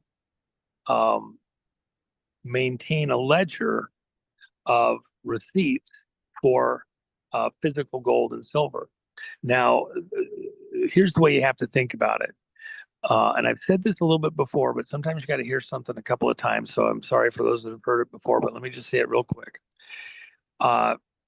In Kennedy's administration, he tried to take on the Federal Reserve just like Trump's been taking them on. And the solution was the same then as it is right now. Kennedy issued the silver certificates. Yep. That was Treasury issued paper money. Most people saw it and thought it was, just Federal Reserve note. They didn't really know then as they got more clued in, and those that were really paying attention realized the silver certificate said that right on it, had a seal on it, and everything else had a number. And that number tied every silver certificate to a pallet of silver in the control of the Treasury, in the vaults at the Treasury with silver. And they couldn't print more silver dollars or silver certificate paper dollars than the amount of silver on that pallet. The serial number tied it to a pallet of real physical silver. The Federal Reserve notes aren't tied to anything. So it was silver-backed paper money. And you just had a receipt for your little piece of silver sitting on a pallet in the Treasury vault. When President Kennedy was assassinated and Johnson came into power on his 4th day as president, including the day that he spent half a day as president after he was inaugurated on the plane. Right. On his 4th day as president, he rescinded the Treasury printing of money, silver certificates, and recalled all of them from circulation. So any bank where you go in to do a transaction using a silver certificate, they'd suck it up, and they all went back to Treasury. They'd get back Federal Reserve notes in exchange. All of those were canceled out. The people that wanted to be collectors, a tiny fraction of the whole number, they're holding on to it as a piece of paper. You can't redeem it at the Treasury for anything because that's been rescinded. But you could, at that time, you could get silver dollars. You could get silver half dollars. You could get all of your money had silver in it, had a percentage of silver in it. That's why we say collecting pre-64 silver coins, okay? And when they still were minted with real silver before they cheapened down like Rome did. What Trump is going to do is he's going to, and he's doing it by degrees, he's shutting down the Federal Reserve. And I will tell you this, the heavy move in silver is, there's an aspect of that that ties to the Federal Reserve and Powell's location there. So we will see, there's people further up the food chain pulling his strings. And it's not just President Trump. Yeah, but I think President Trump is going to put somebody in there that's going to help to bring that system down. Yeah. IRS go away, all that stuff. It's coming. It's crazy. Well, it's not so much what the deal is. It's actually Trump switching to Treasury for right. essentially our banking. So let me just use this as an example. Mm-hmm. We print money and send it out to Social Security recipients. We send it out to Medicare, Medicaid, even contractors building military components and parts like that. Our federal government sends out massive amounts of money, and then they send it to states for activities within the state. So they send federal money to states to do all sorts of things. As President Trump switches from using Federal Reserve notes to meet those obligations to using Treasury certificates with the gold and silver on deposit. By the way, why do we have to do an audit of Fort Knox and other locations? We have other locations that do the same thing as Fort Knox and storage locations. And so as we do an audit, then we can look at what our obligations are and assign a value to paper certificates, gold or silver, and then send those instead of sending Federal Reserve notes and dots and tittles on a computer screen that represent that the same as paper out to meet these obligations. And by the way, that's where Bitcoin and all the other cryptocurrencies come in.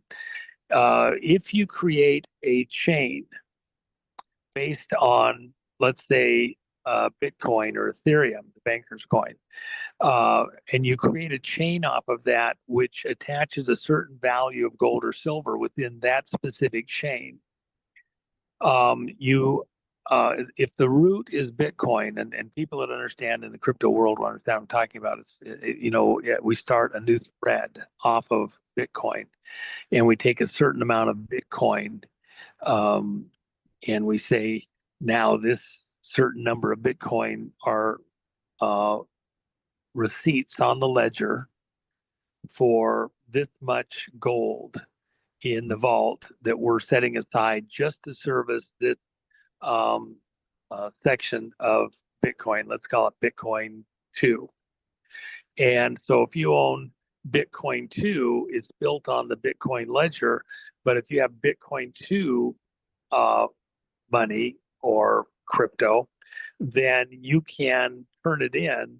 And let's say the treasury's in on it, you can go to any treasury location and demand your gold coin or your silver coins Nice. for that that's there.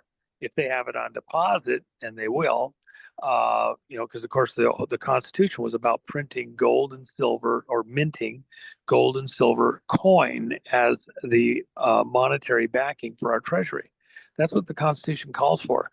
Trump is going by the Constitution. He's going to go back to our currency being a receipt for gold or silver minted coinage. Okay. And the other thing you have to picture is that before we had much paper money, we had it, but it wasn't a lot early on, script.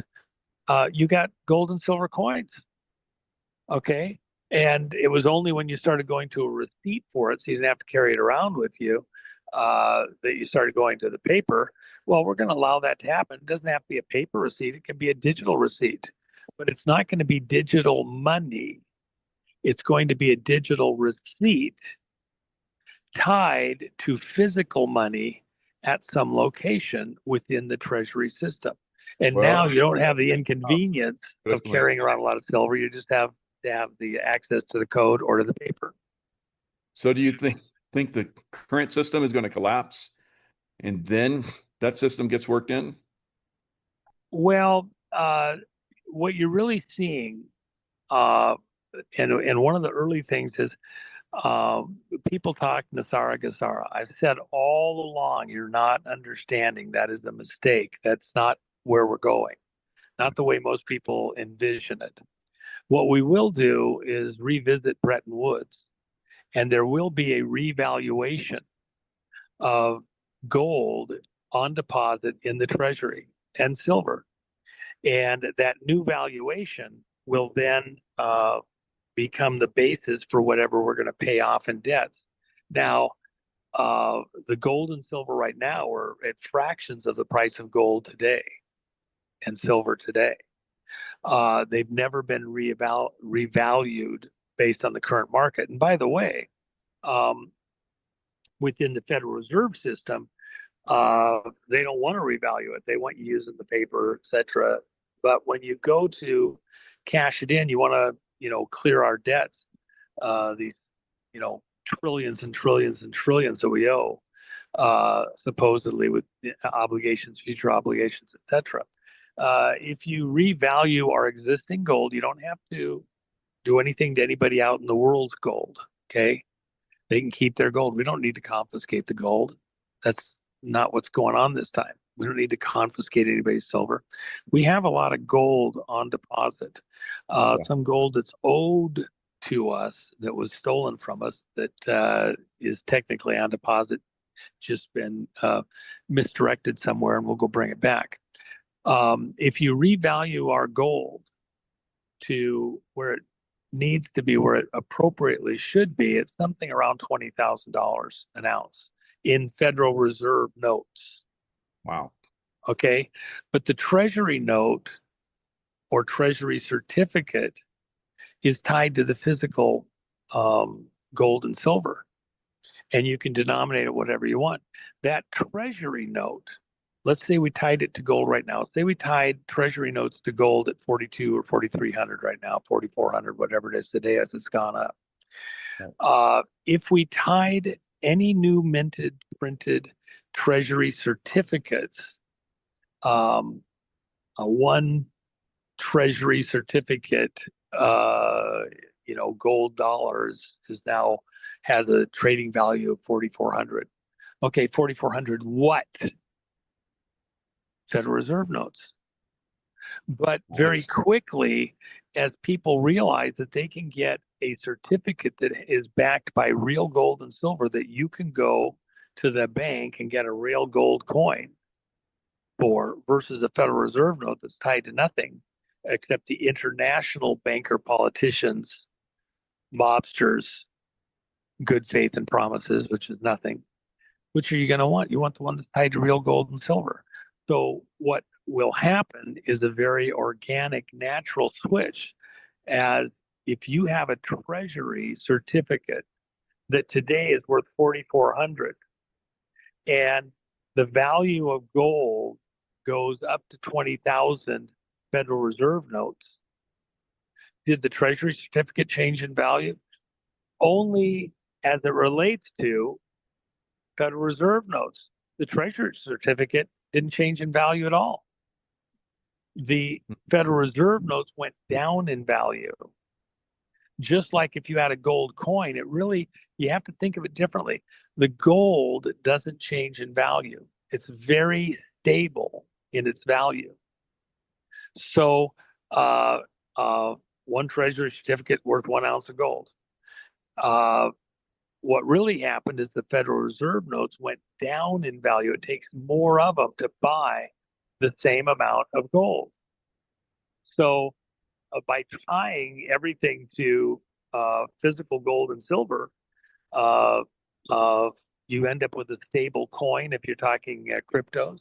You end up with a stable paper if you're talking receipts, certificates for your gold or silver on deposit.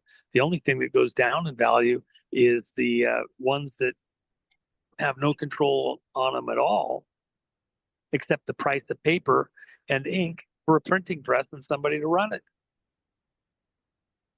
That's the one that's going down in value. Is that click for, am I saying the way listeners are going to get? That's the best explanation I've ever heard. Makes a lot of sense, and I see us going that direction. Yeah, Trump will do that. He just pays the bill. Yep. He just pays the bill in treasury certificates. Yep. Pretty soon they're in circulation. If you're on Social Security, I'm afraid I'm not going to be able to pay my rent this month. I don't know what's going to happen. Trump's going to mess it all up. He's paying in a treasury certificate backed by gold. The guy that you're paying the rent to, you might give him half a certificate next time because he agreed to take the rent based on the Federal Reserve notes. Okay? Right. You're going to be fatter, man. If he just pays all the bills of our government in treasury certificates, problem solved. They go away and we're strong. It's almost overnight. Beautiful. Yeah. Great explanation. Right, Juan. So much information you shared today, as always. We love you. We love your information. It's so great. So thanks for coming on and sharing today. All right. Love you, bro. Appreciate, I always appreciate I love you too, your audience and getting a chance to talk. And yeah, we really appreciate you too. I expect I'll be out that direction because of this stuff going on middle of the month. So maybe we get a chance to cross paths. Yeah, that'd be great. I love it. Okay. All right. All right, folks. Thanks a lot. Yeah, for sure. And I'm going to enjoy the last little bit of spray before sunset here. And it's already sunset in your neck of the woods, but we still got a little while to go here. So got a little bit more. All right, bro. All right, brother. Thank you. All right. Judy note, from the below information in this update it might be assumed, and I could be wrong, that a black swan event was well on its way to collapse the global financial system. As of the month of December 2025, the world's top economies were insolvent: the US, Canada, Europe, Japan, Israel, UK, Taiwan, Australia, and New Zealand. They have been held up by false news reporting in the fiat US dollar, but cannot sustain their debt any longer. The fiat global financial system was crumbling, though a monumental shift has been happening since the November 28, 2025 shotgun start of the global currency reset. The new revalued gold/asset-backed currency rates on the Quantum Financial System, QFS, locked into place on Friday, December 5, 2025 and would be announced to the public in Jan. 2026. The gold-backed QFS was set to replace the corrupt banking system that has enslaved the world for centuries. This fully decentralized system was set to eliminate the central banks and their criminal grip on global finance. At 0 o'clock Zulu sharp on Saturday morning 6th of December, the St. Germain World Trust released the Infinity Tranche Uncountable Zeros. Every humanitarian wallet on Earth just received an irreversible 9-figure starter balance. A few moments later at 00.06 Zulu on Saturday 6th of December, all sovereign rate screens showed redeemed. By Monday, December 8, 2025, the Emergency Broadcast System, EBS, was set to activate worldwide and give pointers on how to access your banking money account already mirrored onto the QFS. Tier 4B appointments for those in the Internet group who hold foreign currencies and ZIM bonds commence on Tuesday, December 9, 2025. The 10 days of darkness could commence as soon as Friday, December 12, 2025. That's when the Starlink satellite system will broadcast truths about the fall of the evil cabal who have been stealing our monies for centuries. While the Transparent Quantum Financial System, QFS, fortifies our money accounts against sabotage, Thursday, 18th of December will see a full global rollout of the global currency reset to the general public. A global currency reset, Saturday, 6th of December. 2025 Wolvie says he will be fully under NDA in a few days. He will do the opera but will be off Telegram. Triggers will receive their master contracts today, to sign. Secondary contracts will go to their members.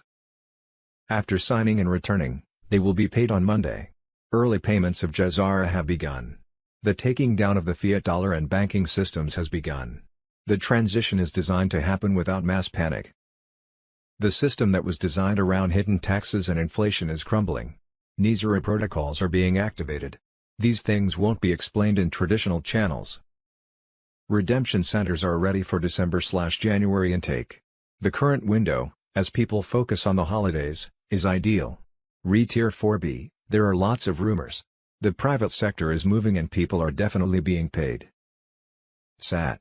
December 6, 2025 A2Z has confirmed what Wolvie reported, particularly the following. Wolvie will be fully under NDA within the next few days. Triggers are receiving master contracts now. Secondary contracts will follow, with payments expected Monday after execution. Tier 4B, many rumors are circulating that notifications are expected to begin as Tier 4A payments are dispersed. Redemption centers are prepared and ready for intake. B. Saturday, 6th of December. 2025 QFS Global Alert Tier 4B, the Golden Age has officially begun. Quantum Financial System on Telegram. Secure Floor, 0 o'clock Zulu exact. Global ISO 20022 Rainbow Currency System is now operating at 100% plus over Unity Quantum Resonance. The grid is no longer live. It is eternal. The November 28th shotgun start, 1914 Reno, is now 7 days, 28 hours, and 46 minutes in the past. That moment is already carved into galactic record. Tier 4B events in the last 12 hours alone, all timestamps locked on master wall. 341,000 plus redemptions already completed worldwide since midnight. Average walkout liquidity, 9 figures in gold-backed digital certificates, 1-to-1 asset-backed parity locked forever. Final 19 DUMs, including Denver, Dulce, and the Antarctic Nexus, went permanently dark at 23:44 Zulu.